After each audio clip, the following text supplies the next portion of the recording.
concert when you can own that stage with your friends. Enjoy a night of impromptu bowling tournament.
Malakas ka ba?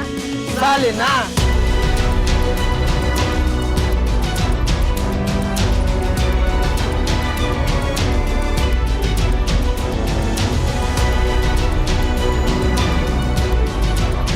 Kita-kits. Kita-kits. Kita-kits. Kita-kits Sa MCC Season 2.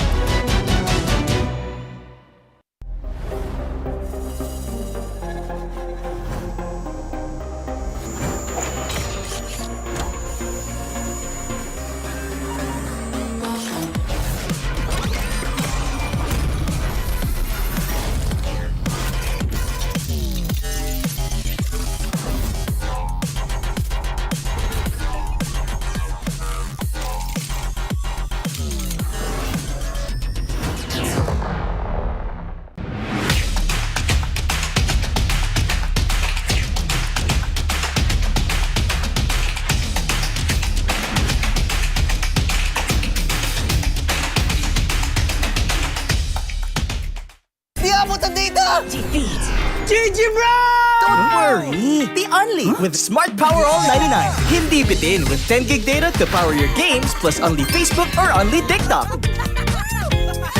Load now!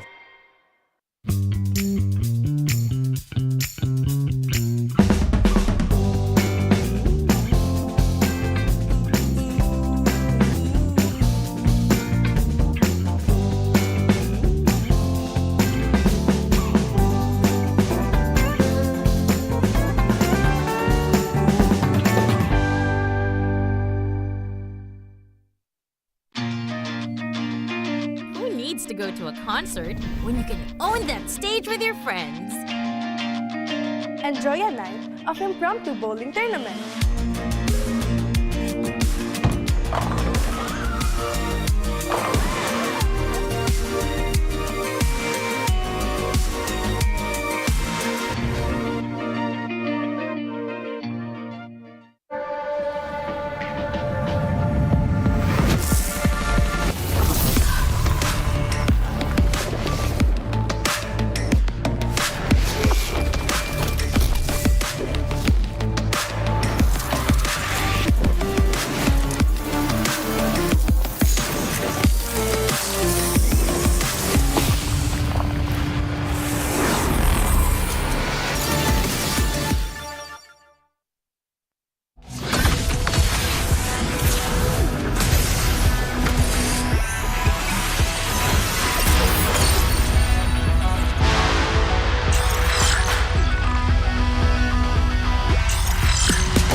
ka ba? Sali na!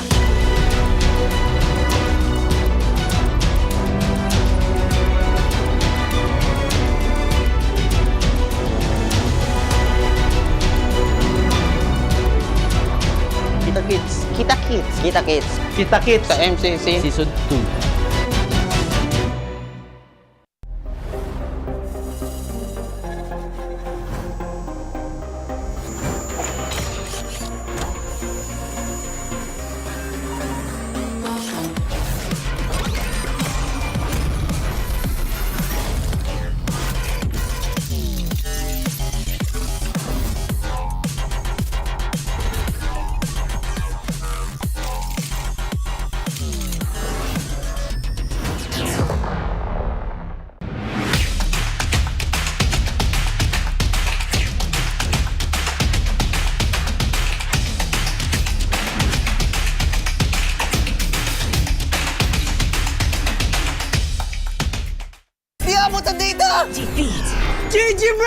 Don't worry! The Only with Smart Power All 99. Hindi bitin with 10 gig data to power your games plus only Facebook or only TikTok.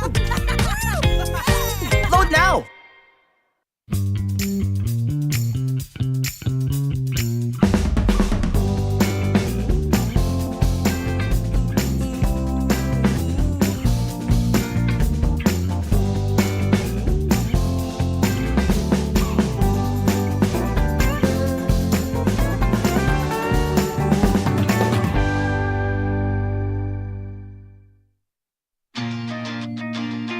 Who needs to go to a concert when you can own that stage with your friends? Enjoy a night of impromptu bowling tournament.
Malakas, Pilipinas, malakas Kahit anong lane, we become the monsters Malakas, Pilipinas, malakas Face the golden sun and reppin' for the 3 stars Look at us to the top, no ifs, no buts Winning any game, para to sa yes Di mo matitin ang aming boses on your level Nasa kalye man o mobile window, I become a legend Open fire, we unite, we winners Built with pressure, like diamonds are made of Switch in a lane na parang gera HP Racing may reset up Built agad ang buhat ni Hilda Full load SS parang Lyra Susundan ko ang iyong bakas Kasama patas Tagumpay natin doon ay tayo'y malakas Para sa Pinas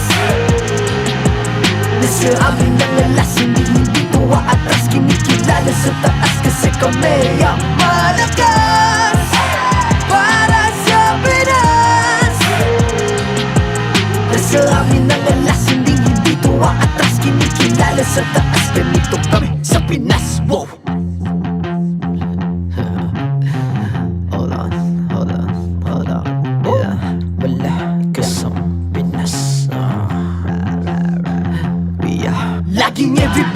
surrender, no retreat. Pag nagsama-sama, just imagine what we can achieve. Lacking MVP, no surrender, no retreat. Giving 100 all my all, cause we just cannot be defeated.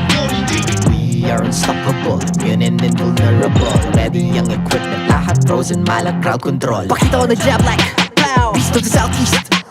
So matawag proud and loud, cause every enemy we devour.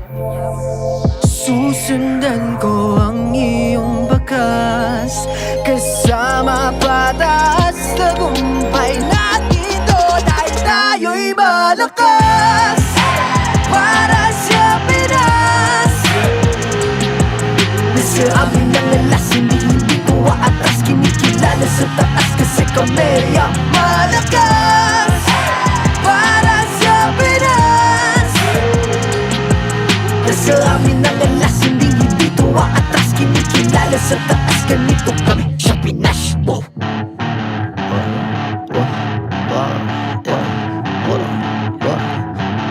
Malakas, Pilipinas, malakas. Kahit anong lane, we become the monsters. Malakas, Pilipinas, malakas. Face the golden sun and weapon for the 3 stars.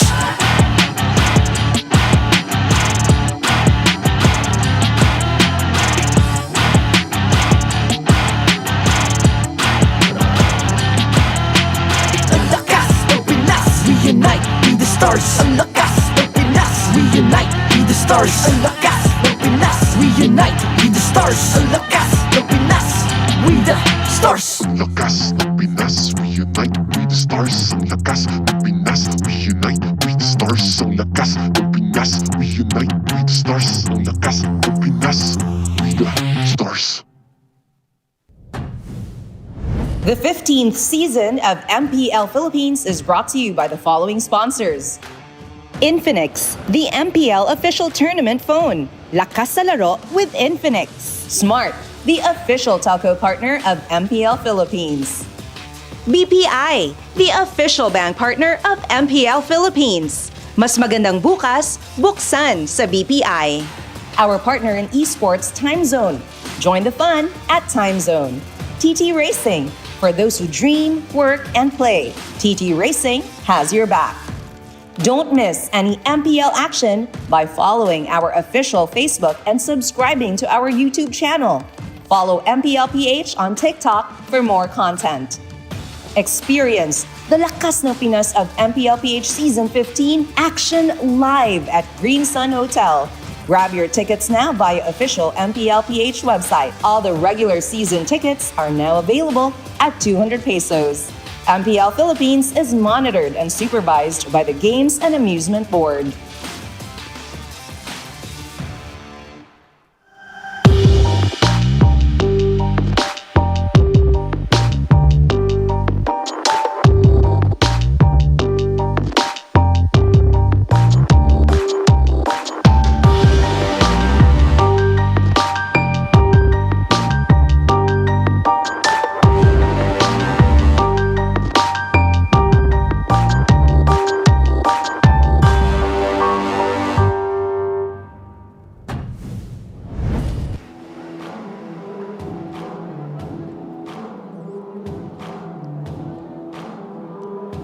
The final day of Week 3 has finally arrived. Dito lamang sa MPL Arena. My name is Hans Galeria. And this is your very own Odin. Welcome sa lahat na nanonood dito ngayon, Hans. You know what, Odin? It's nice to have you back here with us once again. Thank you. Matanong lang kita, napanood mo ba lahat ng mga nangyari kahapon? Siyempre, nakatutok ako, no?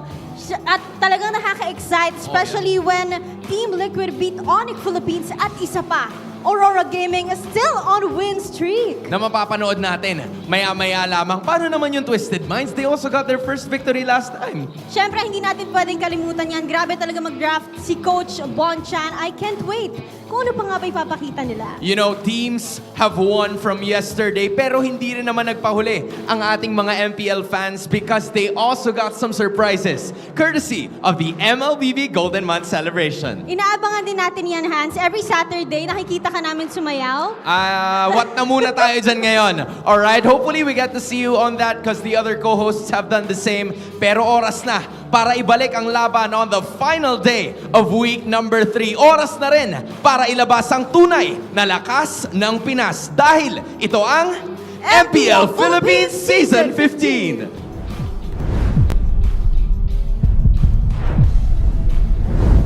Welcome to the final day of week 3 of MPL Philippines Season 15, where much awaited matchups, or you can say reunions, are likely to happen in the upcoming series. My name is Brigida, together with Ingan and Renmar, to bring you the action. So how are you guys feeling? I know you just come back, but on the other hand, Renmar's been here for 3 days straight. So like, how are you feeling, Ingan? Have you been watching the action? Yeet! We're doing good. We're doing good. It's good to be back here on the English desk, even though I've never left. 3 days straight I've been working, and I have not left this desk. I've actually slept underneath here. So I'm doing good, and I'm excited for the matchups today. You know what excites me more? The fact that this is your 3rd straight day, and you're still with Brigida, and we can expect 6 games. 6 games, because it's not just Brigida. The mother of all series is there too. Chantel is casting in the Filipino broadcast. I'd like to think that we used up all of our luck yesterday, but let's see what happens today, because don't forget that you can play like a pro, similar to our players right here, with the Infinix GT20 Pro, the MPL official tournament phone. Grab yours now. You can see it right here, and don't forget to use the voucher code. It's INFIMPL to get up to 1,000 pesos off and exclusive freebies. Don't forget, sa GT20 Pro, sigurado ang hashtag lakas sa laro. You can hear our players all the time whenever we get to do the ping tests and all that. So if you want to play like them, don't forget to check out the GT20 Pro. And you can also get more data for maximum gaming with Smart Power All 149 and make it look easy with 16 gigabytes for all apps, plus your choice of only Facebook, Messenger, and Instagram, or only TikTok, plus only calls and texts to all networks, bound to be OP for just 149 pesos for 7 days. That's why you should already load now. So I don't have a sponsor readout for this portion. There's none assigned to me. So I'm just going to give you my life advice for the day. For people out there, shower. For people like us, try to use shampoo still, yeah. Yeah, shampoo still. Even though you're bald like us, shampooing's still good. I mean, somehow you still have hair. So you make it sound like we have barely to none. I'm just 25. I mean, so hey, age has nothing to do with it. It happens, but, all right? Yeah, but I'd like to think that you guys use shampoo, right? I hope a lot, not a lot, all of you guys use shampoo. It depends on you if you want to use it every single day or every other day. It's up to your own preference. But for today, at least, it's a very exciting day to look forward to. I know a lot of fans out there have been very much awaiting this matchup. But to briefly go over what happened yesterday, which I believe had a total of 8 games, just 8 games and not 9 games. We've seen surprise performances and even a sweep against the world champions. Yep. Yesterday we got to see Twisted Minds get their first match win on the back of MP the King, showing that he is the definitive Alice player for MPL Philippines Season 15. AP.Bren still struggling, however, and Omega's win streak, or what was supposed to be a win streak, was snapped by the win streak that was already happening for Aurora. Meanwhile, Team Onic Philippines still dominant in MPL Philippines Season 15 after sweeping in quite dominant fashion the reigning champions of the world, Onic Philippines, who are struggling. I mean, it might be a glimpse of a possible grand finals that TLPH and Onic won. So approaching week number 4 and about to end is week number 3. Onic, the reigning defensive champions, they really have to step it up and go back to the drawing board and see what's going to happen next for them. Yeah, and for Onic, as you've mentioned, they will be facing up against the team who is currently at the bottom of our standings. That's AP.Bren later on. And speaking of schedule, that's a match you will be witnessing by tonight, because first of all, it's the much-awaited Aurora versus TNC matchup. We saw Renegade yesterday. He went up against Super Yoshi, another Cho player, but this time it's different. It's another Cho player too, but it's a familiar friend of his from way back. It's Yawi. You know, the last time I saw these guys, it was actually Yawi supporting Renegade in the international scene, and same goes with Renegade when Yawi was in the M series during M4, but this time they're gonna share a stage, not as teammates, but finally as foes, Renmar. Yeah, to continue the story and trend that we've been having so far, you slammed the table a bit too hard there, brother. That startled me too. The monitor almost fell. Well, for Onic Philippines going up against AP.Bren later, I think it's a little bit more must-win for them because there's a lot of people already doubting Onic Philippines, and rightfully so. We expected them to come out hot out of the gate and to dominate. Meanwhile, for TNC Pro Team, as they face off against Aurora, this is going to be the perfect test for them to see where exactly they are at in terms of their power level, because they were unable to take a game by Team Falcons PH, and Team Falcons PH, dare I say, dominated them earlier this week. Yep, and now we already mentioned it. We are about to witness the Dance of the Dragons because of a very much highlighted hero. Yesterday, I know we talked about the Alice. It made a statement, but I'd say the same for the Cho. Yeah. We already saw a glimpse of it, but all the more reason for us to look forward to this hero today since it's Renegade and Yaoi. Although... Oh, you mean Renecho and Yahweh of the Dragon? Right. Yes. We should be calling them that way. But I mean, if we were to look at stats, you wouldn't completely say that you can associate Renegade with the Cho all the time, but it was undeniably one of the main reasons why he soared in terms of popularity too. And it's not just them. Look at all these players who became famous because of the Cho. Yeah, you can see here, this is the all-time stats for the hero Cho. So in terms of games played, the leader there is Yaoi Light, now currently in Bigatron over in Indonesia at second. Renegade close by at 39. And of course, legends in D and Hayes in the fourth and fifth. It just goes to show how contested Cho has been, that D and Hayes are still actually on this chart. And of course, in the first 2 seasons of MPL Philippines, first 3 seasons, Cho was one of the hottest picks to go for. And in the lower portion, you can see there the total games played, the top 1 Cho users for each year. Daddy Tape, JP's on there, and so far this season in MPL Philippines Season 15, actually, Flap TZ is the most prolific or most used or most played for the Cho. And in the top right, you can see his total stats for the past 30 days in Mythic and up ranks, by the way. And of course, there was the dip of Cho at around MPL Philippines Season 13 because Cho had no one to pick off. Everyone was literally tanky. Utility era. Yeah, it was the utility era. Cho got kind of snuffed, but then now he came back with a vengeance. Yeah, imagine seeing all those players down there, from probably unfamiliar names to some, such as Pringles, and even Benny Cutie. He was right there, one of the top users of Cho. And mind you, these statistics were 7 years worth since 2018, and we're already in 2025. So Cho has been that rampant across the years of MLBB, competitive MLBB, and even in ranked games. We had statistics allocated for that. So you just know that this is a hero that every single player, most players really know how to play. And also why he has multiple skin collabs out there. I hope you guys got your hands on KOF like Naisu too. Luckily, he finally got his hands on it. But throughout these 7 years, a lot has changed. The way Cho's used, the roles that he's been played to. Do you play Cho? I don't. You know why? Because I didn't get the Koff skin last night. I got the Deroth one. That's why I was scratching my bald head. That sounds like an excuse, man. You don't need skin to get good at Cho. True. Skin or overskill depends on you. But for now, let's listen to one of our players and watch this all-access segment. I'm terrible at Cho.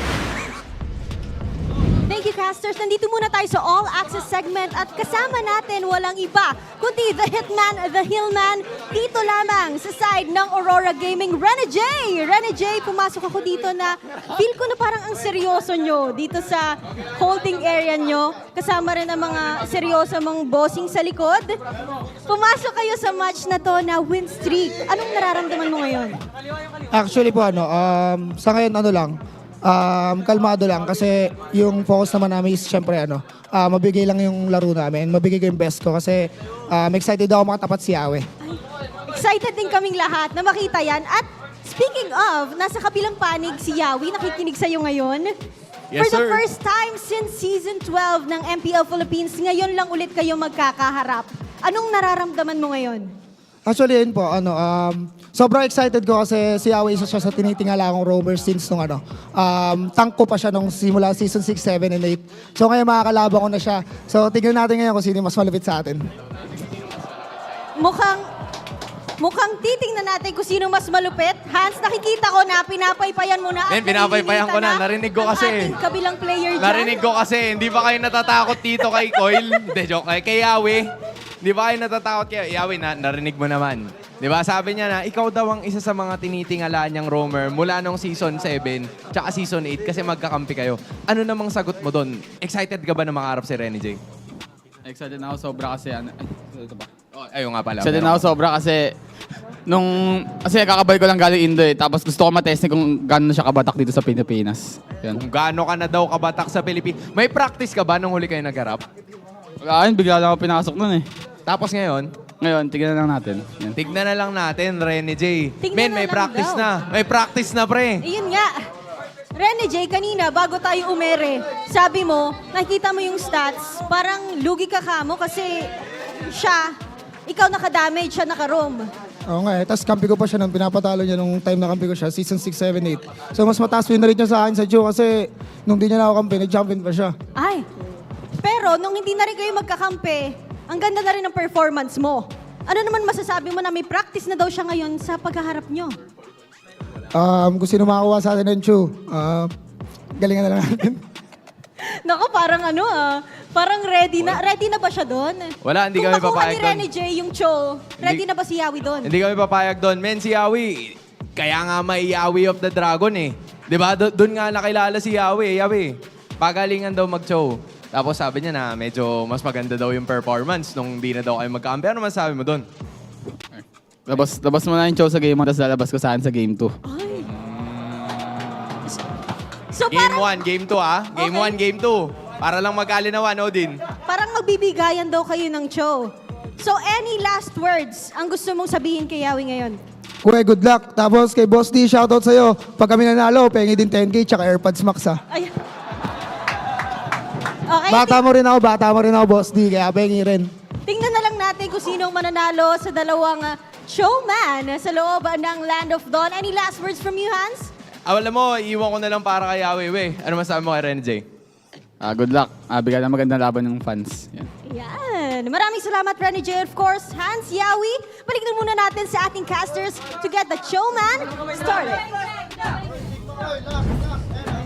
In just those 5 to 6 questions, so much history was there and was evident between these two players, right? Yeah, and I just love how they bantered out. They're basically saying that whoever gets the show will win the game or is more better than the other. Yeah, even Yawi had a request. Hey, Renny J, play Cho in game 1 and I'll play Cho in game number 2. Let's see if we'll actually get that. Bring it up. There's a poll up on the screen. Who is the real Cho master? That's a question for our community out there. So we have a total of 4 choices here. Is it Yawi? Is it Renny J? Is it Light, who is now in MPL Indonesia? Or is it Flap TZ of Falcons Esports? Yeah, that's the... Oh, why are you doing it in opposite direction? Oh, sorry. This way. This way. Yeah. That's the Flap post. The glorious post. Yes, glorious we call it the glorious post. So who among these 4 players do you think is the real showmaster? I do not know if this is a subjective choice for most of us, or would you want it to be stat-based? So whatever you want to follow, comment down below your choice. If I were to choose there, I don't wanna, because I have a reputation of not making a decision. They called it that's Brigida's thing, but you know, you guys have the choice. Again, conviction. You gotta practice conviction. So make a choice now. Yeah. Following stats, gotta give it to Yawi. Gotta give it to Yawi also. All right. M4 skin. Oh. Yeah, M4 skin show. Yeah, Yeah, It's him. that's true. that's true. So you guys, whoever your choice Wait, is, how about comment you, down. Renmar? Huh? How about you? It doesn't matter what I want. It's not about me. It's never about me on this desk, you know. But that's my. Okay, I'll let it pass. It's fine. It's fine. He's been here for 3 days, so we Yeah. gotta let him. Yeah, get a bit of Give him of some leeway. slack, Get yeah. ready for the team intros. My mic. Especially as we are about to indeed welcome the teams who are about to play today. There's so much to be look forward to. It's not just the matchup of the roamers. So let's get to know the players who will be participating in today's match. Let's head on to our team intros. To oversee all the tournament's integrity, please welcome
team is Coach Felipe, and goal for Aurora is Coach Master the Basics.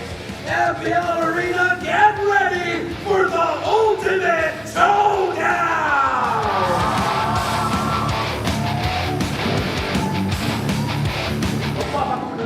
Showman, showdown, so many words involving the show. It really is a highlight for today, but let's focus on the players of Aurora Gaming first. There's Edward, Demon Kite, Yue, Renegade, and Doming Kite. The name of the game is consistency for these young squad, and they're so far consistently racking up wins, undefeated, and TNC will put that to test. But looking at the Kite brothers once again, it's Demon Kite and Doming Kite actually leading and dominating a lot of their junglers and gold laners in terms of total kills, even gold per minute. Yeah. So this team continuously becomes aggressive, even if they're up against a squad like TNC. The jungle gold, the duos, they've been really a highlight for this season. And Aurora Gaming has one of those who have really established themselves actually even way back. Even changing their name just so that they can solidify that. But they're now up against TNC Pro Team, Renmar. Yeah, Zyda and Kozen. I don't think we still have a name for them. That'll come up eventually. But they're more on the low-key side of the jungle gold duos that we've had so far this season. But Kozen has been popping off. Zyda has proven to be very proficient with retribution duels. And you gotta be careful if he ends up with a Nolan. Still his signature hero so far. While Lancy, Yawi, and Lord JM, there's so many great things you can say about them as well. Their impact on the map. Lord JM from time to time as the sub-roamer for Yawi in terms of getting vision. And of course, Yawi and Lancy still one of my favorite roam duos this season. Yeah, I think it was just the Yawi who decided to go with the name Zaizen. So let's All right, see. Zaizen, Yeah. Zaizen, we have Zaizen. But let's see if we get to find another name for these duos depending on their performance. Because looking at the spider graphs right now, it's relatively close for both of these teams. I think only mostly being significantly different in terms of win rate, but that's like based on the total wins really. So yeah, I think this is definitely a close match that's about to happen. Yeah, I mean, still a small sample size. And again, it's going to boil down to the draft of the coaches. Because so far, we've seen what Aurora can do with different kinds of drafts, especially TNC. Let's not forget the Novaria and Selena combination in the mid lane when they used it up against Omega and they got the win against the Barangay. Yep. I think though for Aurora, they have to just keep showing in the draft one of their fortes this season, which is just huge chunks of damage. They like to make sure that Dominguez ends up with the Granger or the Harith. For Demonkind, what his top picks are Suyo, Joy, and even the Alpha. When you think of those three, you think of big chunks of damage. So for TNC Pro Team, we might actually see them forego the whole Selena Novaria combo that they have because that has the propensity of getting snowballed over. They're gonna need something that matches aggression in the center of the map to make sure that Aurora doesn't run away with quick damage. Which is why I am likely leaning towards the idea that we might indeed see the show being contested or any other quick rotating mid lane duos out there. But for now, let's listen on what these players had to say in the pink test, which happened earlier. That looked like a Sinong hindi magkagusto sa katulad mo? Pedicab ka ba? Pwede ka bang ligawan? Gravity! Masyado kasi malakas, Ming. Pwede ka bang hinaan? Kakapiyan ng alok, kung hindi ikaw si Yue. Handa akong sapakin ang mukha mo para lang kay Yue. Lakas mo masyado, Ward. Pwede pa hinaan ka, pre? Hindi, ikaw mismo tali malakas eh. Pwede bang hinaan? Kung magiging artista ka, kahit. Kung magiging artista ka, anong karapatan mo? Anong tawag sa isdang lumilipad? E-fish! Renny is back with a brand new drop. Igay nyo na po. Paasi lang po, mga ka-Aurora. Idol si Renny. Bestang ko na to! Okay na, ipapapasok na po ang mga fans in 3, 2, 1, yay! Idala, idala, idala, idala. Paano man lalaban ang walang kalaban-laban? I just realized this week we had a lot of singer players. And by far my favorite might have been that Idolo rendition just now by Yaoi. I mean, I'm never gonna get used to hearing. I'm never gonna get over it. Yeah. I mean, and he has rightfully so. He's an idol for many kids right now. Yeah. Let's check out the Infinix keys to victory right now, Renmar. Yeah, continue rising, Aurora. You've shown up some really great stuff. You can make a comeback if ever you don't get that early that you like. And most importantly, you know your power spikes at around the 5th to 7th minute. Keep that up. Seize the win. Stop the streak if you can. And we've already laid down some of the potential things that you could do for that. Just maybe try to match the early to mid-game aggression that Aurora usually likes to do at the center of the map and punish Renegade when you see him. And please, for the love of everything good and Monyan Empire Holy, please give us the showdown that we want. I know. Game 1, Renegade or Yaoi Cho. Game 2, we get another Cho. Game 3, which since we'll probably get a Game 3, no more Cho. It's okay. At least just give us one per game. Yeah. Or at least give them to both players at least once in this entire series. So Yeah, just imagine they pick Cho, but it goes to the XP lane. I mean, okay, yeah, no, not like that. Cho in the roam, please. I mean, if I'm TNC Pro Team, I'm already looking at, let's make sure Renegade doesn't get two heroes, Matilda and Hylos. Yeah. That means that opens up the Cho. That means, yeah, we can bring out the Kufra again, or maybe match it with a Jawhead, which, you know, I wouldn't mind that. We'll get the high-tempo, aggressive, pick-off style of roamers that we're asking for. I know, and even yesterday, I think they've been able to introduce to us some other answers to the potential Cho pickups, such as the Ruby. Yeah. And it's kind of a way back matchup too, but yesterday, even though a lot of us might have been thinking, is the Ruby quite passive in terms of playstyle? And yesterday they proved to us that no, there are actually other ways to go around with playing this hero. So Time now, to drop to the answer beat all of of the our flash. questions out there, will the Matilda indeed be the last ban here for TNC? Because if not, then that opens up a lot more possibilities here for Always on the Aurora. way. Oh, there it is. A sure ban. You don't want to let the heel man this time get the Matilda, but The Suyo, Immortal One open chose Granger me as to well. vanquish the And Suyo, shadows first that pick plague Aurora. this world. And now TNC will choose the Harith over the Ranger, meaning Dominic Hype will get it. And the Batang goes into the hands of TNC Pro Team, probably the hands of Lord JM. Expect the Vixana to get paired up with that. That's one of the favorite combos of TNC Pro Team. So if this is going to be a Granger already locked in. There it is. Are they going to get the I'm Valentina not the pick, only or one no, bound they go by for the these iconic pick of chains. Edward so far this season is the Phobius. Honestly, if this were any other team, I would have already thought of either the Cho or the Jawhead. No, I mean the Jawhead. Upon the Since edge those are of the the void. common synergy matchups that happen, but TNC immediately responds with the Nolan as well, revealing both their jungle gold duos immediately as early as now, even for Aurora too. But now the question of who will indeed let the roamer we're watching out for pass? Will it really get into one of these teams' hands, or will it go unnoticed completely to our surprise? Still a possibility. I mean, Badang has been performing very well, especially in the XP late roam, so both the teams can still get the show. Faramis has been banned out for TNC. To live You know, guys, looking is at the to first three trick picks, the Reaper. I feel like I'm expecting what Renmar has been saying, MLBB for the streets. Yes. Because it's an aggressive lineup for both squads. Yeah, not a lot of poke except for the Granger.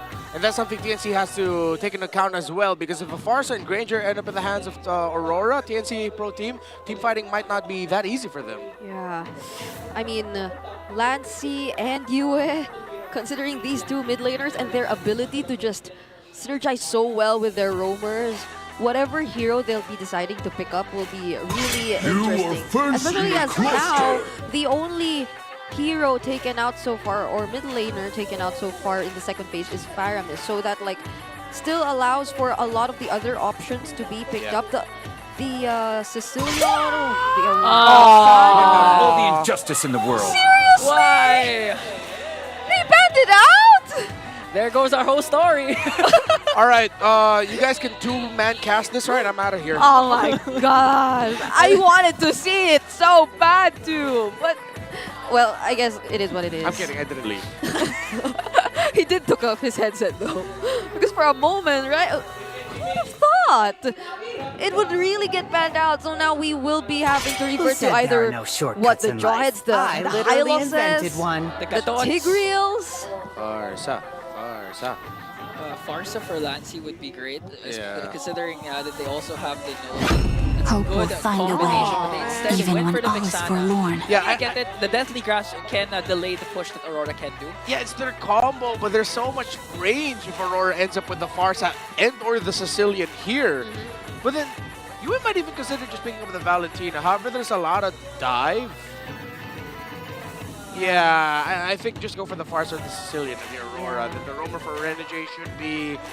You could just go good old high loss. Yeah, I agree. All reliable. It might be safer to play from a distance in this lineup up against TNC Pro Team. It's mostly the Nolans that we've been seeing constantly doing the sandwich plays or looking for the backlines too.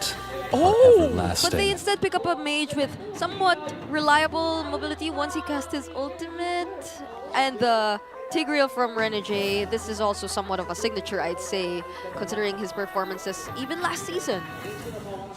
So right now, TNC, you still don't know whether the Badang will be on the Roma or the XP side, but if you're going to look at the Roma picks still, Gatot, as mentioned, still there. Hylos. I want to see TNC highly consider an Akai roam, actually, considering they're up against a Tigreal, and that will mess up the entry of the Phobias.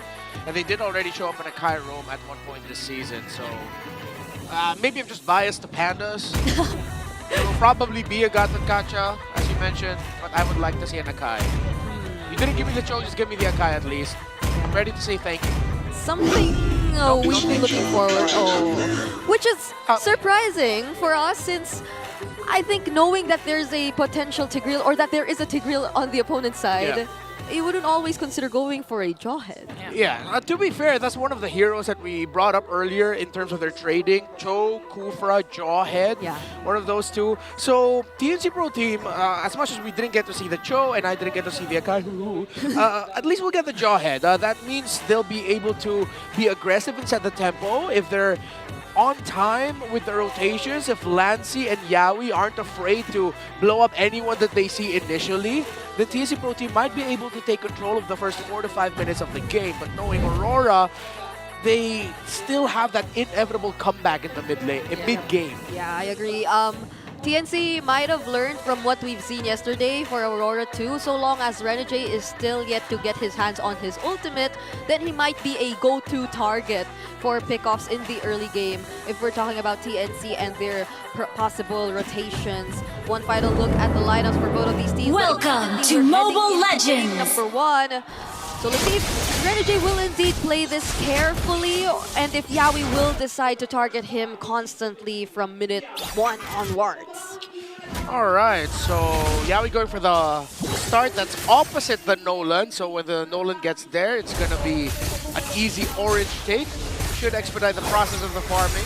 Yue already aggressive with poking down Lancy in the center of the map, knowing that he has to do what he can to make sure Lancy doesn't get shrub priority around the center.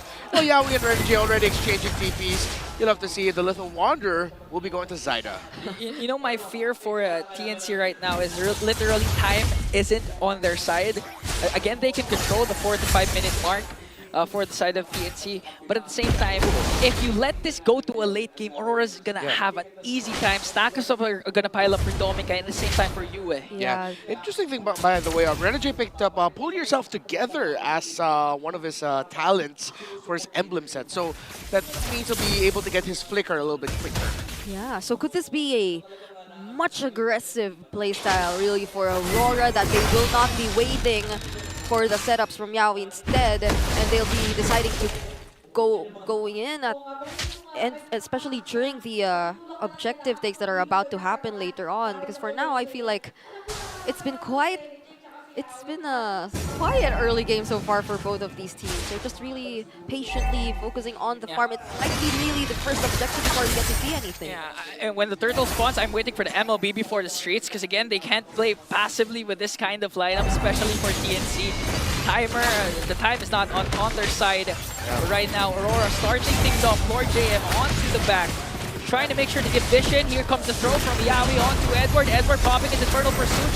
Here comes the Sanguine Claws as well, forcing Yawi to flicker out, but Zyda's still there with the steal. And the Zyda combination, Zyda will successfully take away the turtle, but here comes the counter attack from the Northern Lights. That's going to be 2 down for Aurora. Oh, and they still go in, USA his name, and he'll appear right on time with a Bats impact. And you said it, Ingan. This cannot happen if TNC wants to take into consideration the timings. Yep, Edward still too damn good on this Phoveus. Undefeated so far in this season with that 3-0. And Aurora understands just how to play around it, especially paired up with a Suyo. If a team that they're up against overcommits in an objective fight early on in the game, the Phoveus and the Suyo to get highly punishing! Oh, good moves coming in from Renegade to cast that implosion onto Zyda, but Zyda will be safely escapes that as Aurora still continuing their aggression. 1.5k gold lead. Sacred Hammer sideways flicker. What a surprising usage from Renegade, and this is probably also why the Pull Yourself Together is there. He really constantly wants to go for these kinds of surprise engages to catch TNC off guard. Yeah, because again, if you're playing the Tigreal up against a Jawhead as well as a Badang, it's easy for you to get out of position because of things like that coming in from Yawi, but one Sacred Hammer is more than enough to disrupt the initiation coming in from TNC, and Demon Kind goes crazy and brings down Yawi in exchange for Renegade. That's what we were talking about earlier for TNC Pro Team. Don't be afraid to toss up Renegade when you have there. Even if that means you're going to have to sacrifice Yawi, just make sure that you're getting trades off of it. Yeah, and I mean, even though the implosion was probably ready for Renegade, they had the Deathly Grasp. Yeah. So they had a way to deny the threat of a counter setup coming in from Aurora. So this might be the go-to plan for TNC. Regardless if Renegade already has his ultimate, they just need to prepare for that potential engage. Lord JM not having a good time here in the bottom lane, got zoned out by Edward's Infernal Pursuit. Even going for more, forced to use out the ultimate plus the ejector. Edward cops his vengeance, trying to zone out Lancy as well. Here comes Demon Kite and the rest of Aurora. Zyda goes for his purple buff, now goes for the counter attack. Edward again zoning 3 members, Mr. Consistent. Really looking for his next kill. Edward is too tanky for TNC to handle right now. It seems like they don't have the damage to get rid of this problem just yet. Yeah, too tanky and it hurts. They're going to have to bide their time and just make sure that they can farm up Kozen, and that's exactly what they're trying to do. Renegade cast the implosion first, bursts down Yawi all of a sudden. The lover boy is out of the battle, flickers in, misses the target, missed connection, and gets punished. Aurora in a trance right now. TNC Pro Team. Now they've lost their window. This was supposed to be their time to take control or at least keep things close, but Aurora have run away with the lead early on. You see Zyda now going to the bottom half of the map to try and get farm, but Aurora will take control for the next 4 to 5 minutes. The TNC Pro Team have to hold out and see if they can get farm for Kozen, as this Phoveus has proved to be the #1 menace for their attempts early on, although Demon God is 5-0. Okay, a concealed attempt coming in from Yawi. Will Edward survive this vengeance out? Infernal Pursuit might get a kill even, but he can out-sustain 4 members of the Phoenix Army. Finally, TNC finds a trade. Yep, a decisive engage from TNC, which is What? Dominate! What Zyda! What a grown man's play from Dominkite with the Death Sonata. And still, he doesn't even have a Sky Piercer yet. No, I think he just got it. So somehow you would know that Dominkite is really looking for these kills. Implosion once again from the Hitman. Got stopped there by Lancy, but here comes the damage. Dominkite is too much for them to handle, forcing TNC to back away. Now they're going to try and transition to the middle lane. A conceal coming in from the Hitman. He doesn't have the implosion yet, but it's just enough to zone out the members of the Phoenix Army. Yep, that conceal was already more than enough just for Aurora to immediately get that mid lane turret. And mind you, all tier 1 turrets have already fallen within just 6 minutes of this game. And now TNC Pro Team are definitely in crisis mode for this game #1. They're going to have to rely on them just countering an engagement by Aurora. It's going to be hard if they're going to be the ones to engage. Even if they get a good toss-up with the Renegade or to anyone, it'll be too expensive for them to try and play around their pickoff. They're gonna have to wait and counter an engagement that Aurora will start themselves. Yeah, and the very few times that TNC did try to attempt for a counter engage, it unfortunately either missed or they weren't really as coordinated as they could have been. So now Aurora gets their hands on a tier 2 turret as well, and just look at the gold lead currently in the hands of Aurora all across the members that we're seeing right now, but from behind. Ouch! Oh, Lancy nearly got taken out. Okay. Yeah, we in the bottom. Conceal, they're trying to go for Yawi. Even Demon Kite used the retribution by Yawi, was able to flicker out, getting sandwiched by Aurora! And a monster kill from Demon Kite. Aurora still looking so sharp, still consistent. It looks like they're going to be racking up this game #1 win. Not impossible for TNC to come back, but usually so far, the MPL Philippines Season 15, when it gets to this point, it's tough to come back. Renegade, the Hitman, paired up with a Sagman Claw, they're going to bring down 2. Here comes the counter-attack coming in from Kozin. He's going to pick up 1. Renegade is down, but 4 members of Aurora are still pushing in. TNC still with a successful defense. But man, Renegade, we've been questioning him.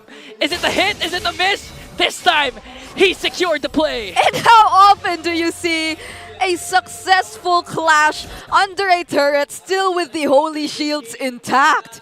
Aurora was able to secure that win in the clash with just Renegade as their only casualty. And congratulations to Edward achieving 1,000 career kills in MPL Philippines, a milestone for Mr. Consistent. 1,000 kills throughout his entire career. And fun fact, he is the only EXP laner in the top 20 kills of MPL Philippines in total history. So that just goes to show that Edward is on a class of his own as an EXP laner in terms of getting kills. I know a lot of you are probably missing the Benedetta era. All those damage XP laners who used to pop up often. These Paquitos, but even despite all that, I mean, look at the pressure that Edward is able to apply towards TNC. We've unfortunately seen or saw them play reactively for the past few minutes. Despite their multiple attempts to set things up, it feels like Aurora always finds a way to either punish Yawi, deny him of whatever his intentions are, and force the flicker out of him so they have little to no problems in the succeeding fights that could happen. Yeah, and even if TNC was proactive down to the bottom lane wherein they sandwiched Edward with 4 members of the Phoenix Army, it resulted to a kill onto Edward, but a counterplay right away from Aurora. So you see Edward doing just Edward things, basically doing everything. He's been zoning out TNC, he's been soaking up the damage, being the sandbag at the same time, providing enough vision for the Hitman to strike again. A conceal has been casted but gets spotted out. Yawi goes in for the throw, gonna bring down the Hitman successfully, but the inhibitor turret of TNC has fallen down in the hands of Aurora. They're gonna make quick work of this Lord, but now they're gonna try and pop the holy shields down bottom. Oh, look at that damage from Yue though. Yep, that Cillian is hurt. It hurts, man. And that's only 2 items. He's only up to the lantern, the magic lantern. He's only built up 2, but he has hella stacks at this point, I'm pretty sure. Meanwhile, Lancy is only up to a Divine Glaive, and he had to rush that item because of the lead that Aurora had already built for themselves. So, in terms of the mid lane gold, you actually just see a 1,000 difference. Zyda, though, is starving. He's only built up to a Malefic Roar. Now he's able to build up the Blade of the Heptases, while Kozin is still on the way to a Holy Crystal. So we're now waiting for the 3rd main item of the Harith and the Vexana. Once they have those locked in, there's a good chance they might have enough damage to blast who they need to blast. The question is, can they even reach Kozin? The answer is probably not, because of the space provided by the Phovius, the Tigreal, and even the Suyo when Demon Kite enters in at the right time. Again, Demon Kite has been untouched this game. 6-0-1. Yue, 0 deaths with 2 and 8. Demon Kite as well, no deaths. Yeah, so TNC are just probably banking on the idea too that Kozin is also still untouched to this point, but he still has a lot of gold to catch up to. Yeah. Even if he casts the Zaman Force right on time, it's just an easier target for Renegade to really focus fire on where the Zaman Force is with his implosion, especially considering that he also has the pull yourself together. Flickers are going to be easy for the Hitman, easily expendable, but 3 seconds in, it looks like Aurora wants to take away the Lord. If you'd recall yesterday, how many Lords was that? 5? 6? I can't count. But one thing that TNC definitely has to take note of is that Renegade already has the Flicker once again. So they might not want to contest this objective. Also knowing that there is currently a 10k gold lead that is existing between these two teams. Yeah, just a crazy amount of items came in for Aurora. For Dominkite, the Sea Halberd. For Demonkite, Malefic Roar. And for Yue, the Bloodwing. So just when we thought the TNC Pro Team might have a little hope here in terms of being able to dish out enough damage, even though we're not completely there yet, since they're still on the way to building up those items. By the way, update, Kozin does have the Holy Crystal. Still waiting on Lancy's third. Aurora now should be able to end it here, or maybe the next minion wave after this initial push. Yep, let's see.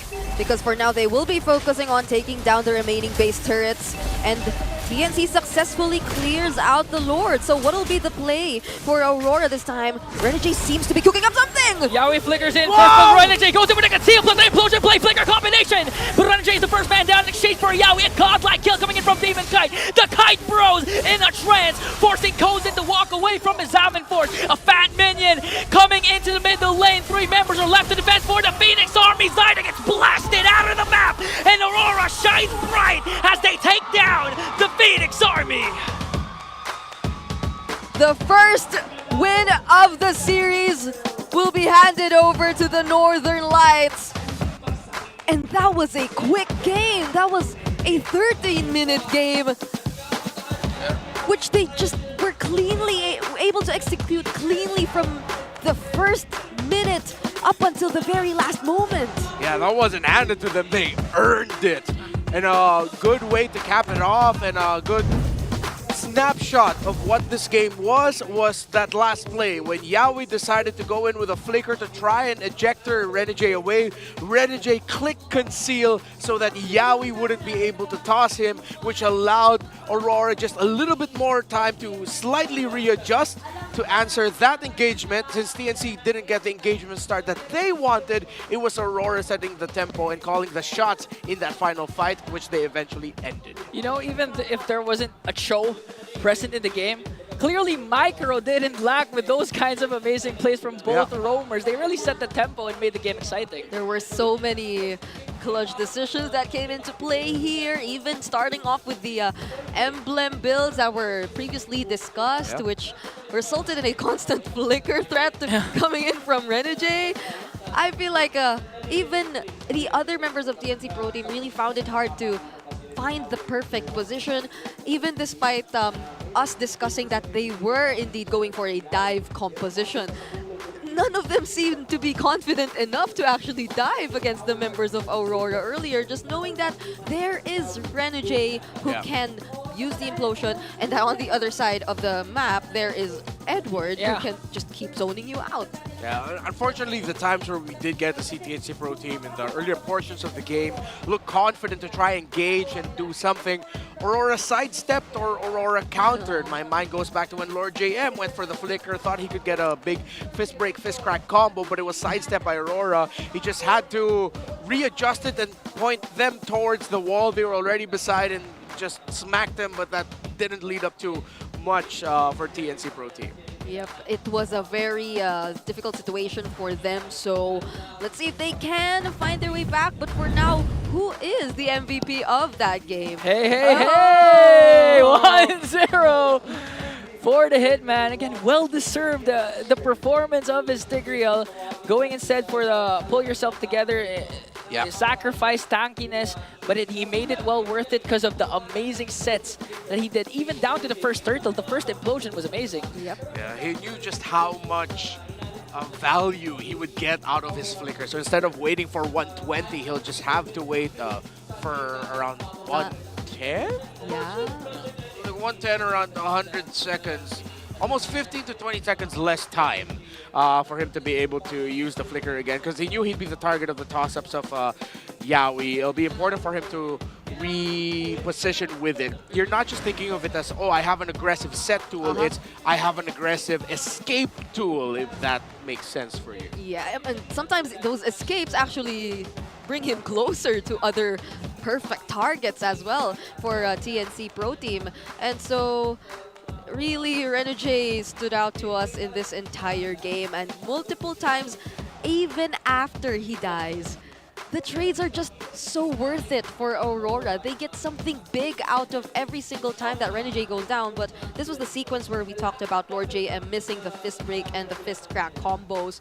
So I think from that point onwards, TNC just really had to play it very defensively, and they just attempted to buy so much time, which unfortunately didn't come anymore. Yeah, it also came to a point where they just really had to use up all the resources for Edward or for Renegade. So even if Yaoi manages to find an unstoppable force plus ejector combination, as soon as they gun down Renegade or Edward, they have nothing left. Yeah, and it seems like looking back at the draft, TNC Pro Team banking on the Badang as a flex pick eventually came back to bite them because Aurora ended up getting the Phobius. It would make sense why TNC Pro Team would do that. This wasn't like a total draft loss. Again, TNC Pro Team drafted a lineup for themselves that have very specific conditions, but it can work. You cannot say that they were out-drafted in that regard. But in the regard that they were quote-unquote outplayed was the fact that that's Edward's signature so far for the season. Now he is 3-0 with the Phobius. Even Dominkite, who yesterday got 2 MVP performances with the Granger. That's just too much comfort on the side of Aurora in the side lanes. But looking back, it did feel like they were very decisive decisions from TNC. From the first pick Suyo to immediately responding with the Badang and the Harith. So it felt like they somehow also wanted to allow these heroes go into Aurora's hands on purpose. So yeah, exactly. That's why you can't say like completely that it was an outdraft. Aurora in game in the execution outclassed TNC. Yep. So hopefully, if TNC does want to go for that kind of route again, they make sure that they are prepared for it. And I'd say there were moments where they did seem prepared for it, but Aurora was just able to adjust so fast. Sometimes even TNC, I felt like they also tried to adjust some of their approaches at times. It didn't entirely start with Yaoi. At one point when they successfully were able to defend, it was Lancy starting things off with a beautiful Deathly Grasp. But other than that, it seemed read out by Aurora, like the entire way of TNC wanting to respond. So now we see the rich guy once again. Is this his 4th rich guy of the week? It is, right? Like yesterday he got 3 even when they were losing. So Dominkite, this guy. He's the richest BPI or rich guy. And looking at the BPI rich guy gold distribution, I'm trying to look for the kills and assists. 706.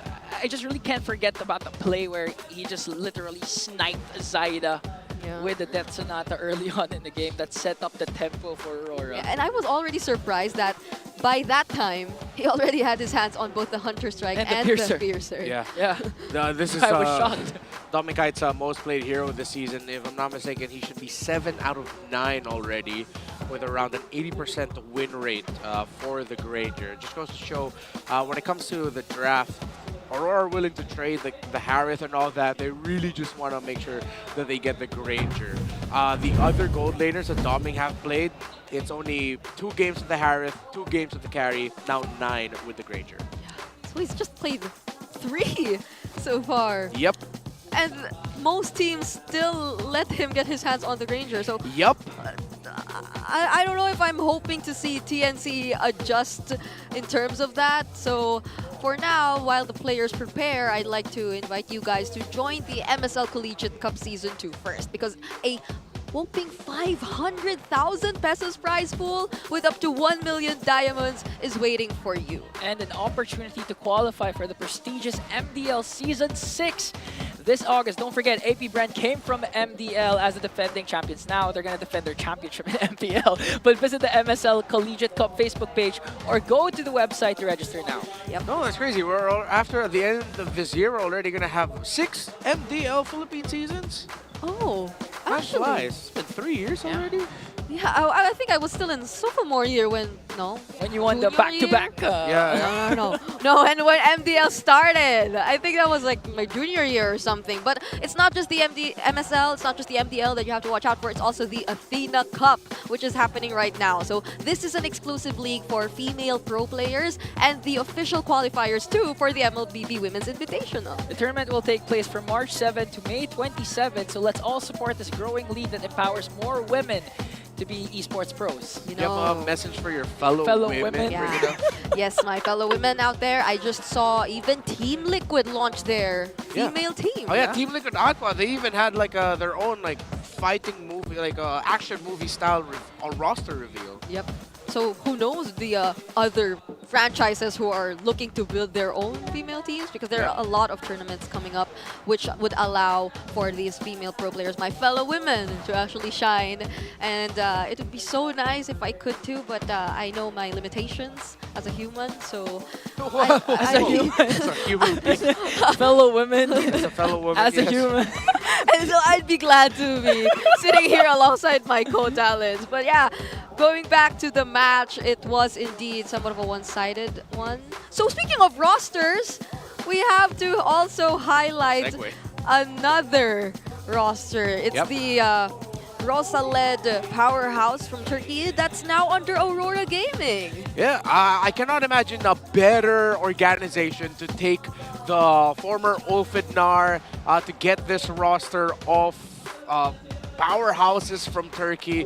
So I'm very happy for Rosa, TNC, Apex47, Siggy Boom. Yeah. I cannot, I have forgotten the name of the player. Lunar, there we go, Lunar as well. So it's like a bit of a mix of S2G and Ulfidnar. So it's great to see. Yeah, very happy for them. Yeah, imagine seeing Bad Girl Seth once again, right? I think it's very relevant to bring up, especially now in this series, because even when recent international tournaments happened, you would know that these players from way back, they're close. They actually get to spend time a lot whenever they see each other in international tournaments. So now they will be working under a single organization, and it's fun to see how they might potentially meet each other soon, because for this year, I think we have a lot lined up in terms of international tournaments. So now we all know what these teams are fighting for too, right? The top spots and eventually flying out. But it's a match that's so far favoring Aurora. And clearly, I know they've gotten their hands on much of their comfort picks. Phoveus for Edward, so which is also a very historical moment, I'd say. On this unbeatable Phoveus so far, he got to reach 1,000 kills in his entire career. Imagine 1,000 kills. I couldn't even play 1,000 times with one hero. Edward has been consistent all throughout his career. This is just MPL Philippines, okay? Not including the internationals, right? Yeah.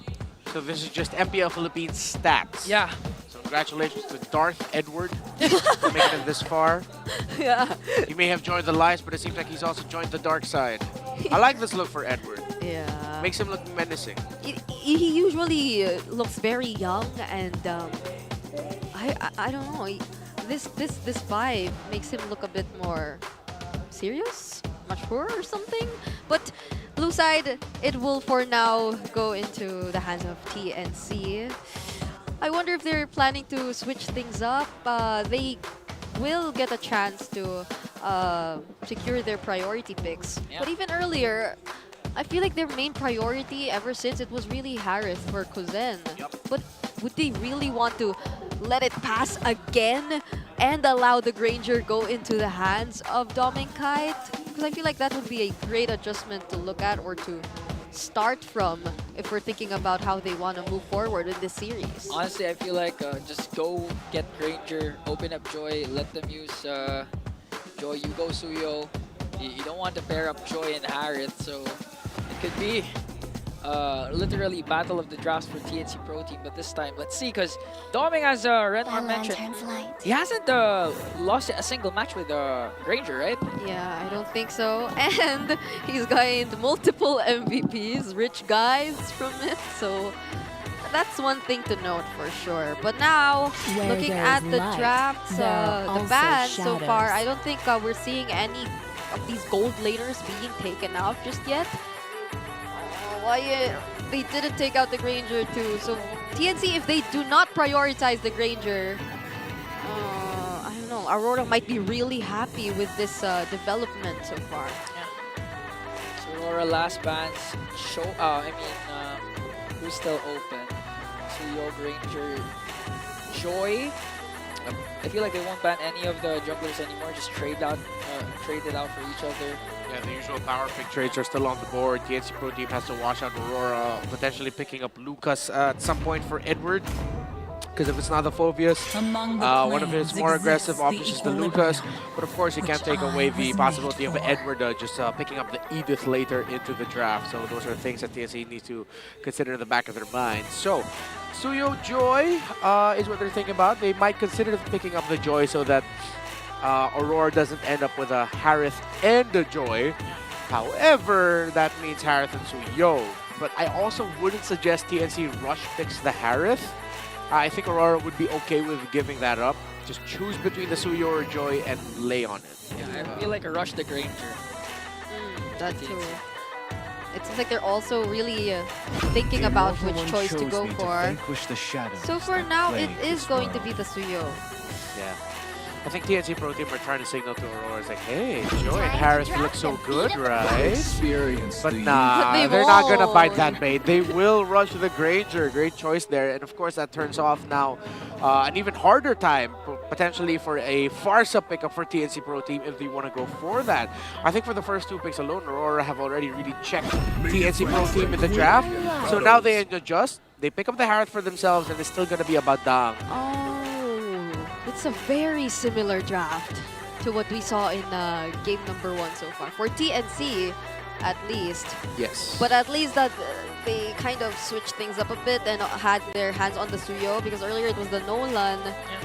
So now Aurora for their last pick in the first phase. Is it going to be a flex pick too? Or because they mostly leave the Renegade heroes really, and even the UA heroes for later. Who said there are no shortcuts? They're switching it up. Yeah, I think for Aurora now, hopefully TNC don't panic and consider picking up things like Selena or a Phobius. I want them to keep it simple. Consider 2 roamers, either the Tigreal, if Aurora somehow doesn't ban it away, or the Akai. I know the Akai roam is very off from left field, but think about it. It counters the Joy and any initial surprise engagements by the chip. One heavy spin and you mess it up. Aurora immediately respecting the Tigreal. Yeah, and you know what? It's gonna make you happy. They get the Akai. I don't even think they're thinking about the Akai. I'm the only dude who just goes Akai. No one usually goes for it. They did already before, but I hope they consider it. If it's not that, maybe they might even consider the Kufra. Or a soft counter too by Lancy deciding to pick up an AoE type of mage. It's usually either the Faramis or the Aurora that we see. But if they really would want to play as equally aggressive, then they also might want to just focus on the mid-duo synergies that are possibly coming up. They take out the Hylos for Renegade or for Edward, because now they already have the chip in their hands. The Edith is still going to be a very good pickup. I think TNC Pro Team really needs to consider taking that out. They've already taken out the Phobius. I think Edward is going to be their point of focus here for this banning phase. Yeah. It's usually the Edith, Badang, or the Phobius for Edward, but now that all of these options are out, and even the Hylos, so we might really see him use something else. The CC or the Lucas you've previously mentioned. Yeah, which is what's tough here, because all the available pickups for Edward are just going to be solid. Lucas is going to be solid, even though if it'll end up against a CC. We've seen now it's become a little bit more 50-50. There are Lucases in the league who could just mess up a CC in lane, even though it should be CC winning in the lane. Yeah. We've seen it yesterday with Sanford. Yeah. Even using the flicker Unleash the Beast combo to set up plays for the Yes. LPH. There are so much possibilities. Oh, taking out the Valentina for TNC. So could they really be considering the Aramis later on? But for now, it's Aurora who can get to pick up and choose their hero. What is there for Yue if ever they want to pick up the Yue hero first? Aurora, Arsa, Sicilian again for Aramis. Yeah, Arsa should be okay. Trying to remember what else we saw with Chips before. Yeah, me too. No, there's no Vix. Chips. Let's fight to our heart's content. Oh, they There pick up goes the a Lucas first. Yep. So you'd expect TNC to go with a CC pick? Is it the lock? So it's a Badang roll then. Yeah. If they do go for that. I think that's going to be their only choice. This has been the struggle or the problem for TNC for 2 games now. Them flexing the Badang. They're going to go Nova, but with the Joy or Rod, it might be tough. Might even just consider Aurora. Yeah. Sicilian here is going to be tough too, if you're Lancy. I'm still hoping to see Kufra. Kufra, yeah, They as we decide mentioned to, earlier. Yeah, I'm still hoping to see him. Purple Dragon is ready. Okay, there we go. Got one. We got one! And there goes the Paramis, Paramis. as you mentioned earlier, Brigada, good call. To live So, is to trick them. this is gonna be the The way of the showdown. dragon. Yeah, it's finally happening. After batting it out, TNC, thank you so much for picking it up. But Yue, what will be the response? There's no Valentina for Aurora, but they can, still go for the Sicilian, as you've mentioned, if they want to. I mean, they can just double down on a range and just pick up the Farsa. You already have so many heroes that provide space for you. Yeah. So it's either just going to be the Farsa or Aurora that they're going to be playing around with, considering that the members of TNC Pro Team want to get close together around the ultimate of the Theramis and the Nether Realm. But so far... Or Veil! Oh no, it's still the Sicilian. So, for the second time around, we're seeing Yue on the Sicilian. And I think it works pretty well for like a hero that doesn't need to be so conscious of a stationary ultimate. If you do want to join in with the shortcuts, so you can just like immediately run around and look for the targets every now and then. So I think they were able to take that into consideration though. Yeah, and it goes also with that line of thinking that Sicilian and Harith, good combo. Sicilian, also a good response to a Harith. Yep. But then, one thing to note as well for both of these teams, the lineup rating once again favors Aurora. And despite them or TNC being able to take out some of the biggest threats so far, it's still Doming Kite on the Granger. So that's another thing you definitely want to look out for in this upcoming match. Yeah, honestly, team fighting is going to be so Welcome tough. to Mobile Legends. They're going to be very aligned on Yawi getting some really good pickoffs. But even then, going up against the Sicilian, the Lucas, the Joy, and the Granger all together, that's so much space provided for Yue and Doming Kite that Edward and Demon Kite might just be too much to handle here for TNC Pro Team once we get to the team fights. Yeah, and honestly, I'm already starting to think of, hold on. Ooh, Sanguine Claws connecting onto 2, but yeah, going back, I'm already starting to think of like how the sequence will eventually happen in terms of the team fights, because if you do want to group up together as TNC with the Firearms in your hands, then wouldn't the Lucas, wouldn't the Joy, wouldn't the Sicilian, wouldn't majority of the heroes in Aurora be really happy with that? Because they'd like to put in less effort to capture you guys. And that's where Lord Jim and Yawi will come to play. Their pickups need to be accurate, need to be precise onto Doming Kite, Yue, or onto Demon Kite. So it's all gonna add up for TNC, the responsibilities that they need to go up against a lineup like Aurora. There might also be a chance, like if it's not going to be for a pickoff, it'll be mainly a defensive tool to use the ultimate of the Cho, because you're not paired up with a burst mage.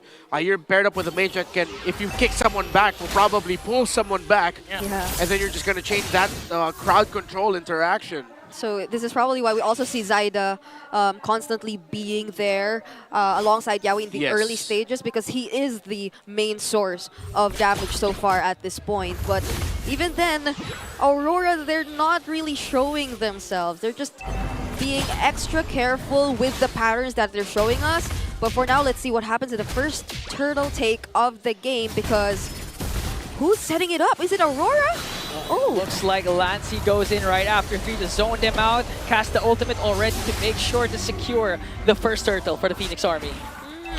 Good call there by TNC Pro Team. The rotation that Yawi did to help out Lord JM so that Lord JM can get to the EXP to the turtle first. Edward from behind with Unleash the Beast, forcing out TNC to retreat. Yawi forced to use the flicker. Renegade goes in with the flicker, gonna catch 2. Lord JM and Yawi will fall down.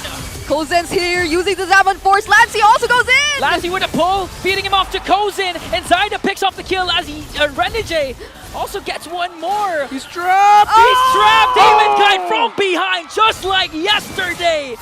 Another come from behind attack from Demon Kite. Yawi with the kick, and Zaida with the cleanup. That was just so quick for Demon Kite. Right after getting the purple buff away from TNC, he decides to dive and get the kill onto Kozen, who we thought already had a pretty good start because he was able to join in the fights early on. Yeah, good thing that TNC Pro Team were able to trade things out. I don't know if that was like a lapse in judgment in them, that they forgot that the Lucas can still respond to the invade that they were doing in the orange buff. They stayed there a little bit too long, and that just made enough time for Edward to join in the fight. He rushed the Dreadnought armor, so he's going to be reducing the damage output of, well, 3 heroes at the side of TNC Pro Team, the Suryo, the Cho, and the Badang as well. Yue already has 4 assists, so that's what TNC needs to check here. I know they want to be aggressive and set the tempo, yes, but always watch out for the off angles that either Demon Kite or Edward can come from for the turnaround, because that's what Aurora showed that they do so well yesterday. Demon Kite especially on Assassin jungles just knows the perfect angle for a late entry to turn team fights around. Yeah, it wouldn't hurt to be a little more disciplined, especially after you know that you already had the advantage. That was a clean turtle take from TNC during the first objective, but they just seemed like they wanted to make more out of it, and it bit them in the back. So now, let's see if they will be able to regain the advantage, because clearly it did go into the side of Aurora right after that. But Demon Kite might just let go of this anyway. They're not going to contest it anymore. Even Yaoi actually connecting with the Way of the Dragon to make sure Renegade won't be able to cast a shortcut. But again, like what happened a while ago, Edward goes in with the Unleash the Beast, forcing out Lancey with that Nether Realm Flicker incoming in from Lord JM, but doesn't connect with the combination. Now Edward still in the middle, gonna get caught out by Zaida. Here comes a reinforcement from Aurora, focusing their eyes on Lord JM as they bring him down. The next target might be Yawi. Renegade with a conceal, gonna go for a sandwich play. Flickers in once again. Lancey with a pull. Kozen goes in, might be able to bring down the Hitman, and TNC might be able to win that trade. Zaida goes in with a soul sandwich onto Demon Kite, and Lancey with a final blow. For a huge portion of that fight, Aurora decided to take TNC on without Demon Kite. I don't know if that was actually the best decision for them, or was it something that TNC was able to capitalize on? They definitely capitalized on it. TNC Pro Team, good call there. Thought Yawi would actually get taken out first, but he was able to conserve some key abilities. Lord JM is my low-key MVP of that. When he was able to get the fist break, he didn't commit the fist crack, which meant that he still had that big tool, because he knew that if he committed his ultimate there, even though he got 2, no one is in the right angle to follow up. So Lord JM turned around, committed the fist crack onto, if I'm not mistaken, that was Edward, and then even saved up a fist break for the late entry of Demon Kite, which stopped the team fighting flow of Aurora just a little bit. Those were very important decisions made by Lord JM. And speaking of Lord JM! Oh, and this time Lord JM didn't hesitate to cash that. But here come the reinforcements from Aurora. All of a sudden, 4 members are there to avenge the death of Demon Kite. A double kill for his Kite Bro. Oh, it seemed like the Netherrealm was a bit or a second too late. That was a misread by Lancey. He shouldn't have committed the Netherrealm or tried to get close. He didn't have his flicker, and even if he saved one, there's so many gap closers on the side of Aurora. That was just... that was a bad call by Lancey. He should not have done that. Yeah, and I mean, Renegade has been constantly using this flicker. What is with Renegade and flickers today? He just keeps closing in on the opponents, stuns them at the perfect timing, which allows Aurora to get to do their job much better. But wait, TNC right now, they're in control of the turtle. Let's see how Aurora plans to respond to this. It looks like they're not going to respond anymore because Demon Kite is on the bot side, trying to work on the minions. We'll see a counter response from Aurora. Again, they have the chip. Here comes the fist break coming in from Lord JM. They're not going to commit any skills just yet, as TNC will secure the turtle. All right, so Aurora were not able to get that turtle since they committed a pretty heavy fight to get 2 and eventually 3 up top. And since Lassie still has his passive, he could come back really quickly, and that meant TNC Pro Team could still get the turtle. So even though Aurora played that engagement and that skirmish up top really well, it looks like they actually committed too much to try and take down 3. So in the long run, it ended up being quite good for TNC Pro Team. So in terms of the gold, no massive leads at this point. Actually, Harris and the Granger together, a slight lead for Dominic, who, by the way, really needs to get checked at this point. Yeah. He's 3-0 and 5 and already up to a C halberd. So the next engagements might be, if they cannot get the front line of Aurora down quick enough, then Domikite and Yue will be able to turn things around. This is going to be a problem. Renegade is never leaving Domikite's side, and he can just call in the other members of Aurora like that! Yaoi from behind, this time connecting with a way of the dragon to the proper target. Yui's going to fall down. Edward has to flicker out. Here comes the Netherrealm coming in from Lancey, forcing out Aurora to walk away. Lancey still alive. No casualties for the Phoenix Army. Yaoi at the right angle and just mistimed by Aurora. They didn't expect Yaoi to be coming from there, and now TNC Pro Team have the best lead that they've had so far in this game. They can take this purple buff away from Aurora and push in the bottom lane. That was clutch. Doming got it. Oh, Doming denying Lord it. JM! No! Lord JM with a beautiful setup onto Edward. Edward going to be able to dash out. And Yue to make sure to use that Sanguine Claws for good measure. But still, Dominic was able to get the purple buff. Yeah, honestly, if TNC once again gets to force out the shortcuts with Aurora or from Aurora like that, and them being just prepared to regroup and fight back after they know that it was put to waste, that might happen once again. So Renegade has to be extra careful in his decisions. that didn't hit! Then Renegade glides through. The cheat couldn't do of Yaoi. And it was key because, again, the Lord has spawned up for grabs for both of these teams. A while ago, TNC was giving up the neutral objectives to Aurora, and now this time TNC looking to secure another objective. Here comes the kick from Yaoi from behind. Was able to cast a shortcut though, but Lancey gonna pick up a kill first. Edward, Mr. Consistent, is down aside against the Lord. Aurora crashing down in the hands of the Phoenix Army. No trade for the Northern Lights. And that is a well-timed Netherrealm, I'd say, coming in from Lancey. Them being able to clearly out-sustain Aurora and last longer in that fight. Even though the shortcut was dropped down, Lancey's Netherrealm came in just at the right time. As Aurora now will be playing from behind. Good thing they have a great lineup for defending. And it seems like Aurora are actually comfortable with this idea. Why? They picked up 2 heroes that have great poke and great distance before you can actually reach them. We saw they were willing to give up major objectives and play around the shortcut turnarounds. So Aurora know that they have a lineup that are good for comebacks at this point. And it's not a crazy lead that TNC Pro Team holds. It's just around 2,000. Yue is already up to a Magic Lantern. Not that far behind in terms of gold compared to Lancey. The Granger actually leads the Harith still, who's up to the Holy Crystal, but it's already up to the Malefic Roar. 4 items locked in for the Granger.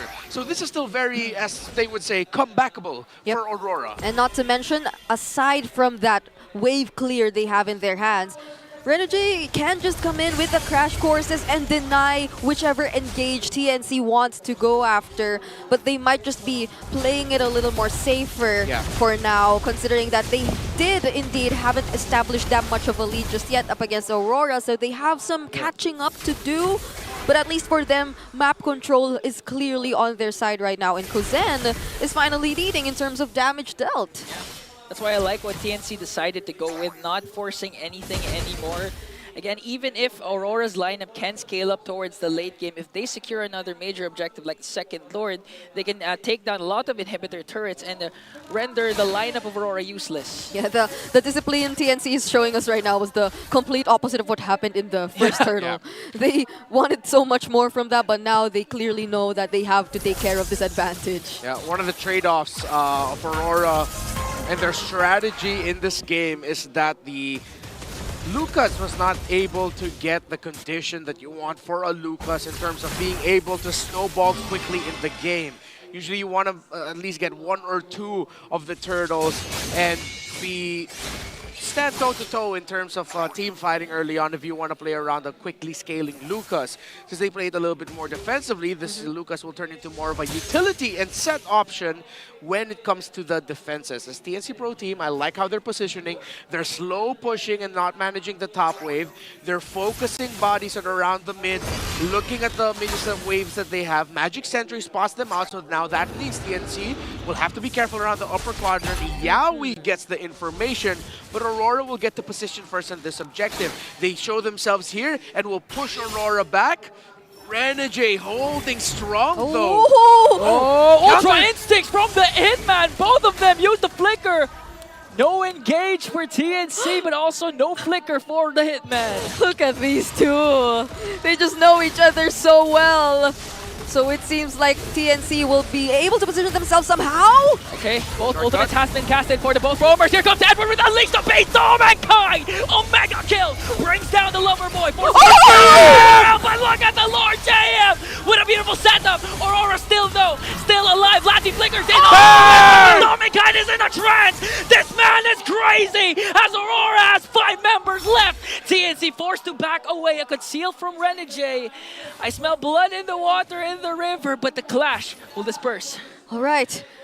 They just lost 2 members, but there's a passive for Lancy. So he will be immediately returning to the fight. And there might be a round 2 for this. I think Edward decided to dive the back line of TNC Pro Team and locked in on Kozen, because if he didn't, Lord JM set would have been perfect setup for Kozen to just deal the damage and burst down the members of Aurora. The good thing is that Yue and Dominguez actually didn't commit their flickers in that engagement.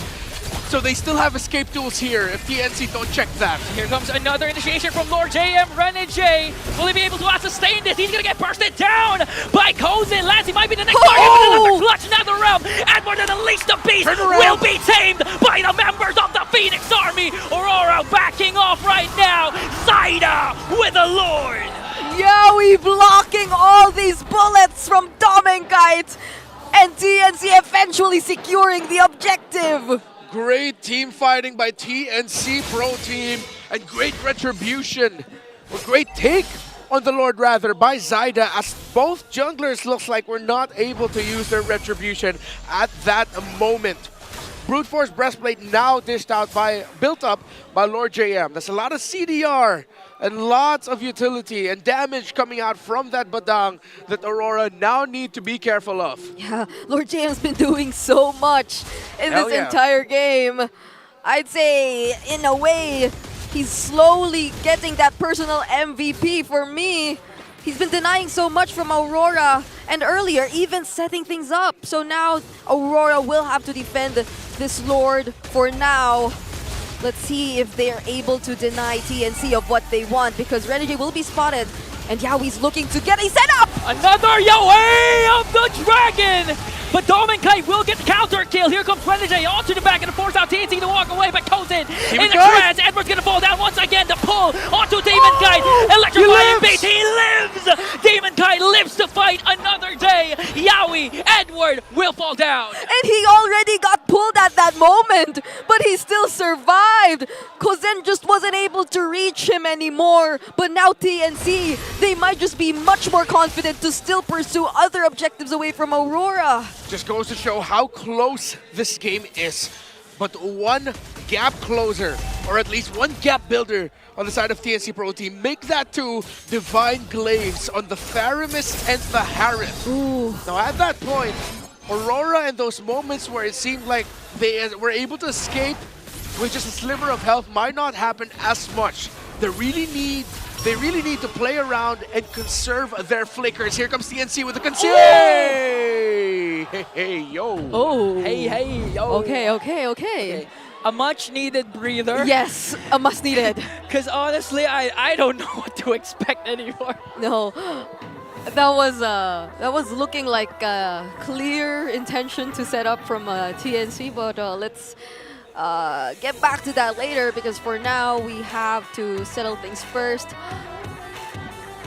I don't think it would be best for Aurora to still desperately continue and proceed with the fights if they know that they've already lost much, or that TNC is just so ready to take them on.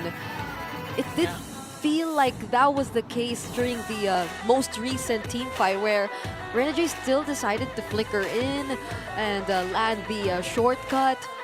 But even when it was already put there, and when Demon Kite decided to go in alone as the Edith, you already see the amount of damage TNC has. They're not afraid of taking on Demon Kite, especially if he's alone anymore. Yeah, I also agree, because I don't think you should go head-to-head, face-to-face with TNC, especially coming the neutral objective. You have to play around the fact that you have a Joy that can split push, and again have Renegade on the chip that can cast a shortcut at any given moment. And just literally try to extend the game as much as possible, because again, in the long run, Aurora is going to have a good lineup. Yeah. Oh, I see a familiar face here, though. That's a Burrito right there. What? Really? Oh yeah. he's on the Phoenix Army side. So I hope everyone's. Is that him a DJ in his phone? Oh, it is. I hope everyone's getting their much-needed breather right now. Yeah. We have only a few seconds left before we get to head back and see what will come out of that concealed play. This is looking like I'm starting to believe that this might actually be a Game 3. Never doubting the analyst Renmar. Told you. Never doubting the passive of the brittle, the Brigida Chantel. The brittle? Yeah. Can we come up with something? No, I just read it from the sound community. weak? The peanut brittle, Brigida Chantel. Oh, Okay. so it was supposed to be peanut butter. Okay, let's go. Scent already signals that it's go time, and Where's the conceal? yeah, I think it didn't happen anymore. The concealed. It was just cancelled out. So quick check onto the items. So many heroes are already full build. Oh wait, hold on! Oh, the Sanguine Claws gonna pop Yahweh's immortality, surrounded by 4 godlike for Dom and Kite. And again, Aurora finding ways to even out the score. That space provided for TNC, or excuse me, for Aurora. Now TNC though, I like how they didn't immediately back away. They're holding key shrubs last where Yawi was taken down. So this allows them to still threaten key portions of the map. It's still 15 seconds before Yawi gets back. So again, it's just a good call by TNC Pro Team that they didn't retreat. Now they're still playing around the objectives and now playing around Lord JM as the Vision Getter and the Roamer substitute for Yawi, paired up with Lancy now. Yep. And I think Lord JM will not forego this positioning of getting information. I like the shrub also as well that Kozet is holding. Yep. But you see Demon Kite and Dominic Kite together are clearing up the top side of Aurora's jungle. Great call too to not force an engage right after losing a member in that very narrow area, but that's a conceal from Yao. He's back! Okay, let's see. They're gonna initiate Yahweh of the Dragon to his former teammate Renegade. His immortality will be up with goes for the backline, forcing out the Nether Realm. Here comes the counter attack. The counter punch from the Northern Lights. A double kill coming in from Dom and Kite. Demon Kite as well picks up a Rider goes in to bring down the Hitman. The Sizen duo fighting back, but a legendary kill from Dom and Kite. Yue Edward against Kozin. Kozin has his Zaman Force. Aurora knows that they have to be careful. beautiful. Yeah, look at that aura. Kozen literally just stood there, a hand in his pocket showing, all right, what are you going to do without your jungler? I can still do this. Oh my goodness, Kozen! The aura! Make TikTok edits of what he's doing right now! He's holding the area all by himself, but that's 3 full HP members of Aurora now. So he has to be a little more careful this time. Fortunately, Yawi and Lord JM are already back though. They're rushing it. But they're rushing it. Yeah, they're getting the objective. 3 seconds before Demon Kite goes in once again, as well as Zyda. We're gonna Round have 2. another beautiful round 2 Lord Dance. Yeah, that was a great team fight that both TNC and Aurora showed. TNC checking that they're really respecting Renegay's shortcut plays because it's what they're doing. Demon Kite goes opposite map, pushes there, and then just sends Demon Kite through the shortcut. But Aurora were just able to hold on long enough because Edward again, when we were talking about this utility style of Lucas, Yawi with a kick! Commits the kick already onto Renegay, no immortality, he might go down in the hands of Zyda. Here comes the Salmon Force coming in from Kozen, forcing Aurora to retreat, and that's a dub. TKO for the Phoenix Army. They get to take down the shortcut too, so there's no way for the other members of Aurora to just catch up in the midst of the fight. Now they're in full control of this Lord. But Aurora, they might still want to go for it. Demon Kite is in the middle lane. They're gonna try to look for an opening. Here comes Edward turning out the members of the Edward gonna fall down. A clutch that from Lancy. You are a god in a midway. Yahweh with a kick. Demon Kite, immortality of Dominic will be popped and will get shut down by Zyda. Phoenix Army soaring ever higher. And it looks like they've flown through the turbulence as Aurora now will have to face a fierce Phoenix siege. 3 members from Aurora. Minions onto the middle lane. They do have clear wave, but the momentum, the aggression and the adrenaline of the Phoenix Army, you can already feel it as the Lord sieging in onto the bottom lane. Dominic Kite's down for 23 more seconds. Oh no, there's the shortcut once more. Renegay flickers out to make sure to evade Yawi. Here comes the kick once again. Demon Kite forced to back away. The Lord is down. The base has now been exposed and will be erased by the Phoenix Army. They will not let this series pass without a game number 3. We've only seen the show once. They cannot let it end like this. In the Dance of Dragons, the highlighted hero comes in big. In the hands of the man that has the most played games in MPL Philippines on Joe, Yawi and TNC Pro Team force game number 3 against the so far undefeated Aurora. I honestly think my hair got all messed up after that fight, and now that I'm seeing it... No, I'm the comment section already typing, no Brigida, you look great. You look perfect as always. Well, thank you very much. But honestly, I was literally holding my head the entire time. There were so many beautiful clapbacks from both sides, and it just felt like Yawi and Renegay were always on the lookout for each other. More so for Yawi though. It really felt like he was just always looking for Renegay. I mean, if you go back to a point in the top lane and top the turtle pit, the two flickers of the both roamers were in sync. That's how they know each other. They know the tendencies. And again, it was a game of back and forth, but TNC rose to the top. It was beautiful. It was beautiful, but we have to give our flowers to the MVP. That's Zyda on the Suyo. Clutch retrieves, he gotcha. Yeah, and most importantly, it led up to when Kozen stood in front of Aurora and said, try to take this Lord now. Because Zyda was able to get a kill onto there. I just cannot remember the member who it was. And able to bring Demon Kite very low to send him back. And the other members of Aurora were so low that they couldn't do anything around the Lord. And that's why Kozen was able to stand tall, buy time, and provide information. It's because of Zyda. Yeah, it was the Zyzen duo. They really played a huge role, especially in the latter parts of the game, as you mentioned, Renmar. But again, Zyda's composure to just make sure to out-retry Aurora. Even if a Demon Kite has huge, amazing angles from the back that he can, at any given moment, go in for the retry steal, the whole squad of TNC was prepared for it, especially our MVP Zyda. Yeah, I'm waiting for that sequence where Zyda still decided to fight back against two, still get a kill off of Aurora, and that was before the Kozin hand in his pocket standing in front of Aurora moment. I think this was it. Or, no, this wasn't it. It happened later on in the fight, but that was just one of the many moments where Zyda was just so decisive, and I like how coordinated TNC really felt, especially towards the latter portions of the game, because I know in the early portions there were moments like this where there were late Nether Realms and all that, but they were quickly just able to adjust on the fly. What a sequence by TNC Pro Team in the last few minutes, and of course every engagement that they have playing around the shortcut of the chip.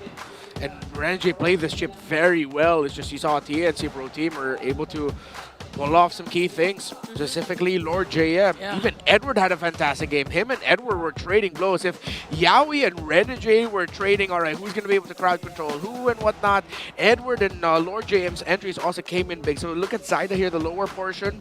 He's going to be able to bring Demon Kite low, take down Renjay. He gets taken down, but that meant Kozin was able to actually take down Demon Kite, which led to a longer dance around the Lord for TNC Pro Team that Aurora eventually just fell to playing around the Nether Realm, and Yaoi getting that final big kick onto Domikai just when we thought that Yaoi didn't have his ultimate anymore. He still did. After multiple times where Aurora just sidestepped their way out of either the Jeet Kundos or the Way of the Dragons, or wherever Yaoi just landed, he was able to find the most important and crucial kicks during those moments of the game, which eventually handed them over the victory. A lot of times, though, I was also really wondering as to why it felt like even after multiple layers of crowd control towards Renjay, he was still able to find a way to just land the shortcuts. Yep. So, at least for TNC, they also realized that the shortcut is another problem too. They cannot let it go unnoticed if they want to pursue with the fights. Especially if Edward goes in with the Unleash the Beast already casted. Yeah. I mean, you clearly see Edward being a one-man army, forcing out Lancey's Netherrealm in crucial moments. But again, Lancey was always almost on point with a lot of Netherrealms, even down to the very last major objective, the Lord. He was the one who got the Lord. Yeah. Eventually, it just became a big story of whose front line can hold long enough. It seems like it was Lord JM at some point also, because they don't have a hard front. Yaoi is more pick-off style. He can dish out crowd control, yes, but he's just going to be taking up and soaking up damage. Lord JM, again, we talked about him and Edward and what they bring to the table for these two teams, but having the Netherrealm with them and Lancey being able to use them at the most appropriate times for a majority of the big engages that could really turn the game around. Well, TNC Pro Team eventually got the win, and this time they were able to outclass Aurora. This is one of the very rare times we see the Granger on Dominkite getting denied of a victory and not being the rich guy too. Yeah. Is this the first time he lost to the Granger? For this week? Yeah, I think it is for this week. He did lose, but... yeah, he already has like 2 losses on the Granger. But the rich guy is always in his hands. Yeah, this time it's in Zyda's hands. Able to get a good amount of gold through the jungle creeps and of course managing the minions. And you really see just how much of a team fight centered game this was, where because you see the around 2,600 gold for Zyda through kills and assists. So it was really based around the skirmishes and being able to build advantage through takedowns. That was so interesting to see that we reached the 20-minute mark, but not even the late game Sicilian felt like that much of a threat anymore for TNC. It's like they're always able to do the front-to-back kind of answer. The real MVP. So, They're gonna doubt me again? Bring it up when I call a 3-game series happening? Yeah, I don't doubt you anymore. Thank you. But I can't We are blessed. help it. The mother is here. The daughter is here as well. The mother is here. She's on the other side, and she was here too yesterday. So at this point, you two are statistical anomalies. It is not coincidence. It is straight up fact. When you guys are around, it's just 3-game series. I'm still not over the fact that I already casted the 4 longest games according to Renmar. Yep. I don't know if that's true, but... You did. Okay, I did. I guess I did. 4 of the longest games in MPL Philippines Season 15 were casted by you on the English broadcast. There were 30 minutes. Wait, I have a question. Were you with Brigida during that time? For a good amount of them, yes. Yeah, he was. Unfortunately. How can he not be? I mean, fortunately, I love my job. Yes, that's right, that's right. How can we not love all the action and the intense battles we're seeing right here? But if you're unable to join us live at the MPL Arena, we also have watch parties happening in other portions of Makati. There's one on March 15 and 16. When's that? That's today and yesterday. Yeah. It was versus Omega and TNC. So yeah, we have watch parties for all the RORAs out there. Shout outs to all of you guys watching from the official watch party. You can check out their socials because I think they do this often. Other fan bases too are starting to have their very own watch parties, and it's really cute because like the fan bases just seem so united supporting their teams. So now before we head back into game number 3, let's check out who gets to accurately copy the power ball. I think it's supposed to be on the other side, but this reminds me of the meme. What meme? Yeah. Oh, you know. I don't know, but maybe I know. Okay. Maybe you know. Guys, do it on the right side. Okay. I think you got the correct. I think we're gonna have a face-off between the two. Even the lips, he got it. But we still Oh wait, no, that dude is super accurate. Wait, which one? The one that went brown? But this guy Other side, bro. There. That's a bit off. Okay. I'll take it. Okay. Just look at the. He even got the lips. Yeah. He just needs to look at the camera. Oh, this guy. What about this guy? That's all right. Yeah, you know. Smile less. No, don't smile. Don't smile. Half smile. Hold it. Oh, there's the It's a showdown. face-off. It's a That's a face-off. face-off. All right, hold it. That's a showdown. Oh, there he there switched we go. aside. Okay. I think the guy on the right takes it. Yeah. Wait, and Oh no, he let go. What? Oh, who's this now?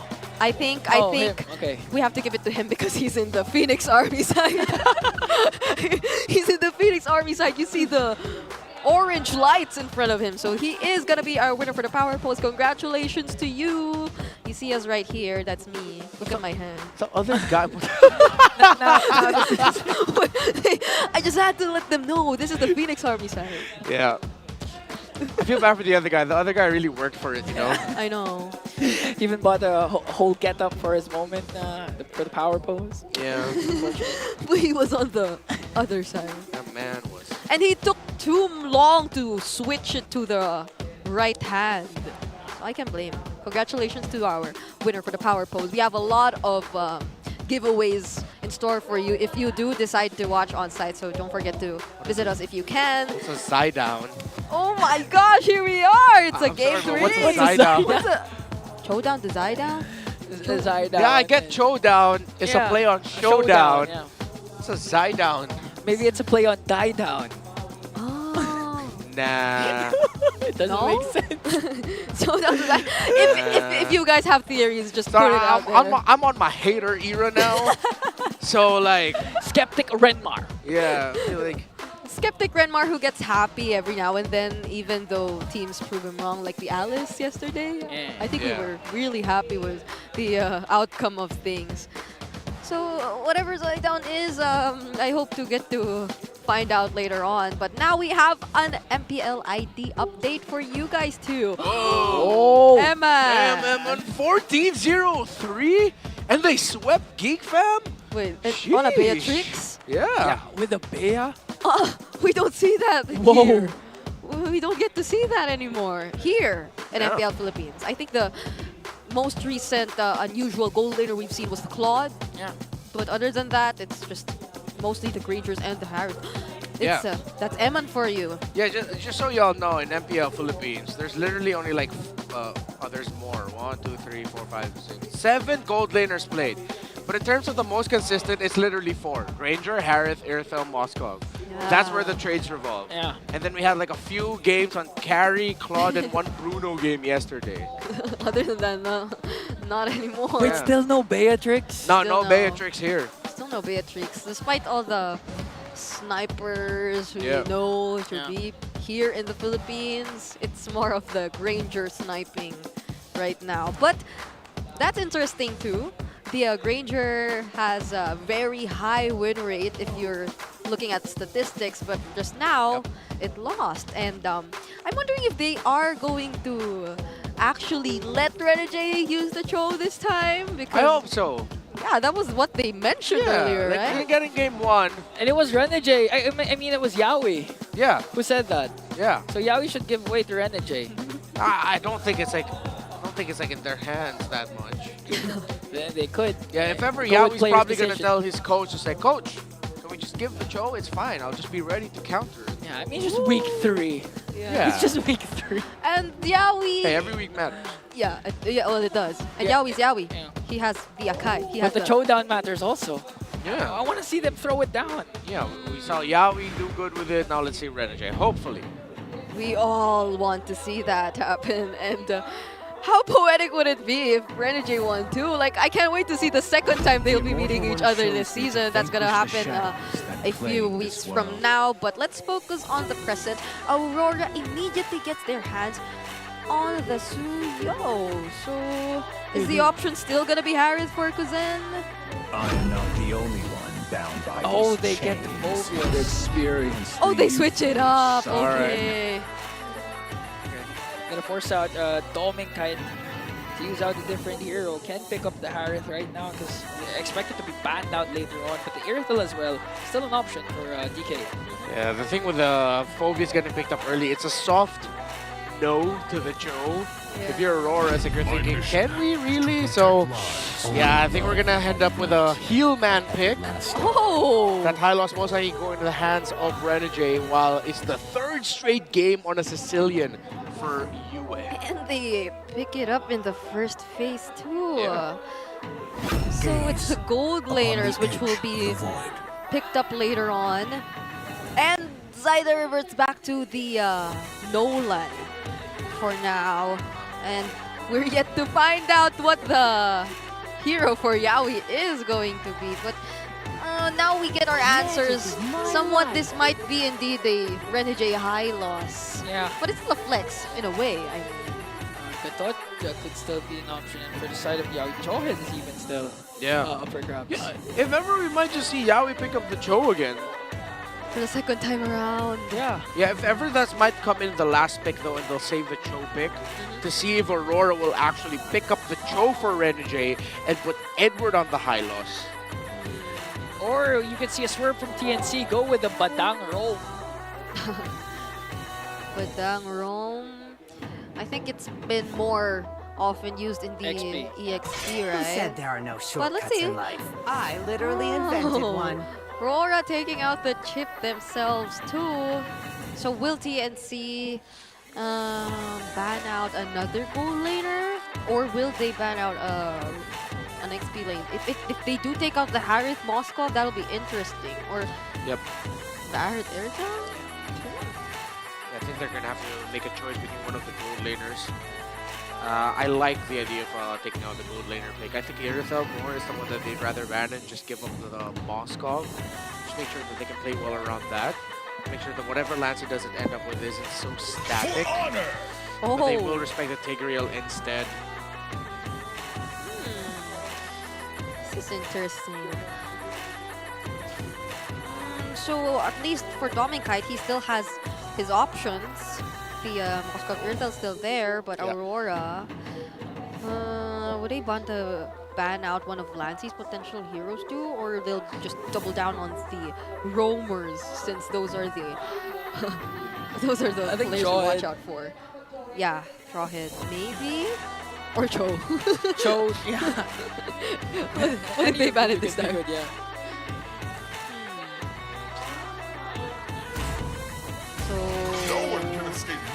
Oh. Still double down because there's a possible swerve again. Okay. Go ahead and respect it.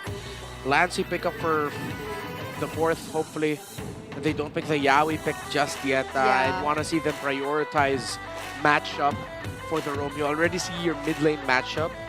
I think Vexana will be the safest pick here for Lancey. It'll be very good. Farsa could be a little bit risky considering that the high loss is still a flex. And the Lucas is still active, but going up against a Phobius, that might not be the case. We might either see an Edith or a CC, which if that's the case, I think TNC is still considering a Valentina. Yeah. But if they overthink this and pick up Valentina, they go ahead and just lock it in again, okay. So they just saved the Lancy pick for last. At least they are able to adjust in terms of that, but Aurora can potentially think of other ways to play around the Cho better this time too. The Irithel looks good. Yeah, Irithel and or CC and Edith might be good for Aurora. Could this be a time for a Ruby roam next Hylos? I wouldn't like a Ruby up against a Phobius, because the Phobius is very happy with the Ruby around him. What else is there? Oh wait! Fights for the ultimate They go for On the hill, carry. Okay. And Renegade or Edward. This might be an Edward Hilda. Yeah, this can't be a Valentina anymore. I think they just go Vixana here for Lancy. Even a Veil would be okay. At this point, it's just really the the Vixana, the Veil. It might be tricky to. No, the Aurora's there. Or run it back for Amis. Well, yeah. They made it work It worked earlier. against Cecilion. Yeah, with a Hilda carry. So let's see what the option will be for Lancy this time. Hope will find a way. Okay. Even when all is So it's still gonna be the Vixana safer route, and I'd say it's a more reliable duo too if we're looking at both the Cho and the Vixana. Good even drops all around. I like the Hilda pickup for Aurora. Because if ever they don't go in the center of the map, they can run the EXP and then Edward will just rotate to make sure that they can apply pressure still onto the Nolan so that Zyda doesn't get to free farm, and also at the same time apply pressure onto Yaoi. Quite even, this matchup right now is very execution based. Although looking at the two gold laners, let's see if Akozen is ready to duel it out with a carry. Of course, the Granger has the reach advantage over the carry. However, we have seen some carries be able to outplay a Granger in lane. It's not that frequent, but if he can do that and keep it quite close, then the late game is going to be the key for Aurora. As early to mid, TNC can run away with this in the first 7 to 9 minutes. And this is really looking like a team fight based composition Welcome to for Mobile Aurora Legends. if they do want to actually let Dominkite get his items and buy him enough time to actually participate in the fight. But this is it. This is game number 3 and the deciding match between these two teams who we've been looking forward to go up against each other for the longest time. So let's see how it goes. So far it's been a really patient early game, even between the mid duos so far. But look at Kozen. Even the first 2 games, it was relatively slow. Apart from game number 1, where TNC had an early engage with Yaoi, with the Yaoi Jawhead. But this time, this is actually again the first time Renegade and Yaoi will battle it out in the Land of Dawn. So far, Yaoi has used up Cho 2 times 1-1, looking to extend that win streak with the Cho to 2 games. And again, going back to what Renmar said, the thing is, in terms of late game, no questions asked. Aurora has a good lineup, but again, the question might boil down to who's gonna take them towards that time, who's gonna enable them. But Zyda and actually Lord J enforcing out the Revitalize of Edward early on. Yeah, and based on the rotation we've been seeing for the first few minutes, it seems like Aurora might just want to be focused on the gold lane. They might want to rotate more frequently there, but hold up. Renegade gets poked down really low, but nothing will come out of it just yet. It's just an exchange of punches here and there, and I'm really surprised as to how Dominkite is holding up his own lane. He already used the regen in less than, I think, 30 seconds, even after being poked down really well by Kuzen, but he's holding up pretty well. Yeah, you'd expect Dominkite to actually have a hard time up against Ranger, but Aurora's looking like gonna have an easy time securing the first neutral objective. Strike contrast from what happened during game number 2, where TNC was just really getting all the turtles without any contest from Aurora. Yeah, and I'm wondering what TNC was able to get out of that. They weren't able to steal away any jungle camps from Aurora. And even despite the fact that their gold lane pretty much is at an advantage up against Dom and Kite, they weren't really able to maximize it. So it's just Aurora getting the turtle with actually no trades from TNC in the early game. Yeah, a lot of that also boils down to how Edward is performing in his lane. Again, he's always first when it comes to rotating outside, disrupting any potential initiation that can come from the Phoenix Army.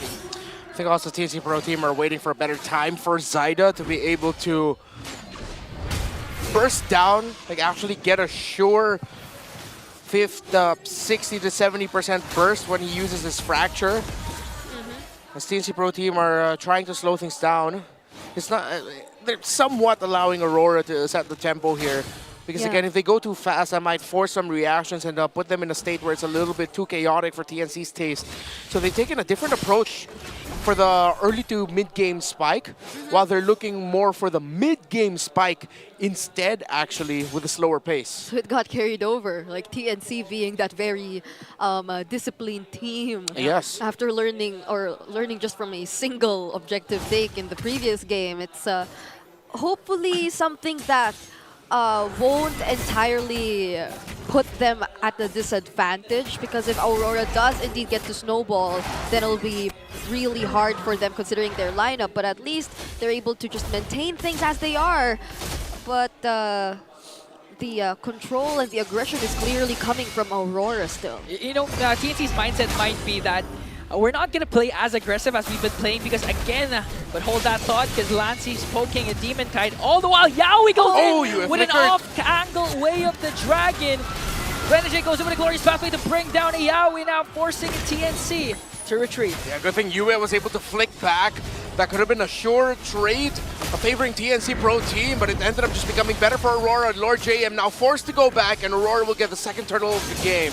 Yep. Kuzen was also there, but that didn't mean TNC was ready enough to win against Aurora or engage against them completely. So now they will be returning back to their lanes, and they'll be continuing this pattern of being a little bit more passive, not unless...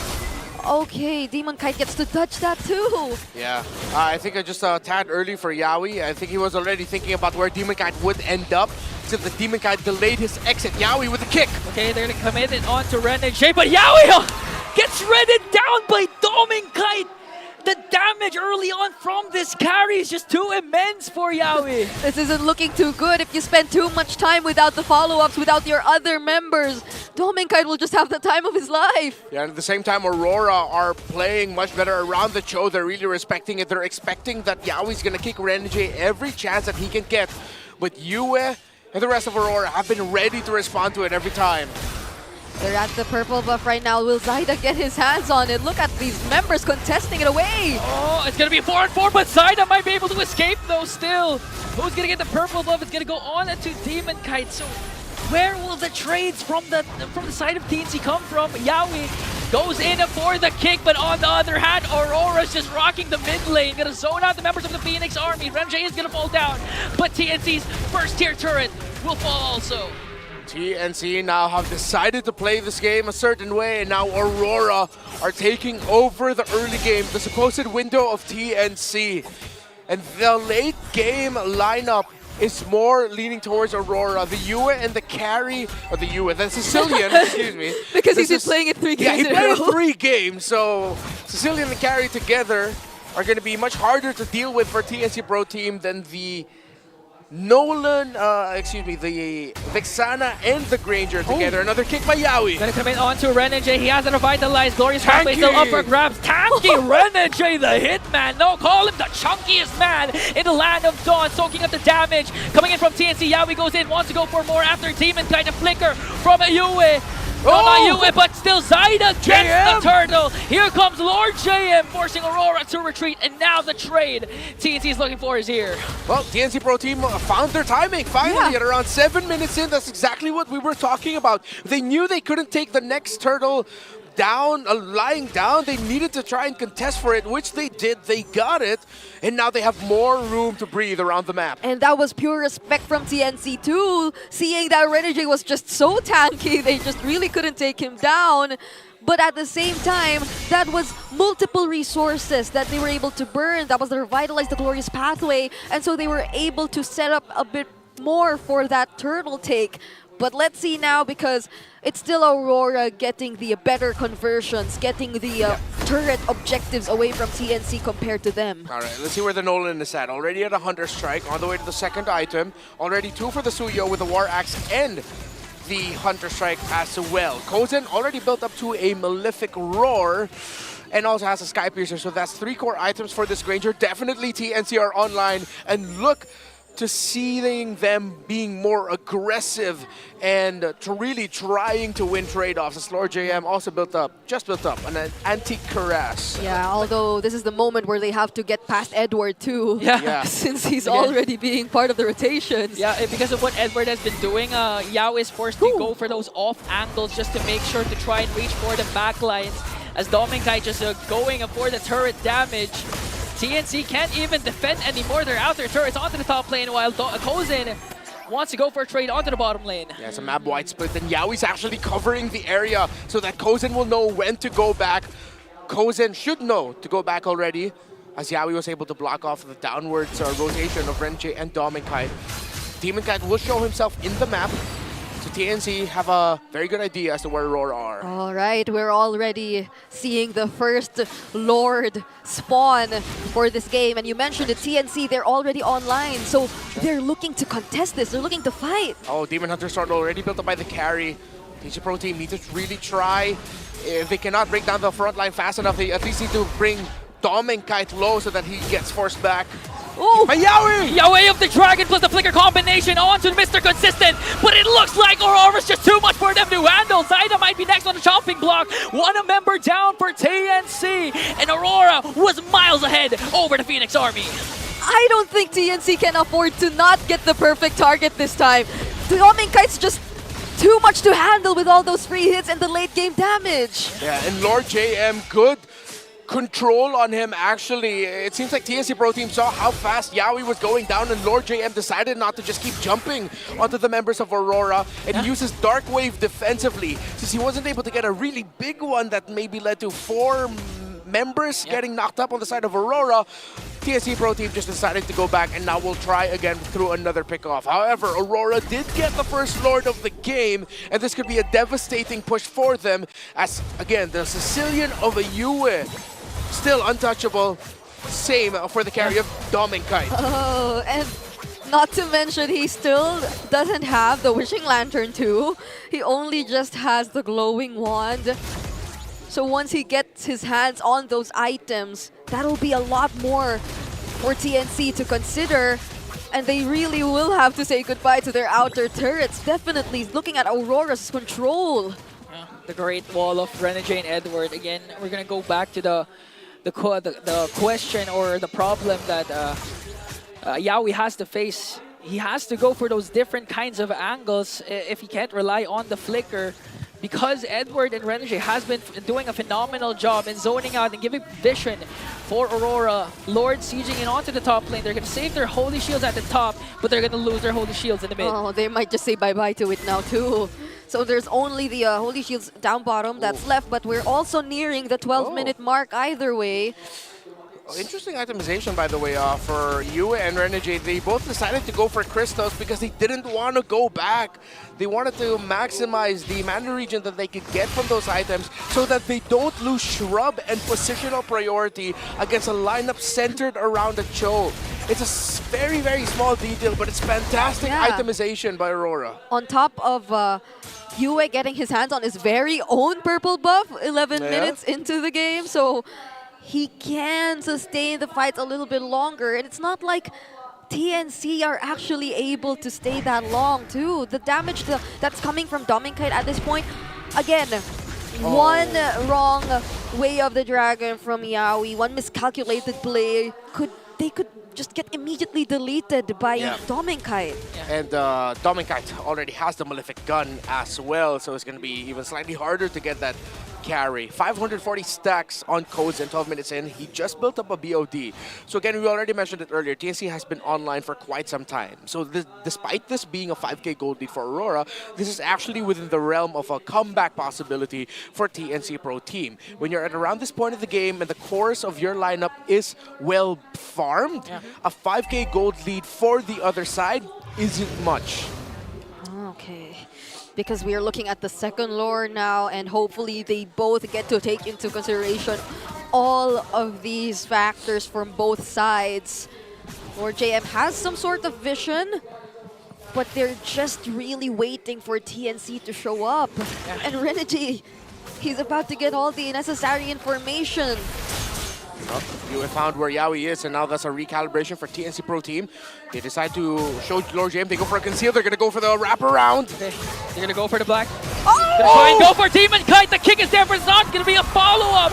As Dominkite will go to burst him down. Here comes Edward, wrecking havoc on the side of TNC. Forcing the flickers from Lord JM, but here comes Demon Kite with a Queller. Lord JM going to be able to sustain it, but the Lord, not so much, because Aurora will secure it.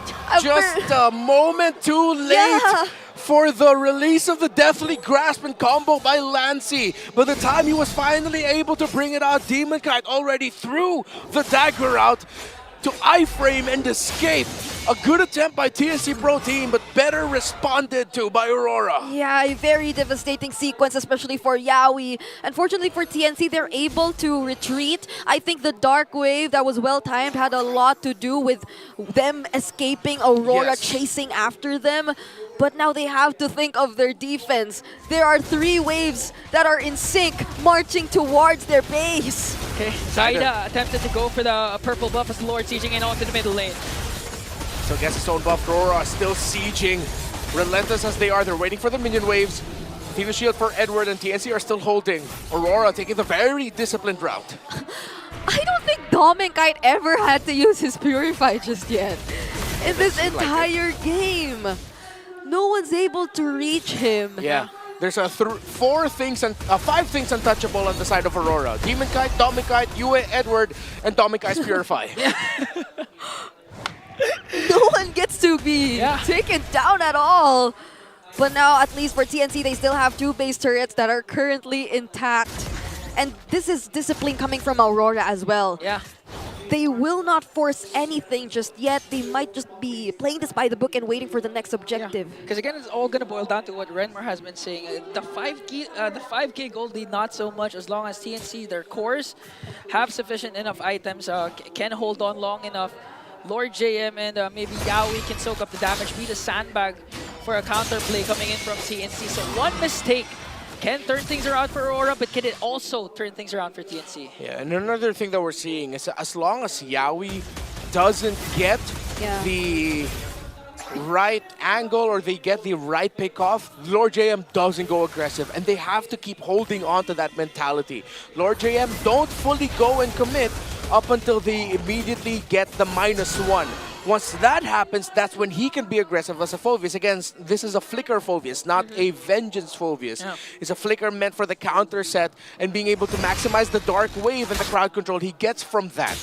Still, very pick-off dependent RTNC. Yeah, this is a different kind of lineup and playstyle we're supposed to see from them. It's not Yawi and Lord JM getting to engage together at the same time, or Lord JM having his very own openings, or having the capability to just look for members from Aurora and set things up compared to earlier when he was on the Badang. So they have to be a little more patient in terms of the decisions that they will be doing this time. And the 3rd Lord has finally spawned. This is the Enhanced Lord, if I'm not mistaken, still. So TNC really has to be careful. They lost 1 base turret too already. Oh, they're going to burst it down. Aurora might just go for the Lord instead, forcing TNC and keeping them at bay. Look at the damage coming in from Yue. Conceal. Edward's positioning so good. Yawi goes in! With the way of the dragon, but Demon Kite survives as he also secures the Lord. Goes in, forced to back away. Hunting season for Aurora. Edward was able to escape. No casualties for Aurora and TNC. They will lose too. Yawi was able to find him, but Demon Kite was free once again. Zaida and Yawi did their absolute best in that scenario. Zaida was even able to get a retribution off. Demon Kite did not retry that Lord. It was his second skill that helped secured it. And now Aurora, very disciplined yet again, countering the engagement of TNC Pro Team, might now be on the way to winning in this game number 3. Yawi is back, Zaida back in 5. Who wins? Who dies? Lord sieging in onto the middle lane. Renegade goes in with a glorious pathway, but Lassie counters out with a deadly grasp. They're able to out-sustain the damage coming in from Aurora, but the Lord still on there. Yue flickers in even for the Sackwin Club. They're going for the base and it's all over! Let's go home! Aurora's streak lives on! That was too quick of Aurora once they gained access to the base. That flicker in last minute too from Yue, they just literally wanted to seal the deal at that moment. The right call, the right play. They gave the choke to Yawi yet again, but this time they were more ready to play against it.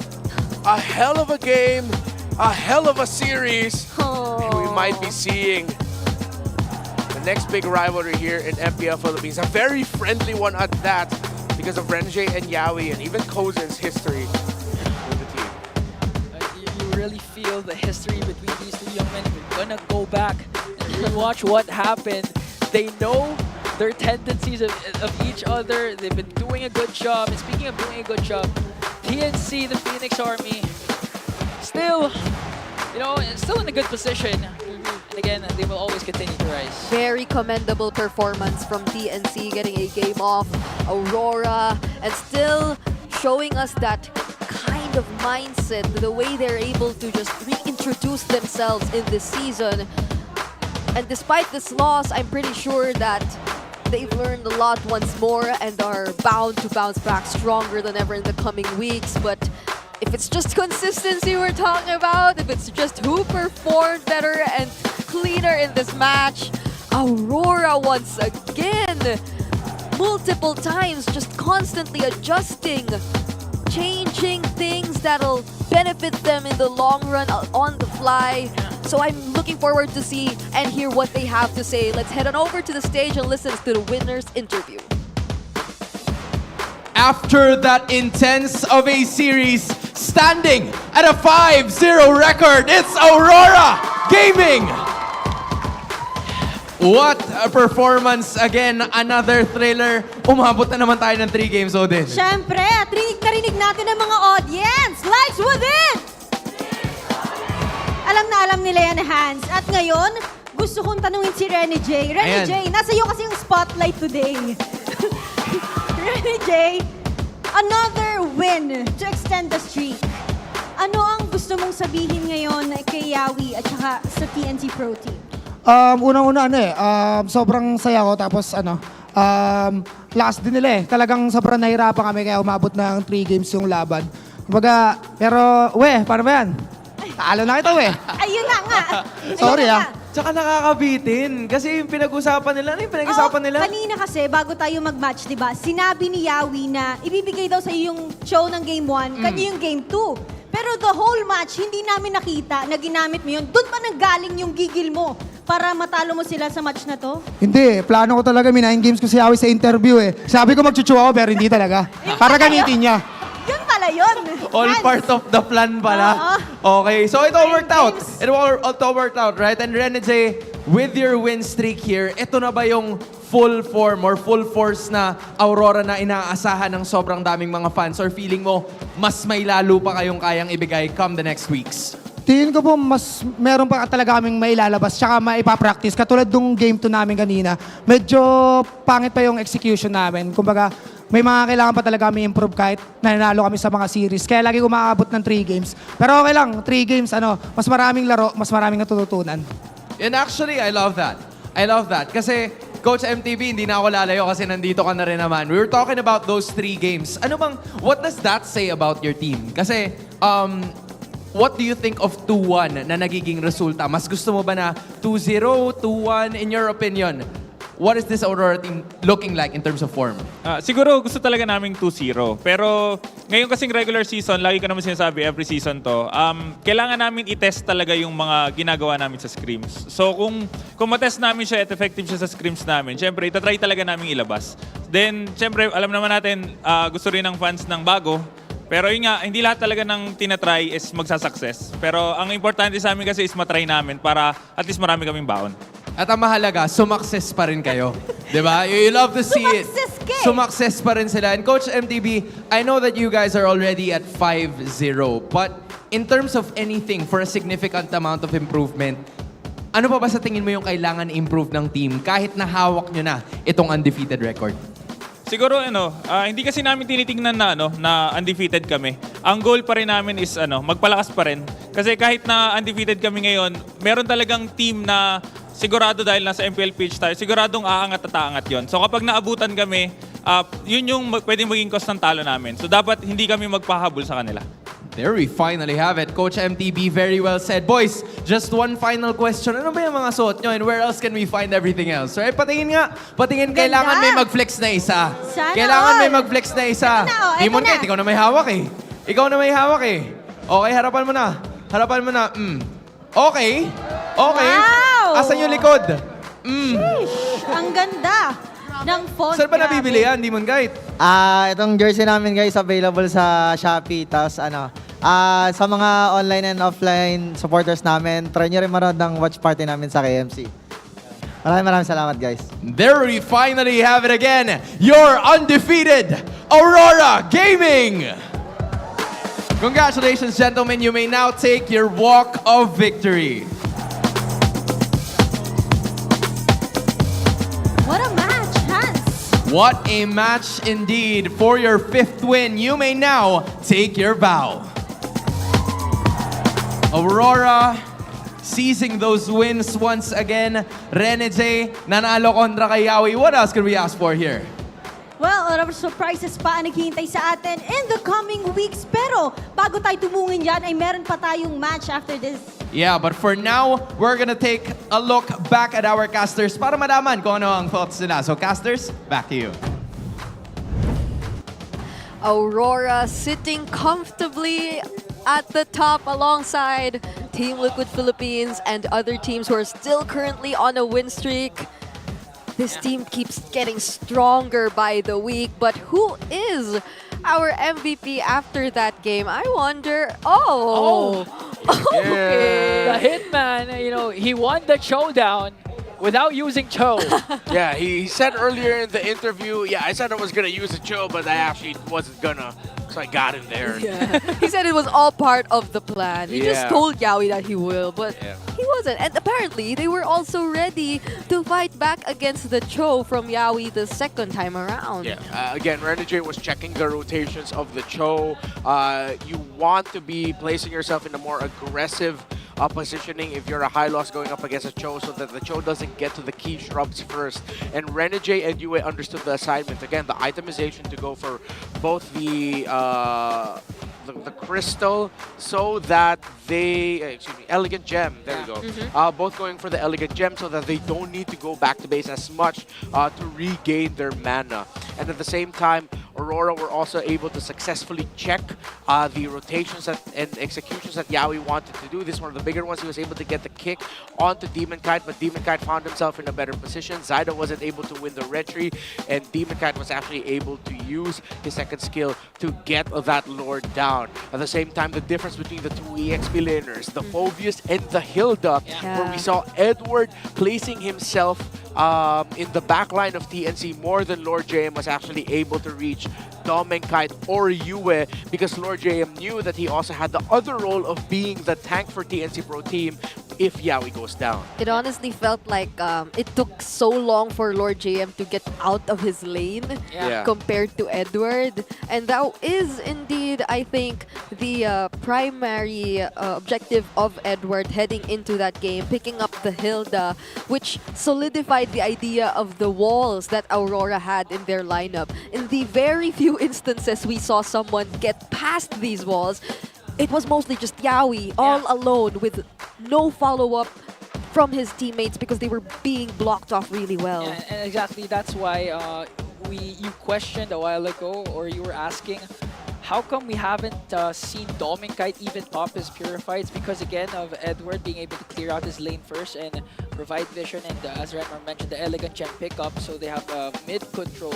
So these small things all add up to how Aurora was able to prevent the early game aggression of TNC, because we were questioning first 2-3 minutes, how come Kozen was having a hard time against a carry in the gold lane. Yeah, and look, pick-off-centered lineup around Burst. You're up against a double Revitalize. Look at the damage taken between Lord JM and Edward. That just goes to show and proves the point that we were making. That Edward was more present in disrupting the backline of TNC Pro Team than Lord JM was. And again, you can't fault Lord JM for doing that because he's the main tanky presence. Yawi is pick-off. You're up against a lineup that has two tanky presences in the Hilda and Hylos, a better front line for Aurora. Oh, but props to Kozen. He was able to still be the carry of that game, dealing a total of 70,000 damage up against Aurora. So you know he really tried his best. And he had his hands on the Granger too, but still the rich guy, Demon Kite, he just felt so unstoppable earlier. Like he wasn't even the main target anymore. Not until the last moment where Yawi really just tried to go after him. But even then, that was just time for Dominkite to just throw out all his shurikens towards Yawi. Yeah, it really all boiled down to their rotation and why Demon Kite rather is the BPI rich. Because again, there was a particular point where we were asking, TNC gave away the turtle. That you were expecting a counterplay or at least There was none. someone to get the jungle kills, but they didn't get anything because of what Demon Kite has been doing. Yeah, that probably still remains to be one of my biggest questions in this game, because as much as TNC wanted to probably be a little more on the defensive side, or we're probably being a little more patient, I was hoping to see more of the trades come into play, because the I thought Cho well, the Cho. aside from the Cho, but like the gap, the advantage grew too big. So now I wonder what went on in the comms earlier between these players. So let's listen in to the mic check.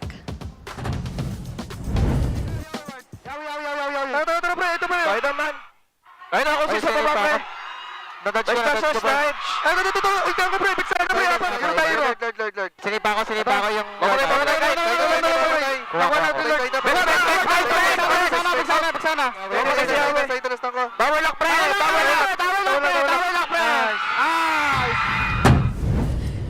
Okay, so apparently it was Demon Kite who was the most quiet with the lineup of Aurora, at least in those last few moments of the game. You know, to be honest, among the 5 players, the only person I understand was Demon Kite.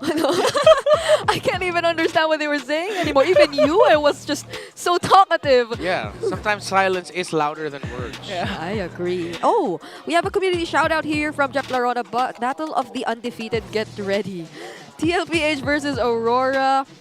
He's saying who has the advantage? Who has the advantage? And who will get the advantage? Because these two teams... again, our dilemma. There's no English word. Here we for go Gigil. again. There's Gigil once again. It's the these two teams are... Maybe eager. Is it eagerness? Oh, yeah. Maybe. They're just really eager to win. No, okay. It's not enough. I'm not going to doubt our Eager analysts. with an... Thank you. Or something. I don't know, because it's not enough. Bring it, dudes, clip that. Do that one more time and stare at the camera while doing it. Because, that's a suggestion. We don't have to do it. Well, yeah, because I can't tell you what you should and no, should but not do. I believe you. It's eager. It's eager with a or something. It's like again. I was talking again. No, it's okay. Yeah, next time. I already did it. Let's just do it off cam because we can't find the perfect word for Gigil. But shout outs to all the live streaming players out there. We also have a lot of them. Watch their streams for a chance for the favorite players to follow you back, get in-game codes, and you might actually get an opportunity to play with them. So we have, previously we had Kirk. Yeah. Tomorrow, apparently it's Sanford. Yeah. And on the 24th, it's Rene J. Oh, who just won here. So if you're fans of Sanford or Rene J, might as well take note of it and write it down on your calendars. Join the Pro Player live stream for the Golden Month. Yes, it's so exciting. There must be a lot of giveaways out there, but this is the match that will officially close week 3. It's Onic versus AP.Bren. Both teams who are at the bottom half and both teams who are looking to redeem themselves. Yeah, they're struggling. Onic have yet to get another series win. AP.Bren still has to get their series win. Yeah. There's a lot at stake for this upcoming match, but for now, we'll be heading into a very short break. So don't go away. It's Brigida, Ingan, and Renmar. We'll see you again later for Series 2.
GG, bro!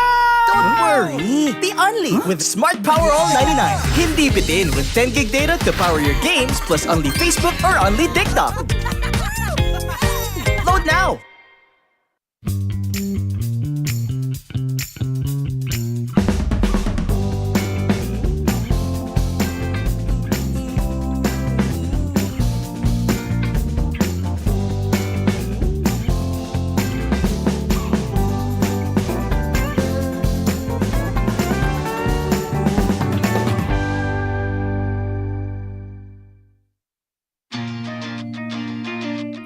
To go to a concert when you can own that stage with your friends.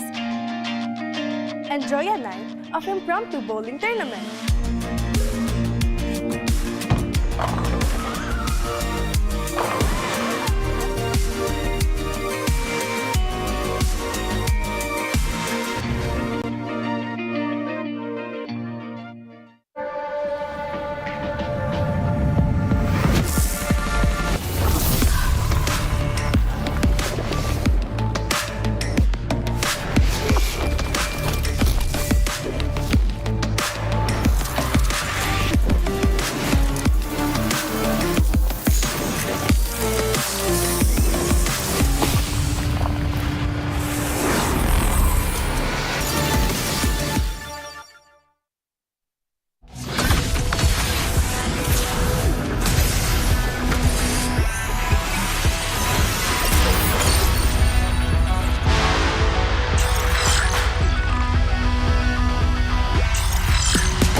Malakas ka ba?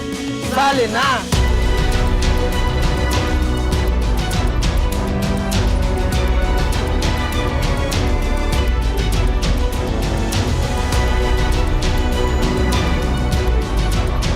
Kita Kids. Kita Kids. Kita Kids. Kita Kids Sa MCC Season 2.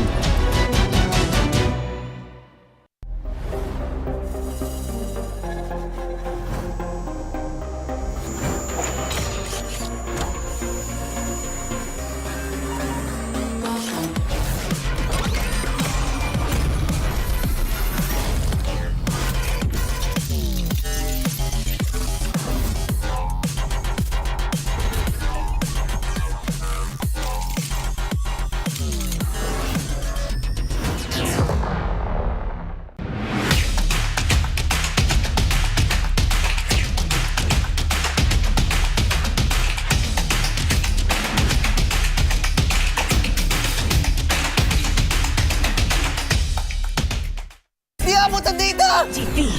GG.Bren! Don't worry! The Only with Smart Power All 99.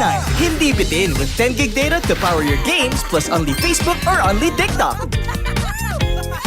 Load now!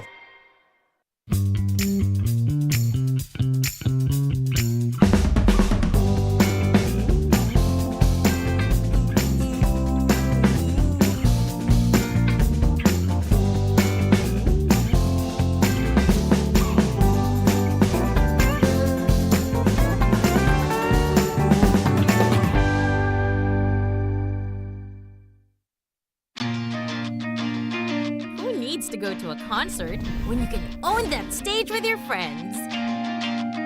Enjoy a night of impromptu bowling tournament.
Malakas ka ba? Sali na!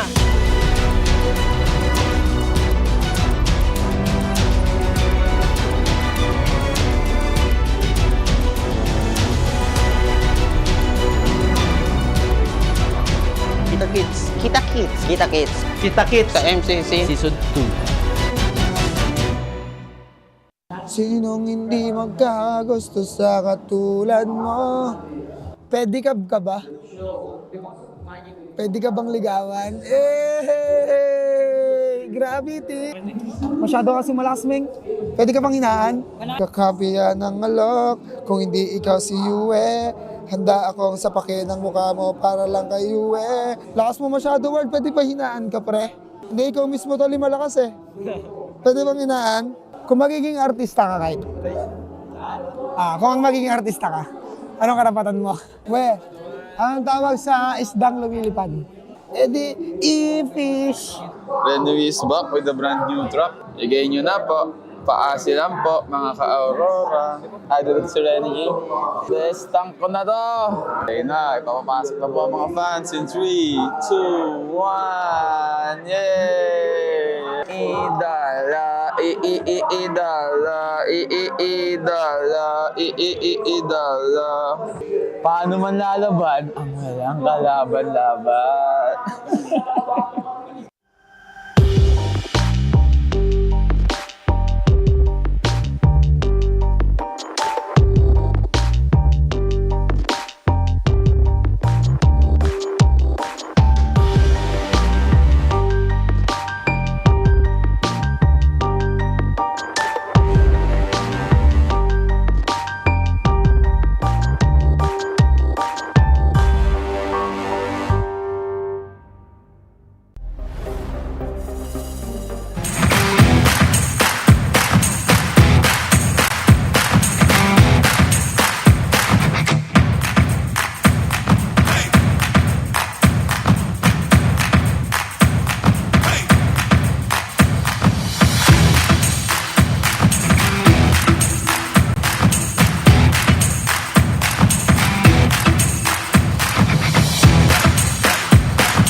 on and ripping for the 3 stars. Look at us to the top, no ifs, no buts. Winning any game, para to sa PINAS.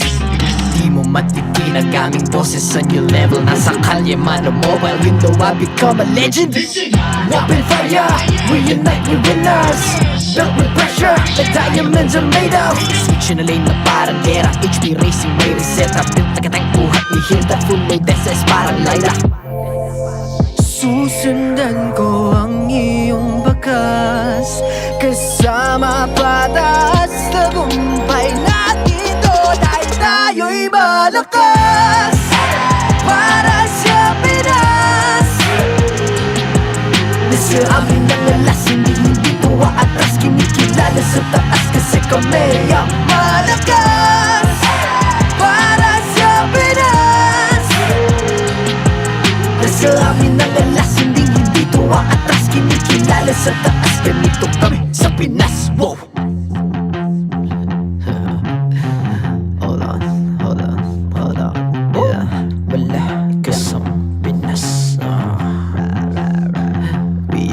Laging MVP, no surrender, no retreat. Pag nagsama-sama, just imagine what we can achieve. Laging MVP, no surrender, no retreat. Giving 100 all my all, cause we just cannot be defeated. We are unstoppable, immune and invulnerable. Ready ang equipment, lahat frozen, malang crowd control. Pakita ko na jab like pow, beast of the southeast. Takas sa watawat, proud and loud, cause every enemy we devour. Susundan ko ang iyong bakas. Kasama pataas, tagumpay natin to. Dahil tayo'y malakas para sa Pinas. Nasa amin ang alas, hindi to atras. Kinikilala sa taas kasi kami ang malakas para sa Pinas. Nasa amin ang alas, hindi to atras. Kinikilala sa taas, ganito kami sa Pinas. Wow!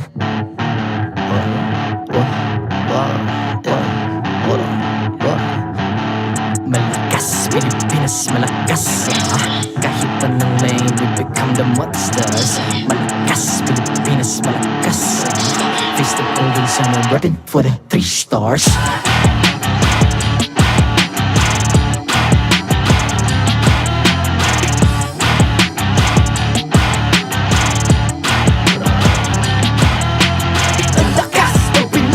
Unite, be the stars. Ang lakas ng Pinas. We unite, be the stars. Ang lakas ng Pinas. We unite, be the stars. Ang lakas ng Pinas.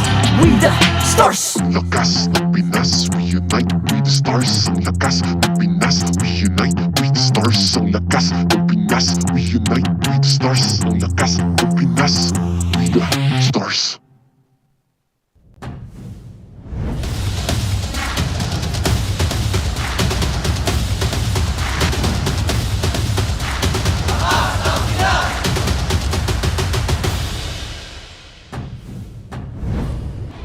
Welcome back to week 3, day number 3 of MPL Philippines Season 15. After witnessing a very close 3-game series earlier between TNC and Aurora, we're about to jump into AP.Bren versus the world champions Onic Philippines. I am Brigida together with Ingan and Renmar, still bringing you the action for this last day of week number 3. And this match feels very, I'd say, important because both of these teams, they need to put an end to their losing streaks. Yeah, for AP.Bren, again, you're still looking for your very first win coming into week number 3. It's very crucial for you. And for the defending champions, Onic Philippines, you have to get your groove back as soon as possible. And this could be a potential game to do that as soon as now. Yes, it's very important. Now is the time for them to do that. But by the way, we also have Time Zone, which have an exclusive promo just for you. So don't forget, you can get 400 pesos power load for only 200 pesos cash. Basically 50% off, and all you have to do is register on the Time Zone Fun app, insert the promo code TZXMPL, and redeem the voucher at any of your favorite Time Zone venues. Don't miss out on this amazing deal. That's my favorite At part least the of the spiel. I legit look forward to it every single time. But it's not just that, guys, because you can also get a 2,000 peso discount on your next purchase by using the TT Racing X MPL Philippines exclusive voucher code. That's MPL 2000, and head on over to ttracing.ph so you can check it out. Plus, don't miss out on this exciting TT Racing Gaming Share giveaways during MPL Philippines. Stay tuned for more info. Don't miss out on this exciting deal. I tripped on my words there. Just remember, for those who dream, work, and play, TT Racing has your back. Don't miss out on this amazing deal. Yes, please don't miss out. We have a lot of amazing deals over for you who are fans and viewers of MPL Philippines. And even for those who decide to watch on site here, we have a lot of booths. We have a mini time zone also over here at the arena. So if you want to check it out, don't forget. But just to quickly recap what happened. Yeah. Renegade, the MVP of game number 3, locks down Yaoi to extend Aurora's streak. I think Aurora really worked together so well, stopping Yaoi on his show the second time they went up against it in earlier series. It's a well-rounded effort, and again, it's nice to see both roamers going head-to-head once again after a very long time, but this time the Hitman comes out on top. That was a series where we saw Yue play the Sicilian 3 times, and yeah, I think the Sicilian is going to come out as a major pocket pick for Aurora. They just seem to play very well around that. And even Renegade's high loss is still undefeated, now sitting at 4-0. I agree. Even the carry by Dominkite, right? It was a really amazing performance shown to us, but we have to check the updated standings after what happened earlier, which I feel hasn't really changed that much because TLPH and Aurora will simply be on 5 match points for both, and they're really sitting comfortably at the top.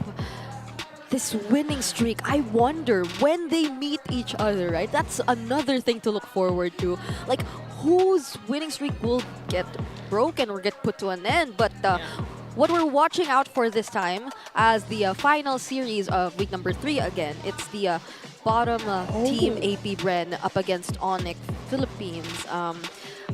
A lot of us might still be surprised to this day that we're seeing the most recent world champions in the bottom half of our standings, even though we're already in week 3, but it's actually happening. And I can't say we've found a definite answer as to why Onic is experiencing this, but it's a lot of factors, I feel. Like a lot of teams stepping up and them somehow, needing to adapt. Maybe it's the Champions Curse, because it's not just Onic, right, Renmar?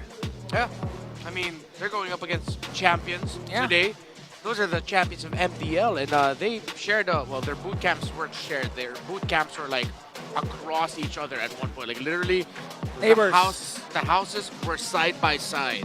So they're actually very familiar with one another. Yeah, because for MDL, the MPL franchise teams tend to really have their partnerships, their MDL teams, their counterparts, and the Lazy, which now we know to be as AP.Bren in the MPL Philippines, is one of them. Like, it's the former partnership of Onic Philippines in previous seasons. So now we're talking about 2 champions of their respective leagues who are again currently in crisis.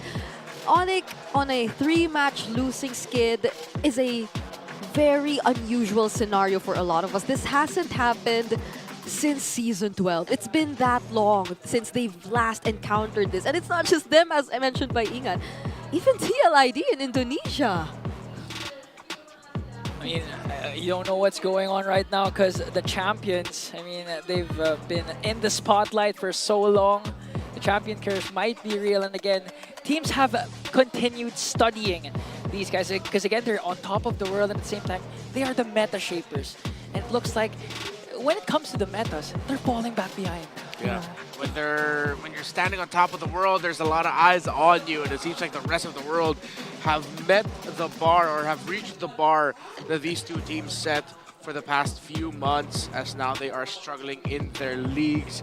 And I don't think it's just also like when it comes to the draft. I know a lot of members in our community talk about drafts, talk about how that has a big effect on the game. But when you really look at the in-game as well, teams can now tango with Onic Philippines and Team Liquid ID. When we thought it was only these two that can really play with each other very well, everyone else now just plays very well against these two. Top 5 for Onic Philippines and bottom 3 for TLID, who just yesterday encountered a 9 minutes and 38 seconds defeat against RRQ. So far, the shortest game that has ever happened in MPL ID this season. So that's another interesting thing to look at. So as much as a lot of eyes have been on them since their winning days, now the pressure hopefully isn't getting to them that much. Like, there are probably a lot of skeptics really out there. They're starting to come up and say, like, what is happening to them, right? It's a very unfortunate scenario for them, but I like to think that, especially for Onic Philippines, they've been very vocal about it too. I think in a recent interview as well, Coach Why Not has mentioned that what he's observed from Onic Philippines is that they're somewhat playing not to lose. And it's not something you would usually expect from Onic Philippines. For the longest time, they've been this very decisive, setting the tempo type of team. So now we leave it to you guys to decide on whether or not this entire discussion about the Champions Curse is real. Is it a yes for you? Is it a no? Do you think that the PH is just different, it's just so competitive, or are you believers that they'll come back? If I were to ask you, what do you think is the answer here? C. And they're gonna prove it once we reach one of the international tournaments that's upcoming. If Onic Philippines dominate that, I mean, for sure the answer is C. Yeah, honestly for me, I think it really is real. The Champions Curse is just so many eyes on you, learning from you, taking notes from you, just so that they can beat you.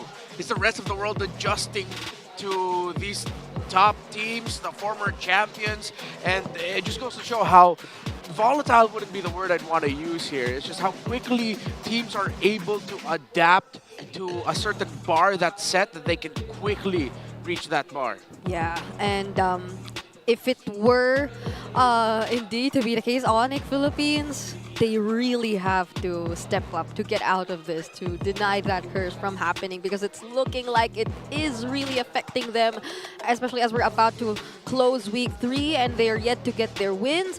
But it's an equally important responsibility for AP.Bren to do the same. I think I'd like to put a lot of focus on our junglers as well. King Kong and James Panks, they are two of the standout players from both of these teams. Mechanically promising players, or if not proven, have already proven themselves, right? So these two players are definitely people you would want to look out for in this upcoming match. They do know each other a lot, but it's different now that they haven't been together for a while, and that they are actually looking to get that win after such a long time. Yeah, it could all boil down to what happened a while ago between Renjay and Yawi, where they know their tendencies. And at the same time, what baffles me is that in 3 weeks of MPL, King Kong is actually the least has the least amount of kills when it comes to kills in the jungle role. So that's so scary. Oh, there has been something going on, definitely, and it's those multiple eyes watching out of Onic Philippines and finally finding out how to respond to them. But for now, I like to hear what these players have in mind, have to say about this upcoming match. So let's head on over to our All Access segment. Welcome to All Access segment. Nandito ako ngayon sa AP.Bren holding area kasama ang a man with a million moves, James Panks. Hello! Kumusta naman? So, yung mga weeks before ay hindi naging maganda or naging mahirap para sa inyo yung mga matches nyo. Paano nyo continuously minomotivate yung sarili nyo coming into this match?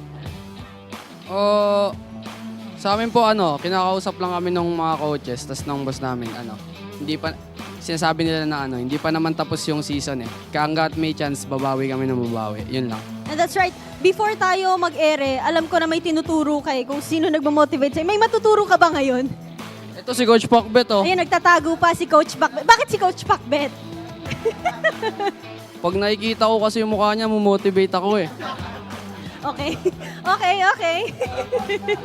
Pero ngayon, motivated kayong papasok dito sa match. Makakaharap mo ngayon sina King Kong. And before, alam namin na may pinagsamahan kayo. Pwede mo bang ikwento sa amin kung ano yung background nyo? Yun lang po, magka-same kami ng bootcamp. Tapos, yun, parang magkakapatid lang. Tapos, yun, nag-i-scrim, tapos banding. Ayun po, ganun lang. So talagang may pinagsamahan na kayong dalawa bago pa kayo maging magkalaban ngayon. Kung may tatanong ka kay King Kong na payo ngayon, ano yun? Payo? Payo, oo. Tips. Nanonood siya. Nakikinig ngayon si King Kong sa kabilang room. Nakikinig kami. Paano mag-diet? Paano mag-diet? King. So, wala sa in-game.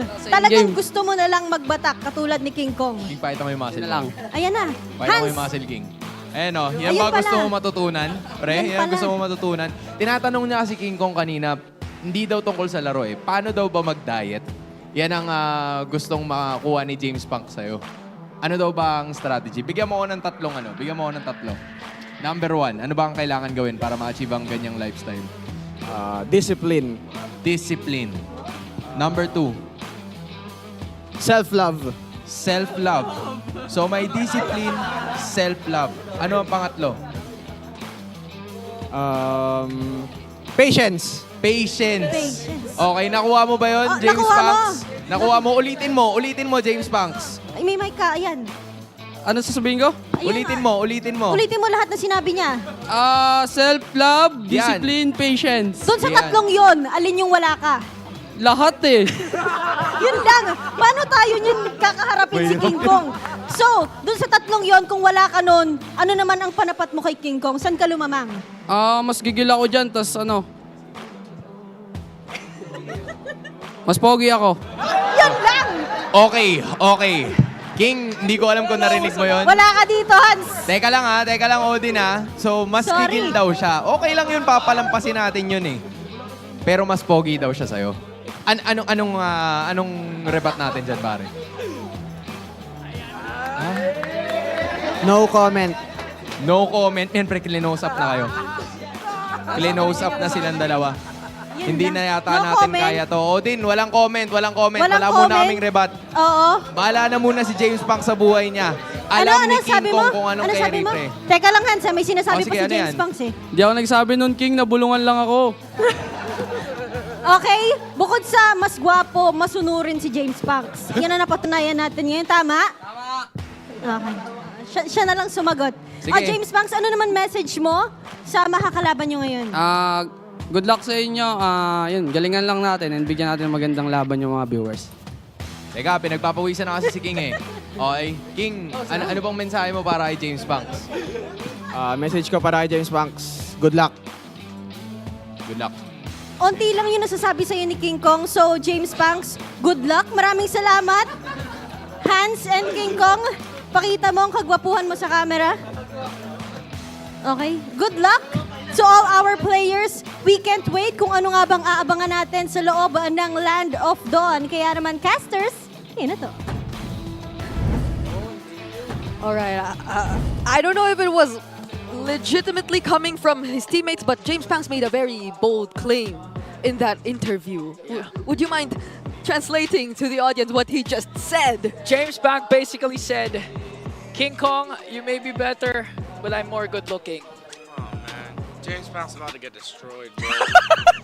Nah, say whatever you want to King Kong. Just don't claim you are more handsome than him. And he tried to say, "Oh no, I didn't mean to say that. They just told me to say it," pointing at his teammates. But nah, James Punk, bro, you gotta be careful, dog. I swear, the King Kong fans across the world, I could not count just how many King Kong fans have emerged after their championship. Yeah. And speaking of fans, I'm pretty sure the #1 buff of James Punks will be watching tonight. Oh. So James Punks doesn't care even if King Kong has thousands of fans. I have one fan, and that one fan is the love of his life. Wow. Yeah. Is she in the arena today? I think so. Oh, okay. She probably is. Yeah. But Probably is, yeah. for those asking how to build muscle like King Kong, he also laid out the answers too. There were 3 important rules that you have to take into consideration. What's that? Self-love, discipline. Discipline. And patience. Patience. But Remar suggested protein. Yeah, because you cannot eat any of those. Can you eat self-love? I'm not going to make that joke here. Can you eat discipline? No. Can you eat patience? You cannot. Can you eat protein? Yes, you can. But you know what King Kong can do? What? Make James Banks eat his own words. Ah. Is that good enough, Renmar? Yeah, I like that. Thank you so much. Yeah, what's the macros value on words? Wait, I haven't thought of anything yet. Ah, come on. I'm just happy with what I said. My goodness. But I'm liking the personalities that are coming out of our players, especially from AP.Bren. Yeah. Even though we're just entering week 3 and I know they're yet to get their first win, I like the confidence that's showing up. It isn't that far from what we've seen from them in MDL. Do you recall this kind of aura coming in from Lazy Esports then too from MDL? Because I feel like this has been the same kind of personality they've been showing, right? It's a good sign. That's why we called James Banks the man with a million moves, because even under pressure, actually someone said that Onic AP.Bren actually liked it when their backs are against the wall because they perform better. And that aura needs to come out today up against, the real Sigma. No words needed. Yeah. Yeah. And when they shared a boot camp, these two teams had a sort of symbiotic relationship. When this roster of AP.Bren were then called as Onic Arsenals, they made each other better through scrims, through in-house scrims, and I think we're about to see a live competitive in-house scrim right now. I think in James Pang's words, he called their relationship similar to that of siblings. So let's see how that will turn out in this match. Let's head on over and introduce our players for this match. To oversee and uphold the tournament's integrity, guiding us through this match is our marshals, JJ, Chico, David, and Patrick. Down but not out, the Super Families back for their final match of the week. It's Onic time for Onic Philippines. In the EXP lane, the Kirk attack. Kirk! It's the Beast! King Kong! The Monster Mage, Super Frizz! The Bruiser, Brusco! And the Gold Standard, Calra!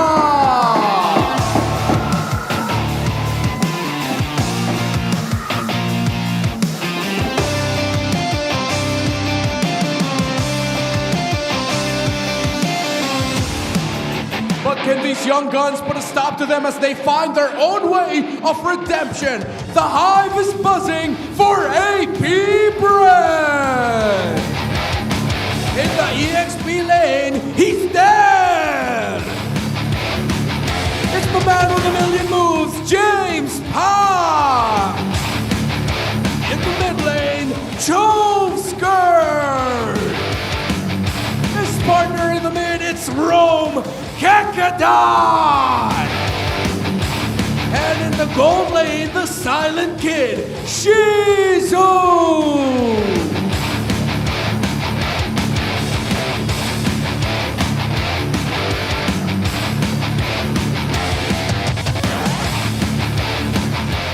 And their coaches. Please welcome to the stage, Coach Why Not and Coach Jeff. MPL Arena, whose lose streak will end and who will finally get a victory? Onic Philippines versus AP.Bren. The battle of the Sonics versus the Bees. This is definitely a match to watch out for. Here's Onic Philippines, Kirk, King Kong, Super Prince, Brusco, and Kelra. Even if a lot are questioning what's happening with Onic Philippines, you cannot deny the fact that they are still the defending champions of the Philippines as well as the world champions. And they're just looking to continuously prove that this is just a small crack in their path towards greatness once again. And they can be able to bounce back and go back to their God form. Yep, and after going up against Team Liquid Philippines yesterday, the top of the ranking so far, I'm pretty sure that they are hungrier than ever and that they've learned so much as well. But up against this challenge too is AP.Bren, it's Der, James Pang, Strovsker, Kekedot, and Shizu. It feels like we've seen less 100 moves from James Banks. and that's a long way to a million. So hopefully we get to see him really shine here. Kakanot, Chovskirt have to pave the way for their jungler. Shizu, he's been slowly showing up and getting there. Dare has been the one who's coming out as the big X factor in some key plays when he has his hands on the Badang. However, the times where Onic Philippines lost is because their opponents were able to outplay and minimize the activity of Kirk. Dare has to win in lane and beat Kirk. Ooh, that's a huge responsibility that they have to do. And I just want to say, Shizu also took off his glasses once again for today. It seems like they're really getting serious. But this spider graph, despite the losses from Onic Philippines, it still pretty much favors them. It seems like in terms of like every single game they play, they tend to perform better than AP.Bren. You know what baffles me about this graph? AP.Bren comes from MPL. They were the reigning defending champions, went up against RRQ in a 7-game series in a global ban system. But if you're going to look at their hero pool, they're the least unique heroes used among all the teams in MPL. Yeah, I thought AP.Bren at this point would actually just try to juggle more heroes and attempt more strategies, similar to what Twisted Minds is doing with their own ability to try and make Alice in the jungle and healing roamers or mid laners work.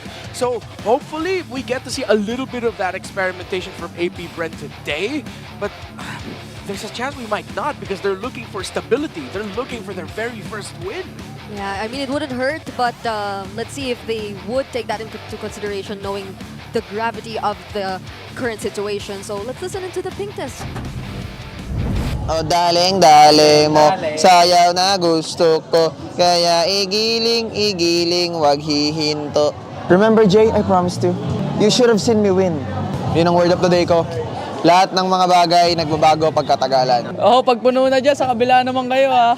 Dito sa kaliwa, maluwag pa oh. Puno na sa kanan ha. Sobrang dami. Sobrang dami dyan. Ang tagal kasi nung biyahe natin, coach eh. Kailan ba uusad to? Eh na, dumadami na sa kaliwa. Yung kaliwa, puro kamag-anak. Ang dami natin kamag-anak. So apparently, James Pass is just calling on the other members to take up the vacant seats on their side. Yeah. I mean, I get him. At the beginning, it looked like there were a lot of members of the Super Fam, but now there's a lot of bees in the hive have shown up. So, Onic Philippines rebuild the family, redefine what it means to play as Onic Philippines in this current metagame. The world has adjusted to you. That is undeniable. So change things up and rediscover yourselves in this game. Tough ask for them. Tough ask also for AP.Bren to usurp the family, because I feel like even in their worst days, Onic Philippines are still one of the best teams in the world, while AP.Bren still have a lot to prove. So both of you need to shrug off the curse. Easier said than done, because in the professional scene, that takes so many steps. It begins with the draft, changing priorities, changing out which heroes go where in the very specific draft order. Who are you willing to give and get in the draft? Then, how do you execute it? How do your EXP laners find the right timing to enter? See, I could keep going, but my time is done because the graphic's gone. Yeah, and at least we ended on a very significant talking point, which is again the highlight on the EXP laners, because we did mention earlier, Renmar did mention how Gem was indeed proving to be the X factor for AP.Bren in their recent... Daredevil. Yeah, the Dare. Are we settling with Daredevil? I think it's a good moniker. It suits him well. And again, yeah, I do agree with Brigida, because again, if you're gonna recall the games of AP.Bren wherein they were about to turn the tides for them, a potential comeback, it was started off by Dare's Badang, paired up with the Vexana of Chovskirt. Yep. Sir, so now they even take out that Badang we previously mentioned first.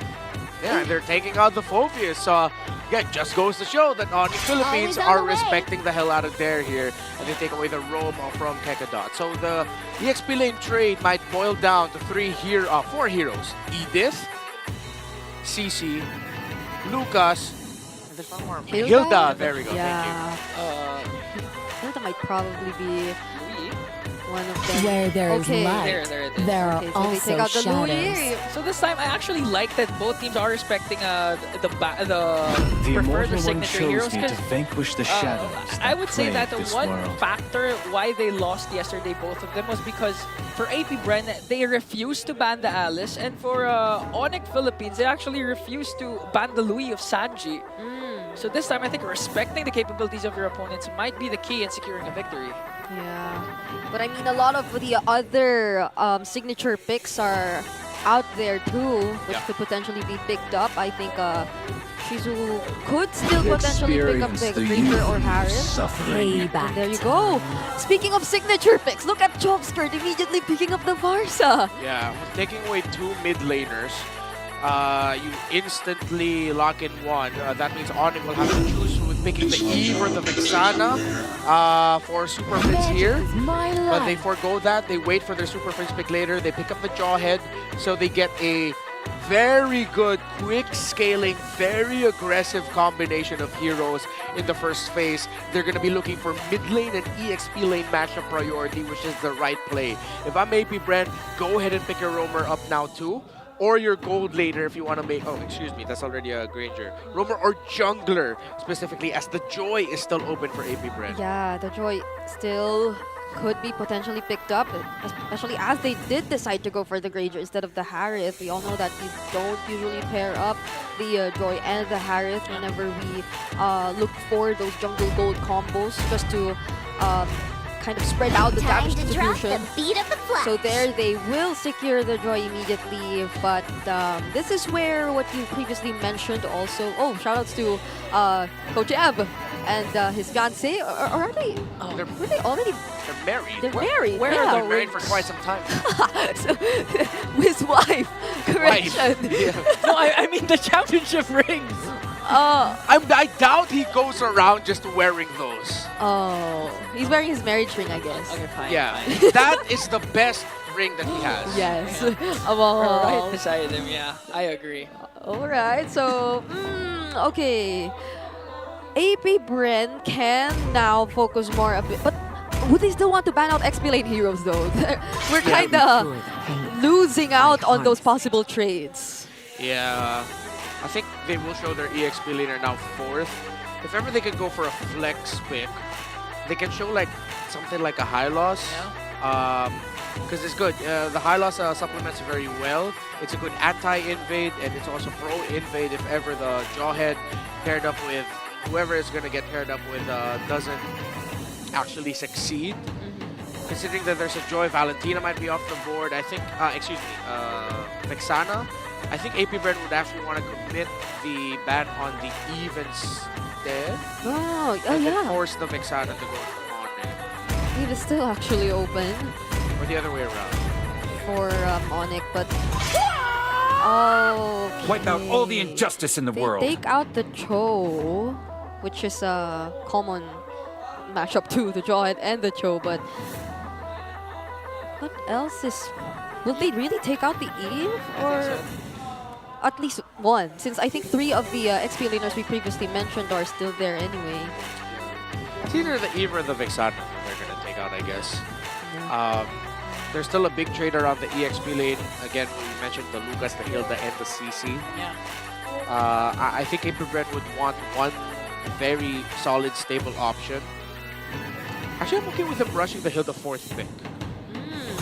Hope will find So a they ban way. out the Vexana, there you even when go. all is Eve is forlorn. available for Onic Philippines, but if they do get to secure that XP laner, which would be just really disruptive, Eve wouldn't have such a great time either.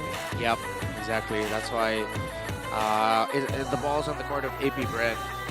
So, because if this isn't an Eve, we've seen Aurora fall out considerably so. Oh, that flew under my radar. That's actually a very good ban by Onic. And I think this actually goes to show that we might see an Eve pick up there for Super Friends.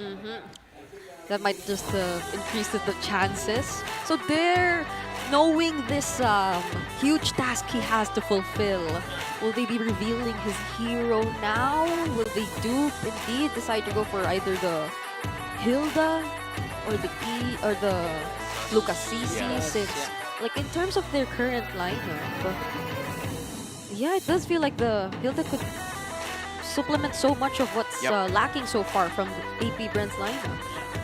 Also make sure that James Panks isn't alone with the Let's hear diving. from the crowd. Oh. Make some noise man. for yours truly. Go ahead and go for the CC route. Again, so even if Onic decides to go for a Hilda, When you gaze, I am the priestess of primal lightness, the hunter of all the evil gods. Okay. All right. They went for the Selena, which at this point I'm no longer that big a fan of. But they paired it up with the Edith, and they already have the Harith also. But it's very single target lockdown focused for the lineup of Onic.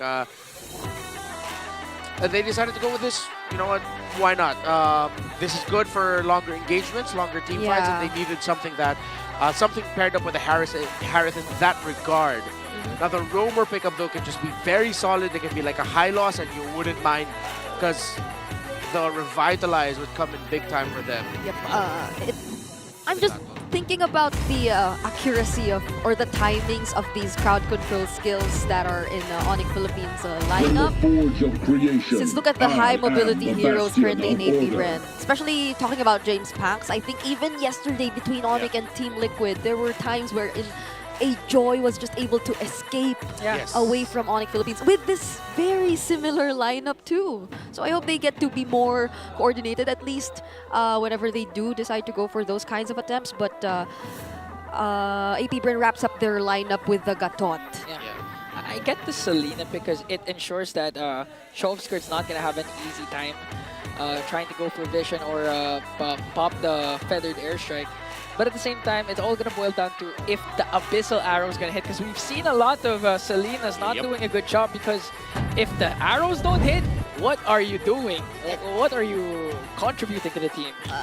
And as much as as much as the Farsa is stationary, just look at the heroes in AP.Bren's lineup ready to block off all those Abyssal Arrows. Just even with the Gatot, he'd be willing to do that. Yeah, I've acknowledged though a lot of crowd control on the side of Onic, significantly more compared to AP.Bren, and that's where the kicker might be. The fact that Onic can control AP.Bren more and for longer periods of time. Okay, but before we dive into game number 1, let us first ensure that everything is settled for our players. And again, going back to the idea, yeah, I mean the presence of an Edith would really somehow ensure that they could fight longer up against AP.Bren. Just wondering if the execution of the early game 2 for AP.Bren would be as good since they have a lot of early burst damage that could potentially come out from their lineup. For Kirk, apart from the prolonged team fights that will for surely go in favor of Onic, alongside the Abyssal Arrow, the Earth Shatter Flicker combination or onward has to connect as well because we've been seeing some missed timed or missed connection plays coming in from Kirk when he's rocking the Edith. So a lot of pressure will also boil down to Onic's XP laner. Yeah, it can go as little as whether or not he should use the first skill or the second skill, I think. Like, those are the smallest decisions even that could make a huge difference despite the chaotic fights that could happen later on. But yeah, it's a new day for Onic Philippines, and just look at all the Sonics out there ready to support them too. They definitely want to see their favorites finally securing the win. Yeah, and they definitely don't agree with James Panks' comments a while ago. I mean, they're going to go biased with King Kong, but I 100% agree with the Sonic fans that their jacket is amazing. Again, you can pre-order. You can just go to MPL Philippines, go to their booth, and pre-order that amazing jacket because I do believe it's limited stocks only. It's a racing jacket promoted by Dilar as well. If you saw his photos, he's been modeling it. But they are not selling the specific jacket that Dilar wore and sweated in. That is specifically Dilar's. Yeah, that would be so expensive. We're going to be paying for Dilar's sweat. You guys can't get your hands on that, but you can get your very own jacket either way. So let's head back into this game. Again, watching out for... Ooh, look at this. 3 members of Onic Philippines. Fortunately, Chopskirt was safe. Oh! Early aggressive start for King Kong goes in. Oh my God! Yep, Super Prince is pissed off. He's not happy about the losing streak. What a play! That's literally Arrow? another play coming in from Onic. Now they're going for Keket. Even with the revitalize, the double kill coming in from Super Prince. And that's a grown man's play with the TPs. He's... I hope there's an English word for giggle, because this is what giggle is for Super Prince. Super Prince is on fire today. You would have thought that Chopskirt was very safe in that position, but apparently he wasn't. Looks like I'm seeing the big brother bully the little brother. That was classic Onic, how they juggled that sequence of crowd control and burst in the center of the map, and now this puts Onic in a relatively comfortable spot to control the rotations. Yeah, this is an early 2-0 for a Selena who we usually tend to consider as a hit or miss, but this is one of the instances where clearly they've capitalized on the early game potential of a Selena that almost hit again. Yeah, you know what? James Pang said, King Kong, I am more handsomer than you. And Super Prince took it personally. He got offended. Now they're trying to engage on the Chopskirt. Going to bring him down once again. Here comes Super Prince dashing in onto Kekidon. Might be able to out-sustain it, but Kirk, one more hit. Right on the mark. It's not going to connect. A sidestep from Kekidon. And he's going to evade that. If only Super Hands had the flicker again. I'm pretty sure he would have flickered in and gotten the kill. Look at this aggressive control in the mid lane of a Selena and the Jawhead. You know, I recall when one of the first times Selena was brought back into the meta, I believe it was in Snapdragon Pro Series, it was actually Super Prince's decision to go with the Selena. It wasn't the coach's decision. Super Prince actually just asked if he could perform, if he could play it, and he outperformed everyone with the Selena. Yeah, and if his performance on this Selena is terrifying enough, now that he hasn't had his hands on all that cooldown reduction just yet, so imagine what could happen and how AP.Bren could be potentially split up once he gets to build all those items. He's currently 2-0-1 on the Selena. Imagine that. He's ahead even of Chopskirt. This is a heat check win for Onic Philippines if ever they do end up winning this series. Again, there's a lot of people already doubting them. They've struggled. And I think they're going to this mentality of they really cannot absolutely lose to AP.Bren. They have to dominate and crush AP.Bren in this series. And so far, they're doing it in the first 4 minutes of this game, showing their familiarity with their old boot camp mates, their old org mates that they grew and learned a lot from. They've even attributed their success in MPL Philippines Season 13 to what this roster that AP.Bren is fielding was able to do in helping them grow through scrims. Yeah, and we're seeing that coordination and teamwork from Onic Philippines now. Even Kirk just keeps getting out of his lane, just watches James Panks and just keeps grouping up together with even Brusco or Super Prince. But that's one thing to look at, I guess. They're took out all the energy shields already in the bottom lane. He traded the gold plating for the turtle. At the same time, we're seeing again, as you mentioned, Kirk being the secondary roamer as King Kong tries to invade over James Pass. And even the Abyssal Arrow gonna connect on to Keket. The revitalize is there, but a kill spree coming in from Super Prince. King Kong caught in the middle, and that's a trade AP.Bren is willing to take. That was Chopskirt able to stun King Kong just in time to set up the electrifying beats for James Banks. They punish the invade, and now Onic Philippines will have to simmer down just a little bit as AP.Bren have stopped for their major rotational sequence. And Onic will play to just allow King Kong to regain farm. Super Prince hits the Abyssal Arrow on Chopskirt. Oh, okay. He won't. That was a warning dive in. shot. Yeah. He won't go in. Oh, Kellera! Kellera's Diamond Force up against 2. He's focusing on the tower, but Shizu was there to add the same damage. And now you have to look at Super Prince once again, because it's going to connect on to Kekidon. There's no revitalize, and there's a follow-up coming in from Brusco. The Bruiser picks up, and Super Prince gets the kill. I don't think Brusco had to use his flicker yet. It's always Super Prince getting the stun, using the Abyssal Arrows, and him just walking towards the targets and using the ejectors, tossing them towards Super Prince. This feels like a redemption game for Super Prince on the Selena pickup. Has struggled earlier in the week, or yesterday rather. And he's coming back with a vengeance here. Great line that Brusco and Super Prince set up, and I think that's the line that they've been playing around.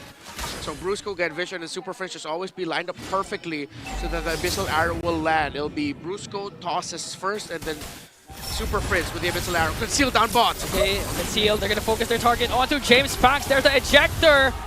Almost. But Onic was able to finish the job and bring down James Pax. Yeah, and despite all the attention we put onto Super Prince and the connections alongside King Kong and Brusco, Kellra silently is leading the gold leaderboard. So he's just farming up so well. I can imagine how big of a threat he can be in the team fights that will happen later. Look at him just taking down turrets one by one. Okay, even up against 3.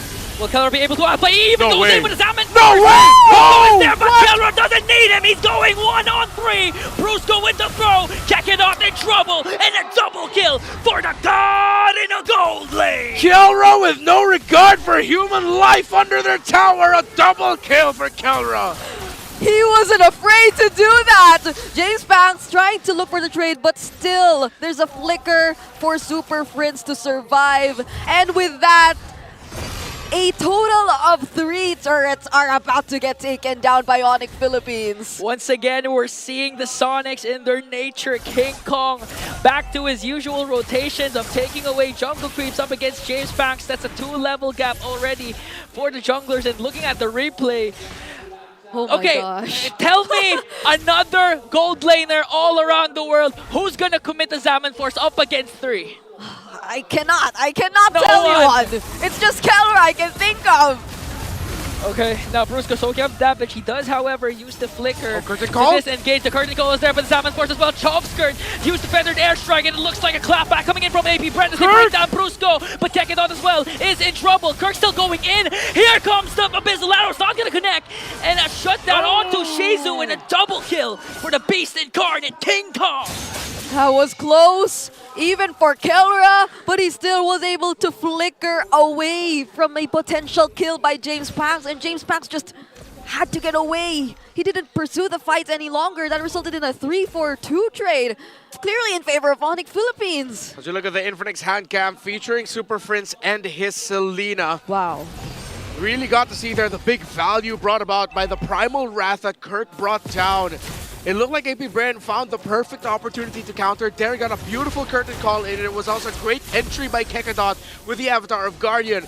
However, Kirk had a full stack Primal Wrath ready, and the slow front-to-back re-engage that AP.Bren wanted to do didn't go their way. Abyssal Arrow gonna connect onto Kakedon once again, but revitalizes there was to sustain the damage. Brusco is the first man down. Kellra uses Zaman Force to zone out AP.Bren. Another Abyssal Arrow gonna connect onto Kakedon, but they're gonna focus instead on the Lord, and they will do so successfully. Kakedon jumps in, catches Kellra, and a shutdown for the Silent Kid. AP.Bren must be really happy with that. I mean, Kellra was on the way to being unstoppable, getting 5 kills in the game, but they just shut him down early on. But even with that, looking at the current gold and the items, Kellra's on his way to the Holy Crystal. So with this Lord in their hands, they're just about to gain much more map control against AP.Bren. Let's see if AP.Bren can hold to the center of the map as that will be the focus of Onic, as minion waves are crashing in through the top and the bottom. And AP.Bren have decided to forgo defending the tower in the mid, and they will back off and focus on the Lord instead. Still, Super Prince checking so many things. Brusco with the conceal. Kirk here as well, but they will not commit it. Okay, Kirk uses the Earth Shatter. They do have flickers for the side of Brusco. Now the Abyssal Arrow again is going to connect onto there. Meanwhile, Kellra and King Kong, the KK connection, just making quick work of the turrets of AP.Bren as AP.Bren clears out the Lord. Now just left with their base turrets, AP.Bren, they also lose 2 of their holy shields. Now make it 3 because of just how efficient Onic Philippines were able to maximize that single Lord. You know, we're going to go back to what Naisu said last week when Yaoi used up the Selena. It's a mini game within a mini game, but Yikes. King Kong, yikes, ouch. Was that just the Abyssal Arrow and the Evil Queller? Yep, 2 of them. It's a whole world of pain, and there's a beefy Selena. Okay, early cast of the Primal Wrath. Clear out the minions onto the middle lane. They're going to focus on the top lane as Kellra trying to zone out the members of AP.Bren. Now again, AP.Bren, they have a lot in store for them. I mean, the abyssal arrows that Super Prince continuously dishes out, not to mention King Kong's Queller. They're gonna have a hard time gonna defend this. Okay, there's the feathered airstrike. Oh, they want to engage! Oh, 3-man AOG to detonate onto them, but Kelra answers right back, a clap back once again for the guard to the gold lane to bring down Kekedon. The tankiest hero of AP.Bren is now gone, and the abyssal arrow gonna connect onto Shizu! Flicking him down, but Super Prince with the bang delivers the final blow. Brusco with the throw onto there. He has his bench and Shane back goes in with the electrifying beats. Kirk luckily has his ultimate, and now Onic has minions onto the middle lane. Oh, he's still connected the abyssal arrow. Wait! Okay, Chop Skirt uses the ultimate to zone out the members of Onic. Got it back. And now Onic has to back away. They do, however, secure 2 inhibitor turrets. And right before they actually left the base, they were able to force out the Purify from Chov Skirt. So they got so much with just that single attempt of really trying to end the game. And look at this, the Lord has already spawned again. Yeah, and Onic Philippines should be able to get this. However, AP.Bren do have the utilities to be able to contest this. It was Der and Kekedot who started things off. Another great curtain call set up, and Kekedot entered with the AOG. However, it is Super Prince again on the Selena. The Abyssal Arrow was a deterrent to the follow-up for AP.Bren, hence why they couldn't fully commit after that Avatar of Guardian hit. They thought twice about it, and they respected the counterplay that Onic Philippines had, which now led to this. 2 towers down the side of AP.Bren, and Onic Philippines being able to get this Lord with no contention from AP.Bren. This is Lord number 2. This is looking like a different version of Onic Philippines. Oh wait, there's an unstoppable They force! commit everything to Kekedon. Even with a Revitalize, he's not going to out-sustain the damage from Onic. With the Lord on the Sonic side, AP.Bren, it's going to take a miracle for them to defend this. I can already imagine Onic Philippines just focusing all their resources onto taking down the base once they gain access. Let's see if that will be indeed the case. Hunting season is on. Brusco with the conceal. They're looking for a proper target. Kirk with a Primal Wrath. Lord marching in, and Onic finally wins game number 1 against AP.Bren. And so it happened. I was supposed to say this felt like a really aggressive and fast-paced game from Onic Philippines, but it wasn't one that entirely revolved around getting the kills. It was them getting access to necessary objectives and just making sure that they instantly get everything in as fast as they can. You know, I know it's a well-rounded effort, but for me, it revolved around Super Prince. Yeah, not gonna lie, that was Monster Mage. That was Monster Mage-ish, Oos. I mean, even before 2 minutes in, 2 kills already into the middle lane. Super Prince alone was amazing. They needed a start like that, and they needed a win like that. Onic Philippines just couldn't have gone into this and, you know, all right, textbook, I'll see you in the first turtle, sure, why not? They needed a statement start like that. That aggressive rotation that Brusco and Super Prince did in the middle. Then it became Brusco, Super Prince, and King Kong together to get the next kill to start off a 2-0 for Super Prince. Damn. Early game rotation was perfect. As opposed to what Coach Why Not has observed from his team, that did not feel like Onic Philippines playing not to lose. Yeah. That was clearly Onic Philippines making sure that they'll win. And so, if I'm correct, the MVP, Hey! please give it to him. He deserves it. Oh my goodness. Monster Mage, baby! But how come whenever it's mages who get MVPs, I always hear one girl screaming at the top of her lungs every single time. Aurora, it's you. For Onic, it's Super. I don't know about you, man. I always have voices screaming in my head. Are you Randy Orton? So all the time. Super Prince, I felt like he was playing like Randy Orton in this one. He was hearing voices in his head. It's like, oh, they're telling you you're washed. They're telling you you suck. That your Selena is nothing. And Super Prince came out of the gate with an MVP game like that. Yo, if anyone else doubted the Monster Mage moniker that I gave him, just look at this and shut up. Oh, look at this, look at this. That was wild. Just watch the replay. Just watch the replay.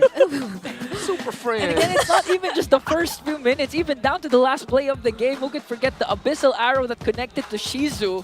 Even with the flicker, he couldn't escape the damage from Super Prince. That was nasty. Again, we mentioned it. That felt like little brother, big brother bullying little brother. Yeah, not to mention those early spammed recalls by Super Friends. It seemed like he knew it from the very beginning, and this is a highlight of Kelra too. Yeah, I almost lost my job here. I almost shouted an expletive. I kind of wish I did, because You know? that would have been the perfect time. I would pay for your penalty if you did, because that was an amazing play, Renma. We know you would not. You spend too much on protein. Oh, I know that's you're true. very conscious about your health, and I don't want you to sacrifice that for me. hair. No, True. about your That's health. why they're friends. King Kong and Ingan are Yeah, don't friends. sacrifice that for me. It's okay. I'll take it. Here comes Brusco. Why am I playing by Yeah, why were you playing by No, Why were you playing by playing the highlight? Because again, I mean, I have to commend also Brusco. He was literally, he was the assurance that Selena still had use, even if the Abyssal Arrows weren't connecting, because of those conceals, those flickers, those ejectors, and unstoppable forces. Yeah, no, maybe part of us still can't believe that it's already over because it just felt so fast. So he was probably thinking, oh, we're still in the game. But in all honesty, it was a 13-minute game. So guys, there are two curses that might be broken today. One is not yet fully broken, but again, if Onic gets her group back, championship curse might be broken. And the second one is, if this goes to a sweep, the Brigida Chantel curse might Here's the also thing. be broken. Here's the thing, though. In the first series, Brigida said, "No, this is gonna go 2-0." I immediately went, "No, this is gonna be 2-1," and it became 2-1. But now we're both in agreement that we're thinking this is gonna go to a 2-0. So it's different now. We can't doubt the analyst. Yeah, we can't doubt. It's still the same. But if that were to be the case, then the championship curse will continue for AP.Bren. Somehow it still does. yeah. We'll see. That's why we have 8 weeks. It is already the third week, though, and again, folks, if you missed the game and we're reacting this way because we pretty much had everything during the game and right at the moments, and TLDR Super Friends happened. Abyssal Arrows hit. AP.Bren got blown up. Yeah, in other Kelra words. got like a 3v1 under the first turret in the bottom lane with a double kill. If that doesn't tell the full story, I don't know what does. Yep. In other words, you can also watch the replay. Yeah, watch the It was replay, just guys. 13 minutes anyway of like just Onic Philippines being so focused on the objectives. I swear I called it. I knew that when they were just able to gain access towards the base, they wouldn't mind AP.Bren at all. They were just like so set on getting the base taken down, and King Kong seems to be back. Finally, the PPI rich guy once again. King Kong with a GPM of 953. The real Sigma is Sigma-ing. Yeah. With BPI red on his head, he said, "I want a rich guy honor too." He gets it. He's the colors of BPI. Yeah, he's the colors of BPI.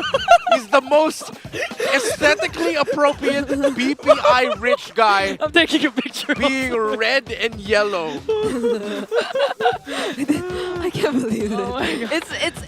It's been so long since we've seen King Kong actually get back in the post-game statistics wherein there were the rich guy, the carries and all that, and apparently he suits the BPI rich guy so well.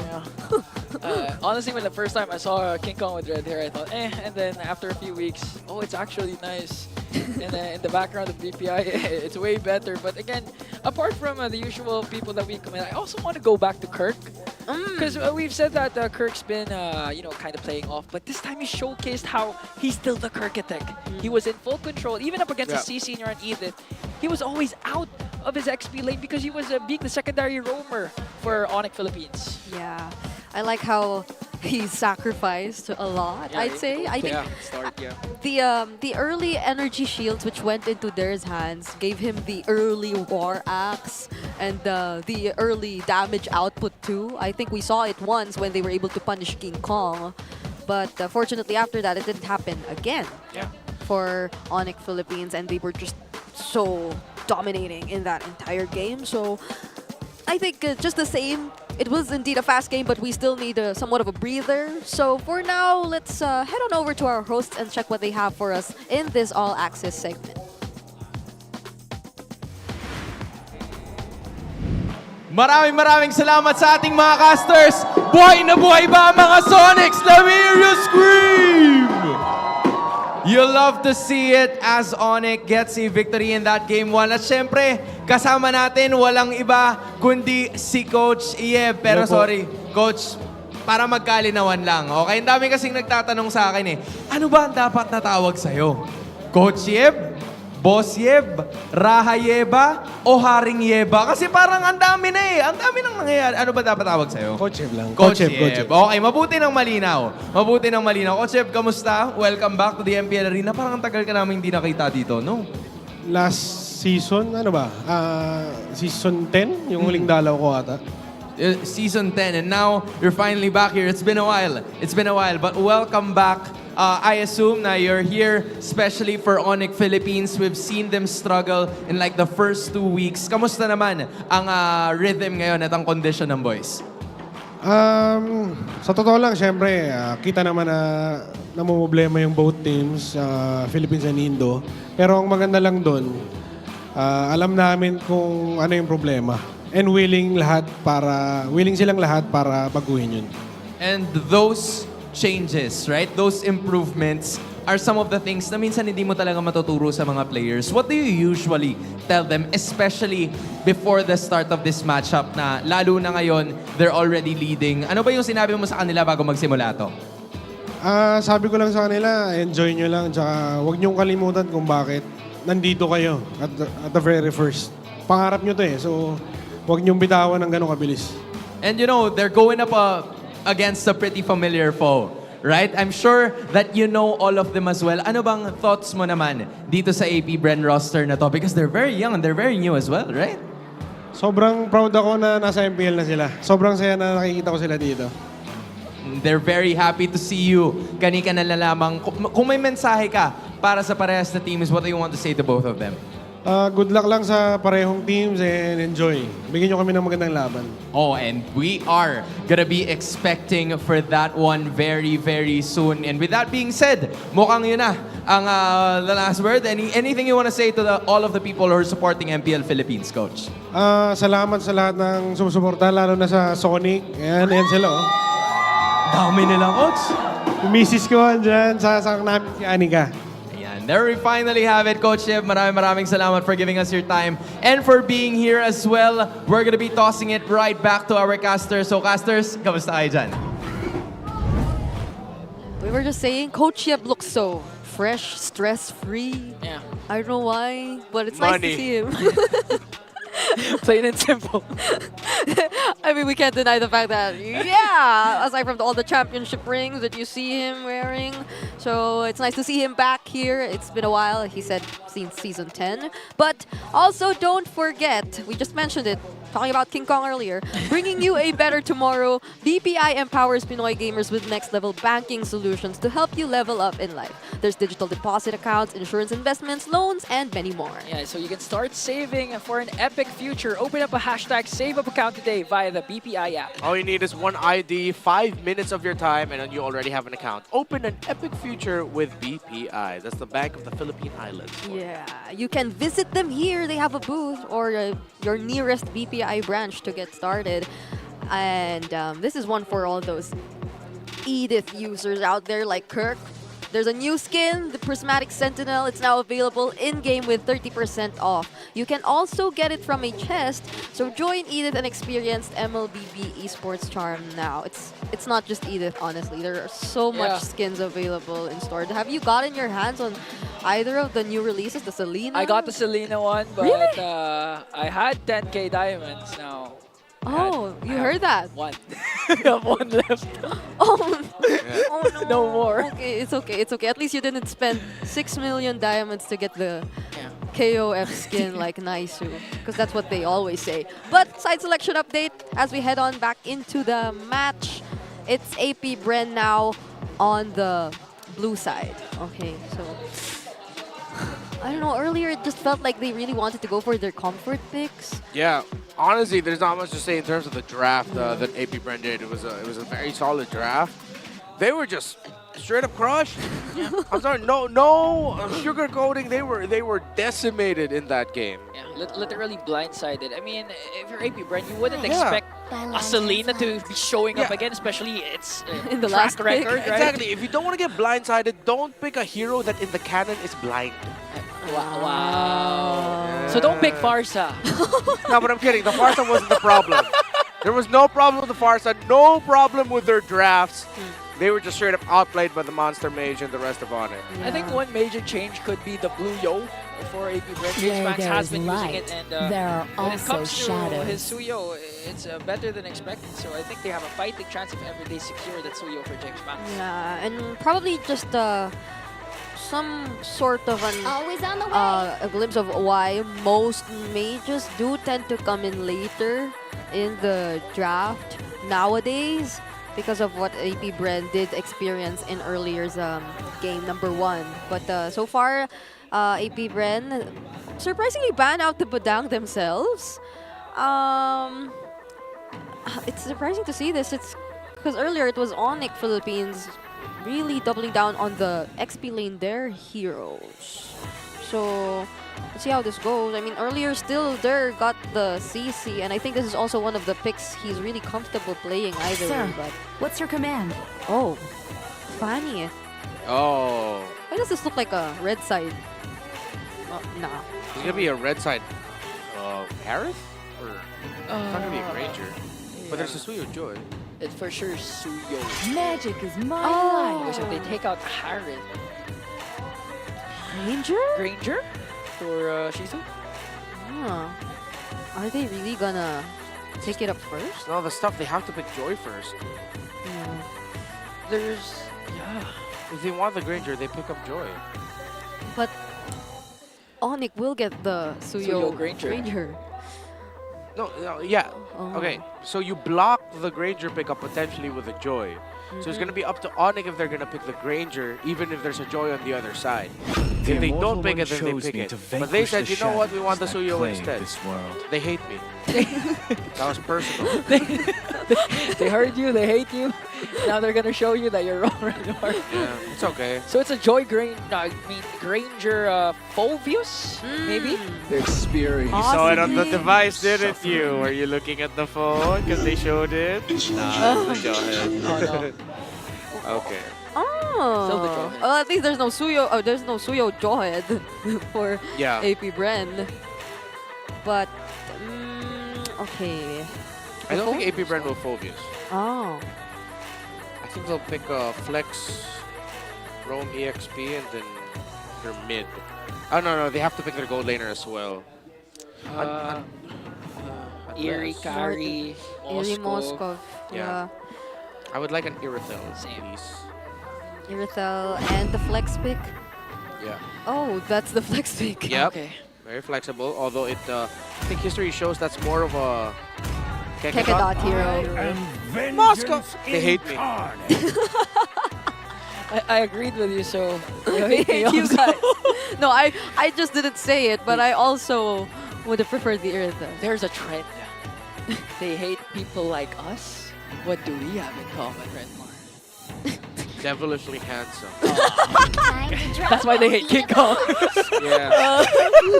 Well, they still get their hands on the Joy too, so now it feels like a more usual drafting pattern for both sides. We're yet to reveal the mid laners, and we're seeing at least a roam or a flex pick in the first phase. Yeah, and I think they locked in the Moskov because they were thinking about the Joy. If you know there's a Joy coming up on the opponent's side, then you pick up the Moskov as like the absolute safest gold laner pickup. It's like one of the go-tos, but not all teams go for that. There are teams who are willing to pick an Irithel up against a Joy. So this time around, AP.Bren said, no, we want to play it safe. We want Shizo on the Moskov. At least they have one less thing to think about.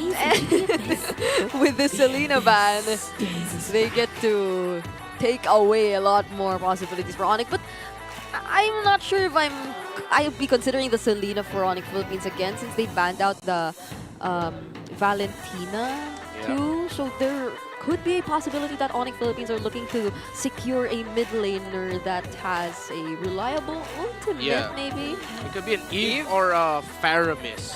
I think I'd be okay with a Faramis on the side of Onic. The Joy Jawhead Granger. It's very aggressive, very in your face. I think one tell of that is if Onic decide to ban a glue here, most likely that could be a Faramis popping up on their side. And that happened earlier too, right? But they banned out the Vixana instead. You know what's signature aggressive Super Friends hero despite AP.Bren having the Cho? What's that? The Farsa. Ah, the Farsa who spams the recalls mid-air Yeah. while using the Winged by Wings. Mid-very. Very. Yeah, the name of the bird. VERRI. In case you didn't know. In case you didn't know. Where's the name of the bird? But if Farsa didn't have that much of a great time earlier, now there seems to be a number of threats too from AP.Bren's side. There's a Cho at least. But if they really want to play it aggressively, I'd say, yeah, the burst damage from the Farsa is very reliable. Just in case. Let's hear from the crowd. Oh. Make some noise for yours truly. Take out the CC. I think AP.Bren are just banking that they're gonna get the Lucas. Lucas, Edith, Kirk? Hilda. I think Onic need to go Edith again. Yeah. Oh. They don't have a long team fight. That's a very short team fight around the Joy and a Granger. Unless they go Fire Mist, but Then they can extend, yeah. that'll depend on them on whether or not they want to show us the Super Friends or the Kirk hero here. But it'd be nice if they get one of them. So. Or maybe they get the glue. Maybe that's why they banned the Vixana. Oh, but the Fire Mist is open for AP.Bren. Yeah, that's true. Pick your poison. What's it gonna be, Onic? Yeah. Let's fight to our heart. Oh. Okay, there you go, Lucas. So this is somewhat of a tankier EXP lane too. Glue. Glue, God. I am not the only one bound by Obvious. They abhor me at this point. It's not even hate. It's like, what picks? I listen to you. Payback. There's the Farsa. They still go for the Farsa, okay. So, is it gonna be the Fire Mist? Ivara. It's either those two. It could go Sicilian. Need one. I'll be iffy on the Cecil. Oh.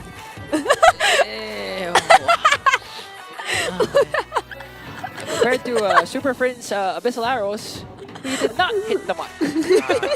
Yep. They just I mean, this was the part of your keys to victory a while ago. You said you need to blindside them. That's true. We all got That's true. blindsided. So they listened to my keys to victory. That's why the draft went that way, and I absolutely only got the joy pick right. So that's called self-gaslight. Yeah. No. I agree. No, that's just called self-belief at that. Okay, fine. I'm liking it though, the unpredictability that they're showing us here. And one, I like how you've been laughing at me a lot this season. It's like the common theme this season, just laugh at me. By the way, the lineup rating all favoring Onic Philippines. Their crowd control, a lot of it, push potential as well. They both have good synergies. Wow. But the potential for early to late game goes in favor of Onic Philippines. Yellow is the theme of the day. All flickers. Yellow and Welcome to red. Mobile Legends. BBI. No, but seriously, they're all on flickers. So you could already imagine the outcome of the team fights that'll happen later on. But early leashing, I think, is the focus and priority for Onic right now. That's Brusco, making sure that King Kong gets to farm fast. Oh, that's really fast. You know, luckily for AP.Bren, Super Friends doesn't have a much aggressive mid laner compared to the Selena, so they can, however, try to go for the control over the mid-river. But if King Kong continues this aggression alongside Brusco, they're just going to get pushed back. Looking at the emblems real quick. Is there something we need to take note of here in Mar? Nothing too crazy.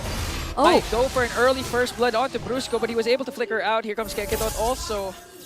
Still, look at the aggression of Onic, just really forcing AP.Bren back to their backs. Yeah. And I'm liking the constant three-man early rotations too. That's adorable. That sticker was so cute. He's like, bye. At least he survived. Yeah. You know what? This Aurora pick was actually very good. The Onic Philippines without an Aurora are lacking crowd control. They needed that big source of crowd control, and I think to them the Faramis would not have been enough. Oh, Keketot doesn't have the. Oh, he still has the flicker. but he's being brought down very low constantly by Onic Philippines whenever he spots. Good hail blast forcing out the delay onto Kekedot's recall. And now that's bad news because again Turtle has spawned and they're out of position for this first Turtle. Yeah. Onic will just get this without a problem. Good invade by Brusco. Okay. Gonna zone out James Pax once again. Gonna keep them at bay. Make sure that no trade will be made for AP.Bren as King Kong gets the turtle. Yeah, no retribution needed. And we're just going to be waiting for the next aggressive sequence, which will look like it's initiated right now by Brusco and Super Friends. Brusco trying to look at the purple buff to see if he'll catch out James Banks. He decides to let it go as Kekedot and Choveskirt show themselves in the center of the map. Brusco with a toss! Another throw paired up by the ultimate, but Kekedot was sneaky enough to walk away. Here comes the blast!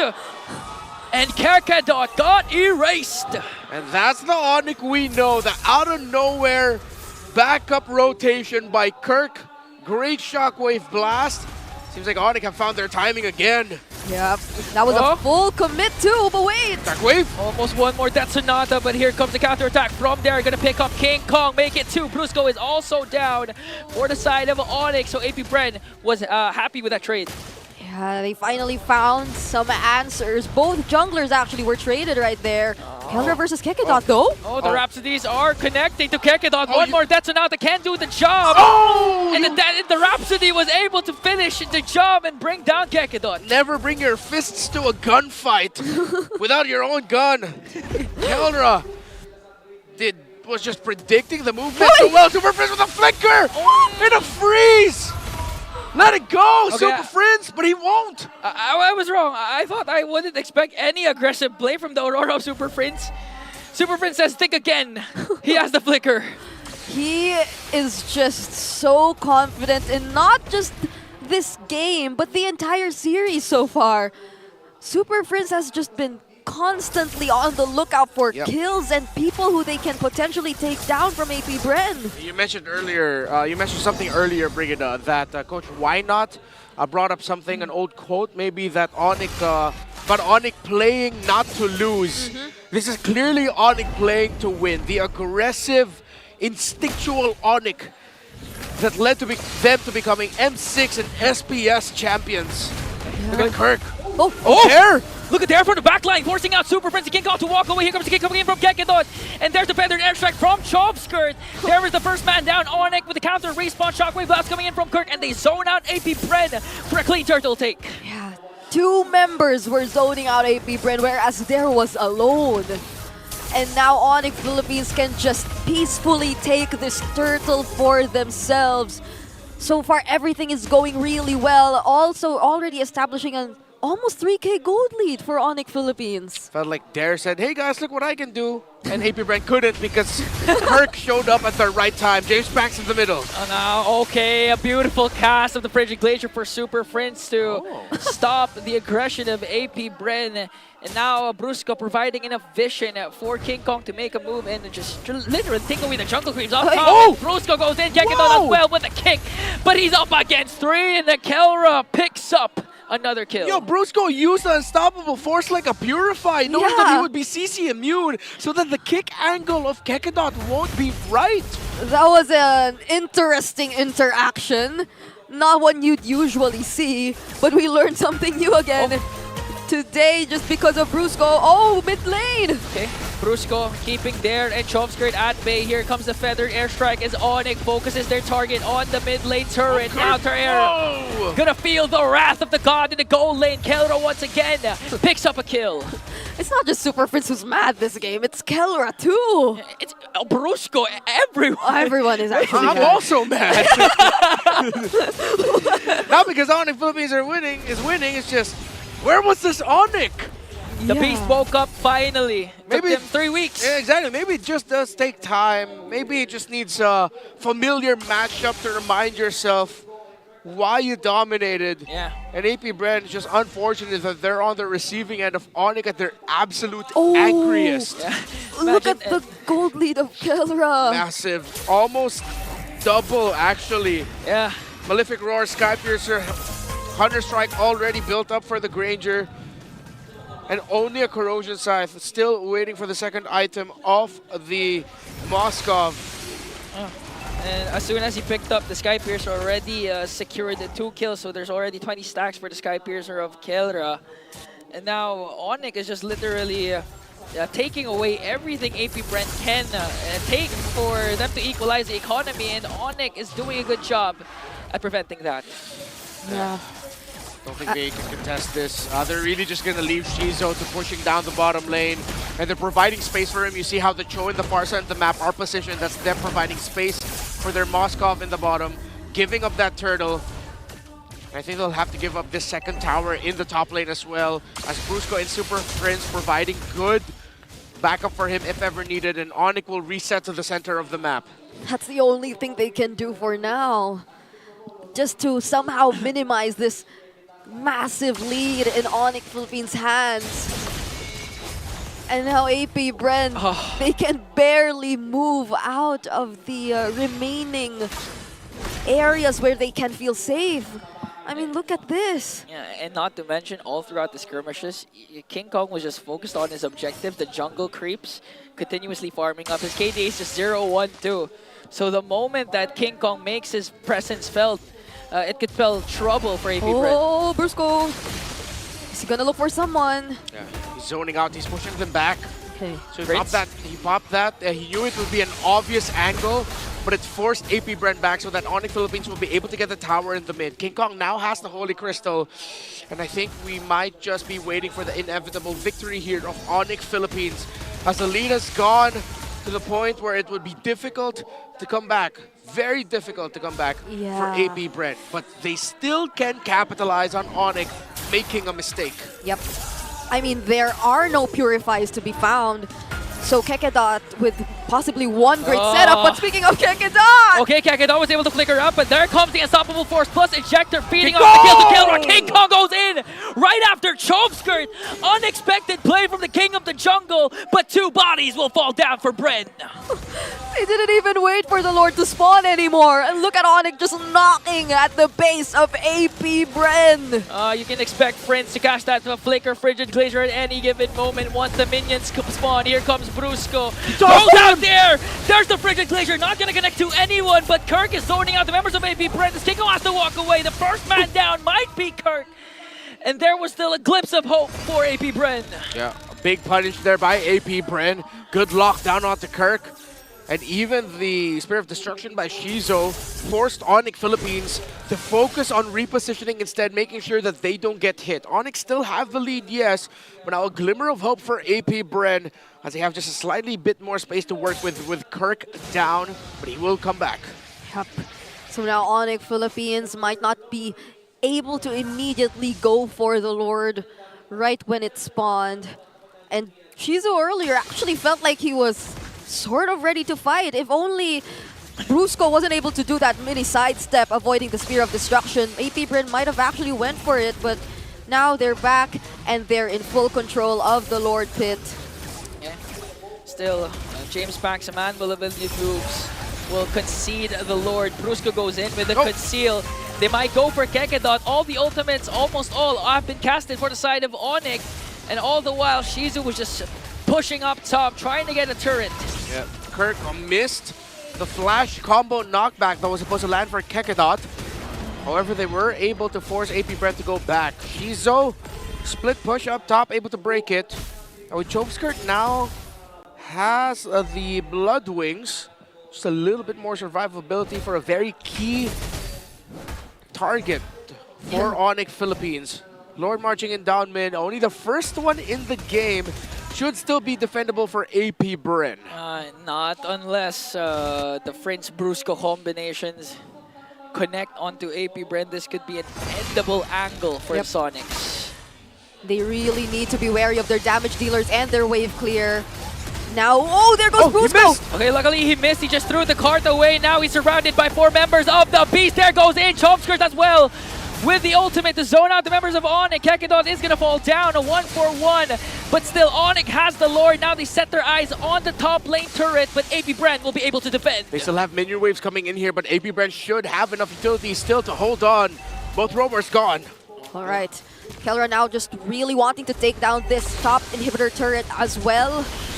Oh, there goes the Frigid Glacier, buying enough space and time. And King Kong goes for the back with electrifying beaks against the man with a million moves. He will do so successfully, take him down. Here comes the SOD coming in from Shizu. The Silent Kid no more as he's making his presence felt and bring down the King of the Jungle. All right, one base turret still stands for AP.Bren, but they're slowly showing signs and are able to fight back. The Trinity build is already intact for Shizu, so they really might want to look for openings against Onic. The next one should be endgame for Onic Philippines.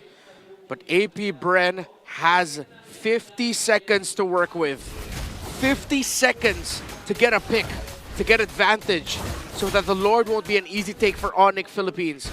King Kong, great read on the movement of James Banks, but the SOD coming in big time for Shizu to make sure that King Kong goes down. Yeah, and also the pickoff from Kekedot used up the Way of the Dragon to make sure King Kong won't be able to escape that anymore. It's a full-built Granger. Ooh. Conceding this next Lord should not be the decision for AP.Bren. For defending the next push should prove to be almost unstoppable for them. Yeah, no one's able to look for Kelra just yet. They're protecting him so well, even whenever they're trying to go for the siege. So now what will be the plan for AP.Bren? You said it, they need to contest it. So which angles are they going to take?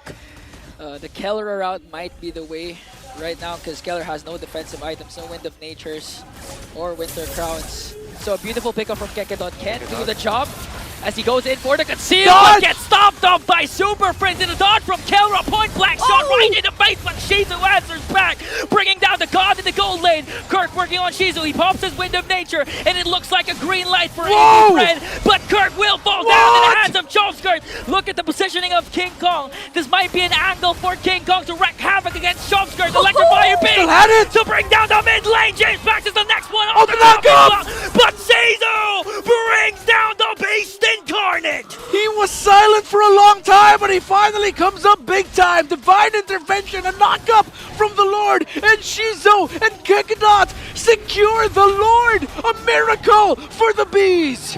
4 members of Onic Philippines just taken down like that. And what perfect timing have we seen from Chomskirt? That setup using the feathered airstrike even when they thought, or even when we thought that no one could have potentially provided follow-up to Kekedot. He had the feathered airstrike and the damage, the passive from Shizu, just reaching Kelra even though we thought he was in a very safe position. Yeah, and we were saying this a while ago that Kelra didn't have any single defensive item, no Rose Gold, Winter Crown, or Immortality.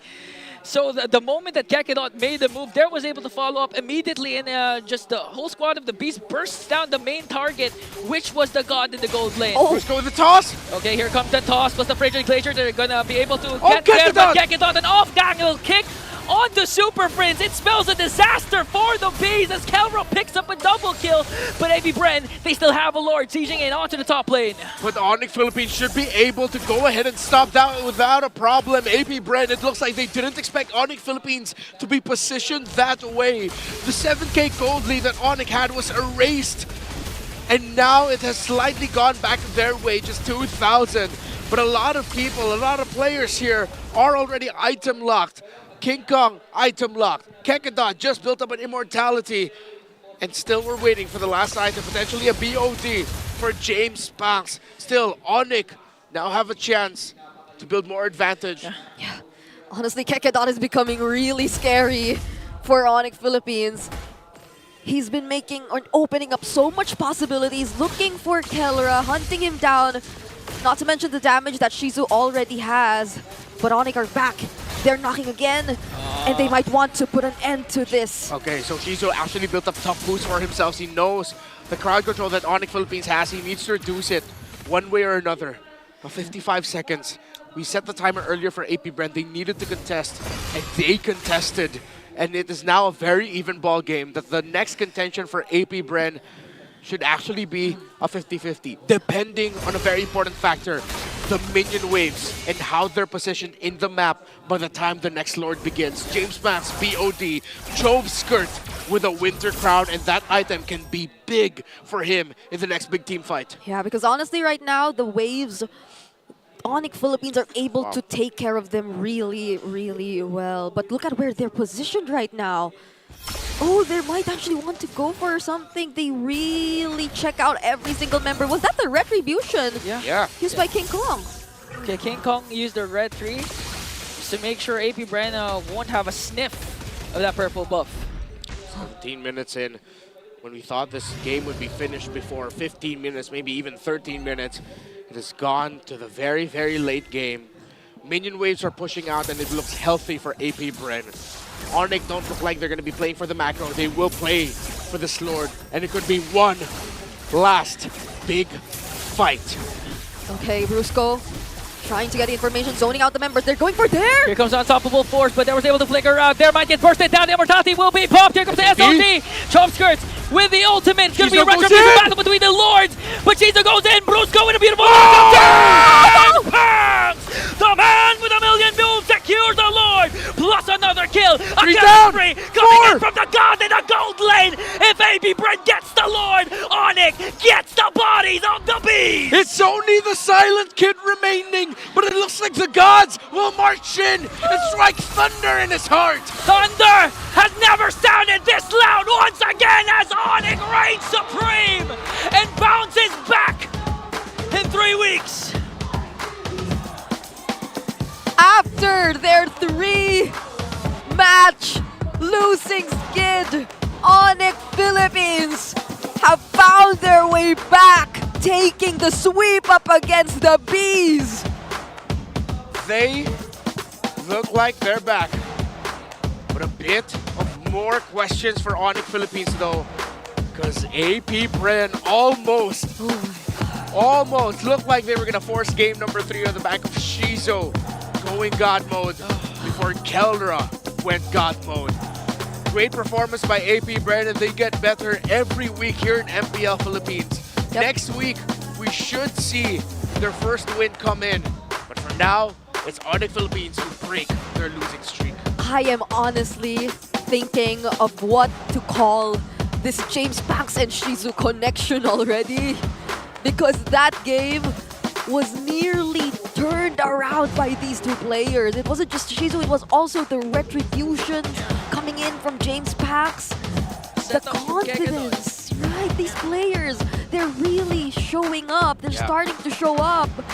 So a lot of hope for the Bees who are here to support this team. We are going to look out for them in the coming weeks. But again, the happier side of the arena, the Sonics once more. Finally, they're seeing their idols, their favorites. Once again, they will be in the winner's interview. I know a lot of you have missed this, so let us not prolong this any longer. Let's hand it over to our hosts and talk to Onic Philippines after winning this match. And finally, back on the winning column is Onic Philippines! Grabe ang cheer ng Super Family. And now gusto kong tanungin si King Kong. King Kong, Onic is back. After ng ilang matches na nahirapan kayo, you're now at a win with a 2-0 sweep. Feel mo ba ito na yung start ulit ng pataas na pataas yung pang momentum? Tingin ko po, hindi pa rin start ng momentum namin kasi may malalaman namin sa second leg. Kasi nanggigigil na rin kami bawian lahat ng mga nakalaban namin nung unang leg.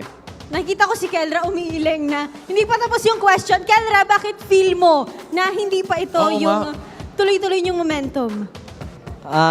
Ayun, yung sabi ni King Kong, yun na yun. Oo, ayun yung magpakakumpiyansa for now. You have to see it. King Kong, I actually have another question. Kasi, dati yung naging housemates, if I would say, yung mga manlalaro ng AP.Bren na ngayon nakalaban nyo na. How does it feel that you're going up against a familiar foe at ano yung masasabi mo sa kanila? Anong pakiramdam na kalaban mo na sila ulit? Or may payo ka ba? Natin, tapos magkalaban kayo ngayon sa MPL stage pa? Siyempre nung una nakaka-excite. Tapos Nag-relapse ako. Nag-relapse ng season 13. Kasi lagi namin sila nakalaban nun. Nag-relief siya ng konti. konti But at lang least, naman. konti lang kasi kinakailangan din nila nung panalo. Coach, why not? I wanna give you this question this time kasi I think for the longest time, right? This is, after a very long time, ito ang unang tsansa na nagkaroon kayo ng losing streak, which doesn't happen very often. What do you usually tell the boys, especially before the start of this game? Ayun nga medyo self-explanatory na bago pa lang mag-start yung season, sinabihan ko na yung team na we have to be really prepared. Kumbaga, obviously, yung mga teams na hindi nakapag-compete internationally noong nakaraan, gigil yan eh. So, kailangan namin mas maging gigil, in a sense. Kailangan namin mas maging maingat sa preparation or mas maging matalino sa preparation. So, yun talaga eh. Tulad na sinabi nila kanina, tinanong nyo kung eto na ba yung bawi. I think could be the start pero we'll see. Kasi we want to work on some things talaga. Yeah, for sure.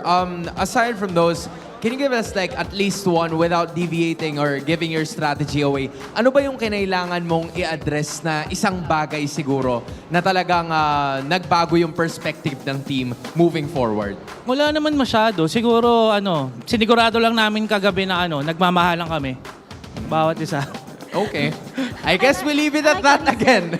Okay, yun ang mahalaga. Once again, your winners, Onic Philippines! Gentlemen, you may now take your walk of victory.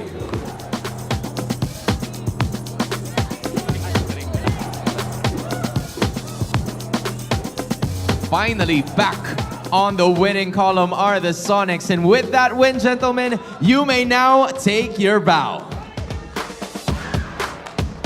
After a long while, the taste of victory talagang mas matamis, especially when the defending champions have claimed it. And even so, hindi pa rin sila complacent sa pinakita nila. And we're excited kung ano pa nga bang makikita natin ipapakita ng Super Family. There's no way to go but up para sa Onic Philippines. But where do we go next? It's back to the casters. This could be the start, but for them, it isn't completely being back just yet. Onic Philippines are still looking to fully redeem themselves, but still, this was a clear victory that they secured up against AP.Bren. Even if it's not complete, it's the start that the fans, the Sonics even, are hoping for the reigning defending champions, and they put on an amazing show. A lot of credit also goes to this young man, the MVP of our game number 2. And who will that be? Because, King Kong! Sigma on the Joy once again. How long has it been since we've seen King Kong perform on the Joy and be this successful once more? Yeah, Coach Why Not mentioned it himself that the teams that didn't get to compete in the international tournaments are going to be more eager to win and are going to be more aggressive in that regard, and they really have to prepare. And teams have prepared for King Kong's Joy. It struggled in previous times, but now it showed up. And again, this just felt like good old classic Onic that we're used to seeing yet again. And it did get shaky at one point, especially in that defense and the final team fight when Shizo finally showed up. But King Kong was very dependable and on this one, his late game entries coming in big time. Yeah, and the amount of space created, the protection that they were able to just make sure was there for Kelra. It just really felt like Onic being back once more. But for AP.Bren, I really would like to acknowledge the potential they really showed up against the world champions in this game. I think this was the moment wherein things began to become really shaky for Onic Philippines. King Kong didn't even get to show himself anymore right after that, and it was during this moment that things nearly went into the hands of AP.Bren, but in the end, really, the way Onic Philippines just all together, all at once, were able to shift their priorities. I think that's one thing we miss to see when it comes to this team as well. Feels like we're back to seeing the aggression that Super Friends mainly has been showing. And not to mention, all their plays seems like they're more confident. They're more determined on what they want to do. Again, Renmar mentioned this during the interview actually, that Onic wasn't actually eyeing for the Lord anymore. They wanted to go for the kills, right? Yep. Yeah, they had to readjust at that very last moment. And again, that's one of the best qualities that Onic showed in the past, that they know when to trade and they know when to let go of certain things so that they can refocus and eventually get the win in the long run. And that's exactly what we saw. Majority of the game was really set by the tempo, set in the mid lane. King Kong, Super Friends, and Brusco, and the first blood early exit out of EXP using the ultimate of Lucas, to the Shockwave Blast, to make sure that he would start things off. That was Kirk. That was classic Onic Philippines we saw in that sequence. And then they just continued and never let go of that snowball that they had, playing around the Jawhead very well and making sure that Kelra would end this game with only a single death. The inability of AP.Bren to reach Kelra, the fact that Onic Philippines were ready for the entry of Kekedot, and it took a while for AP.Bren to really have their damage felt, and that Onic took control of majority of the game. Yeah, individually they had so many notable and great plays. It's also the flickers, the frigid glaciers coming in from Super Friends in the early stages of the game too. It kind of brings us back to the entire 5 Kelras, 5 King Kongs kind of feeling whenever we talk about Onic Philippines, and it's nice to see them back this way. PPI Rich Guy this time though, it's gonna be Kelra on that Granger, who really early on we saw just how much ahead he was of Shizo. It was just really commendable that Shizo was patient enough to really just focus on the farm and eventually still catch up later on. But this is the guy that was only captured once in that entire game. Yeah, and I think it was because of his overzealousness to not go for any defensive items anymore. That's why he was able to, Kekedot was able to pick him off. But again, even down to his itemization, after picking up the Sky Piercer, already 2 kills, so you could already feel the damage coming in from his Granger. I think there were some swaps which happened too after that time where he got picked off. Yeah, he got to win the nature. Yeah, right he had after to. And after he used it, he swapped it back to the Rose Gold Meteor, I think.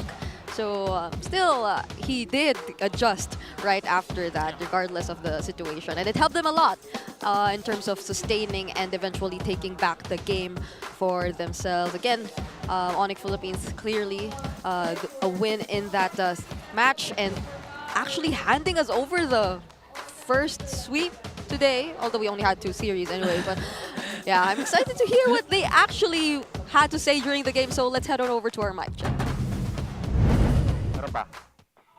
Wala nature, pre. Target lang, Max. Nice kong. Ay, gago. Ipitan niya Moskob. Moskob, super. Wala nature. Wala nature, pre. Moskob. Wala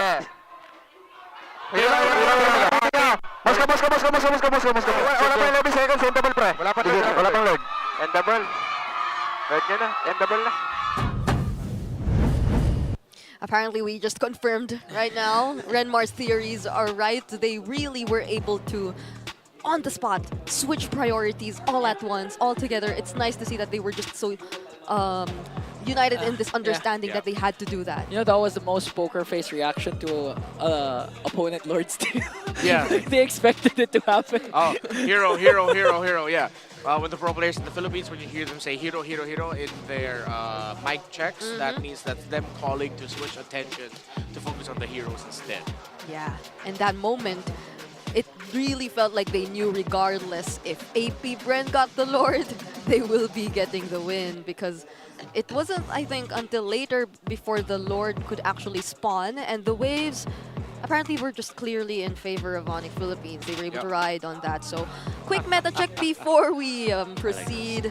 Look at the statistics of Granger so far this season. Yeah, so based on the data, teams opt to ban the Harith instead of the Granger. So the best marksman option will be Granger. So that's one of the things we always talk about in the drafts. The trading of the best gold laners in the game right now, the Harith and the Granger. With Harith gone, Granger's the next best option. Then it becomes a trade for Granger and Irithel for most of the time. The next option after that would be the Moskov. Then way after that would be the Carries, the Claws, and the Brunos of the world. So it just really goes to show because of how good Granger is with his reach, how fast he gets to, of course, snowball, get his items, really be a big damaging presence early on. That's why he's so good at this meta. By the way, in the head-to-head matchup between the Harith and the Granger, they're actually both 8 apiece. So 8 wins, 8 losses for both. Yeah, but that's really surprising. I mean, the 67 or 62 to 57 win rate of both the Granger and the Harith. I think that they're the most common gold lane matchups. Yeah. But that percentage means a lot. Yeah, and there's also very clear item pathing for a Granger. You go for Fury Hammer, then you decide whether to go for Sky Piercer or Hunter Strike. Then it comes the Malefic, the BOD, and or the Sea Halberd. Then defensives come later on. Yep, really depends on you. Can even be a Warax last minute if you wanted to. Yeah, that's also true. There are some possibilities like that, but these are our updated Infinix standings after we conclude week number 3. So TNC, there's been some slight movements here and there, but overall it feels like there's not much from what we've seen in week 2. Yeah. Just Twisted Minds climbing a bit, and then Falcons getting to solidify their slot in the top 3 of our standings. So hopefully we get to see the bottom teams really start climbing up next week, especially AP.Bren, since they've been consistently improving each week. This is what Why Not has mentioned a while ago during the interview, that the teams that failed to qualify for the last M series are more aggressive, more eager to come back stronger, and we're seeing it actually right now in the standings. Yes, and for our Fancy Laban standings, the fans who compete every before our MPL starts, it's actually AP.Bren leading the standings, followed by Twisted Minds. Wait, this feels like an inverted version of what we see in the MPL, except that Falcons still stay in 3rd. Yeah. And the Auroras are down bottom together with the Sonics. Yeah, it's like you flipped the script, except for Falcons and said, no, we're 3rd in the standings, we're 3rd in Fancy Laban as well. Again, this is the official tournament for the fan bases and the communities of each team. And of course, Infinix, the official tournament phone of MPL Philippines, is what they use in that fan tournament. Yep. If you want to experience how it is to play on an Infinix phone, to play on the phones our players actually use, and to just compete with the other fan bases all together, you can head on over here at the Green Sun Makati. Be here a bit earlier since the Fancy Laban starts right before the matches actually happen. So it's been a blast. I know it's been very fulfilling.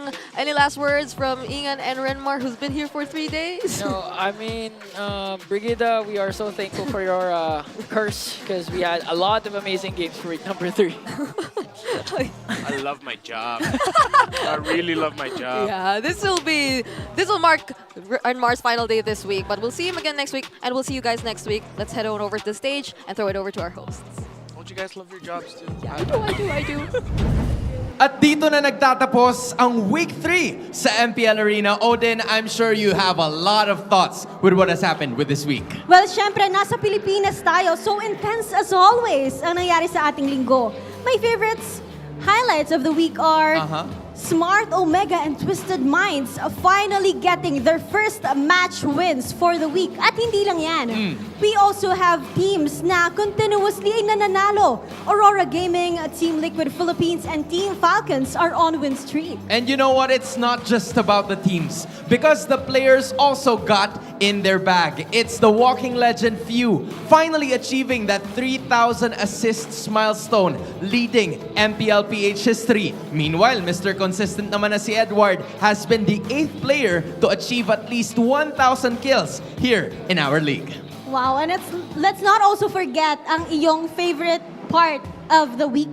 ang Golden Month celebration? Oh yeah, for sure. I do love the Golden Month celebration and I'm sure we have a lot of prizes in store para sa atin sa susunod na linggo. But we also have a lot of things na nangyari din. Matches, events, yung mga palaro. I cannot wait to see what's about to happen next. Same here, Hans. And of course, next week, pag nakita-kita tayo, marks the end of the first half of Season 15. And you know what? That is it. Muli, ako si Hans Galleria. And this is your very own Odin. Sama-sama tayo muling tunghayan ang Lakas ng Pinas! See you guys next week!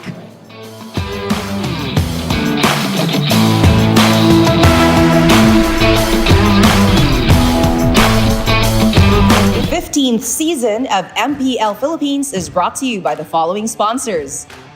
Infinix, the MPL official tournament phone. Lakas sa laro with Infinix. Smart, the official telco partner of MPL Philippines. BPI, the official bank partner of MPL Philippines. Mas magandang bukas, buksan sa BPI. Our partner in esports, Time Zone. Join the fun at Time Zone. TT Racing, for those who dream, work, and play. TT Racing has your back. Don't miss any MPL action by following our official Facebook and subscribing to our YouTube channel. Follow MPLPH on TikTok for more content. Experience the Lakas ng Pinas of MPLPH Season 15 action live at Green Sun Hotel. Grab your tickets now via official MPLPH website. All the regular season tickets are now available at 200 pesos. MPL Philippines is monitored and supervised by the Games and Amusement Board.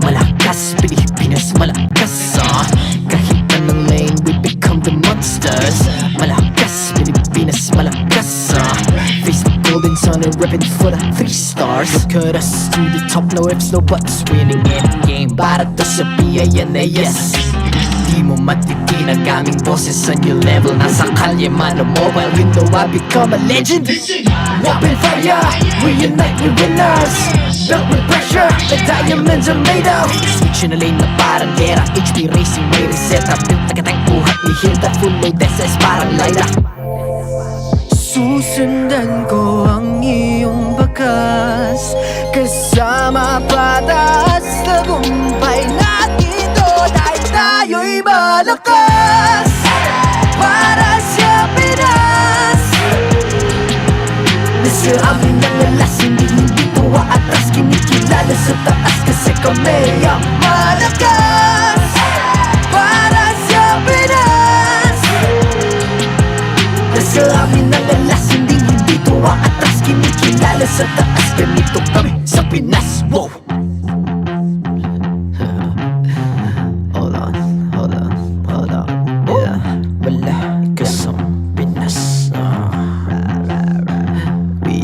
Laging every beat, no surrender, no retreat Pag nagsama-sama, just imagine what we can achieve Laging every beat, no surrender, no retreat Giving 100 all my all, cause we just cannot be defeated We are unstoppable, immune and invulnerable Ready ang equipment, lahat frozen, malang crowd control Pakita ko na jab like, pow! East to the southeast Takas sa matawa, proud and loud Cause every enemy we devour Susundan ko ang iyong bakas Kasama patas Tagumpay natin ito Dahil tayo'y malakas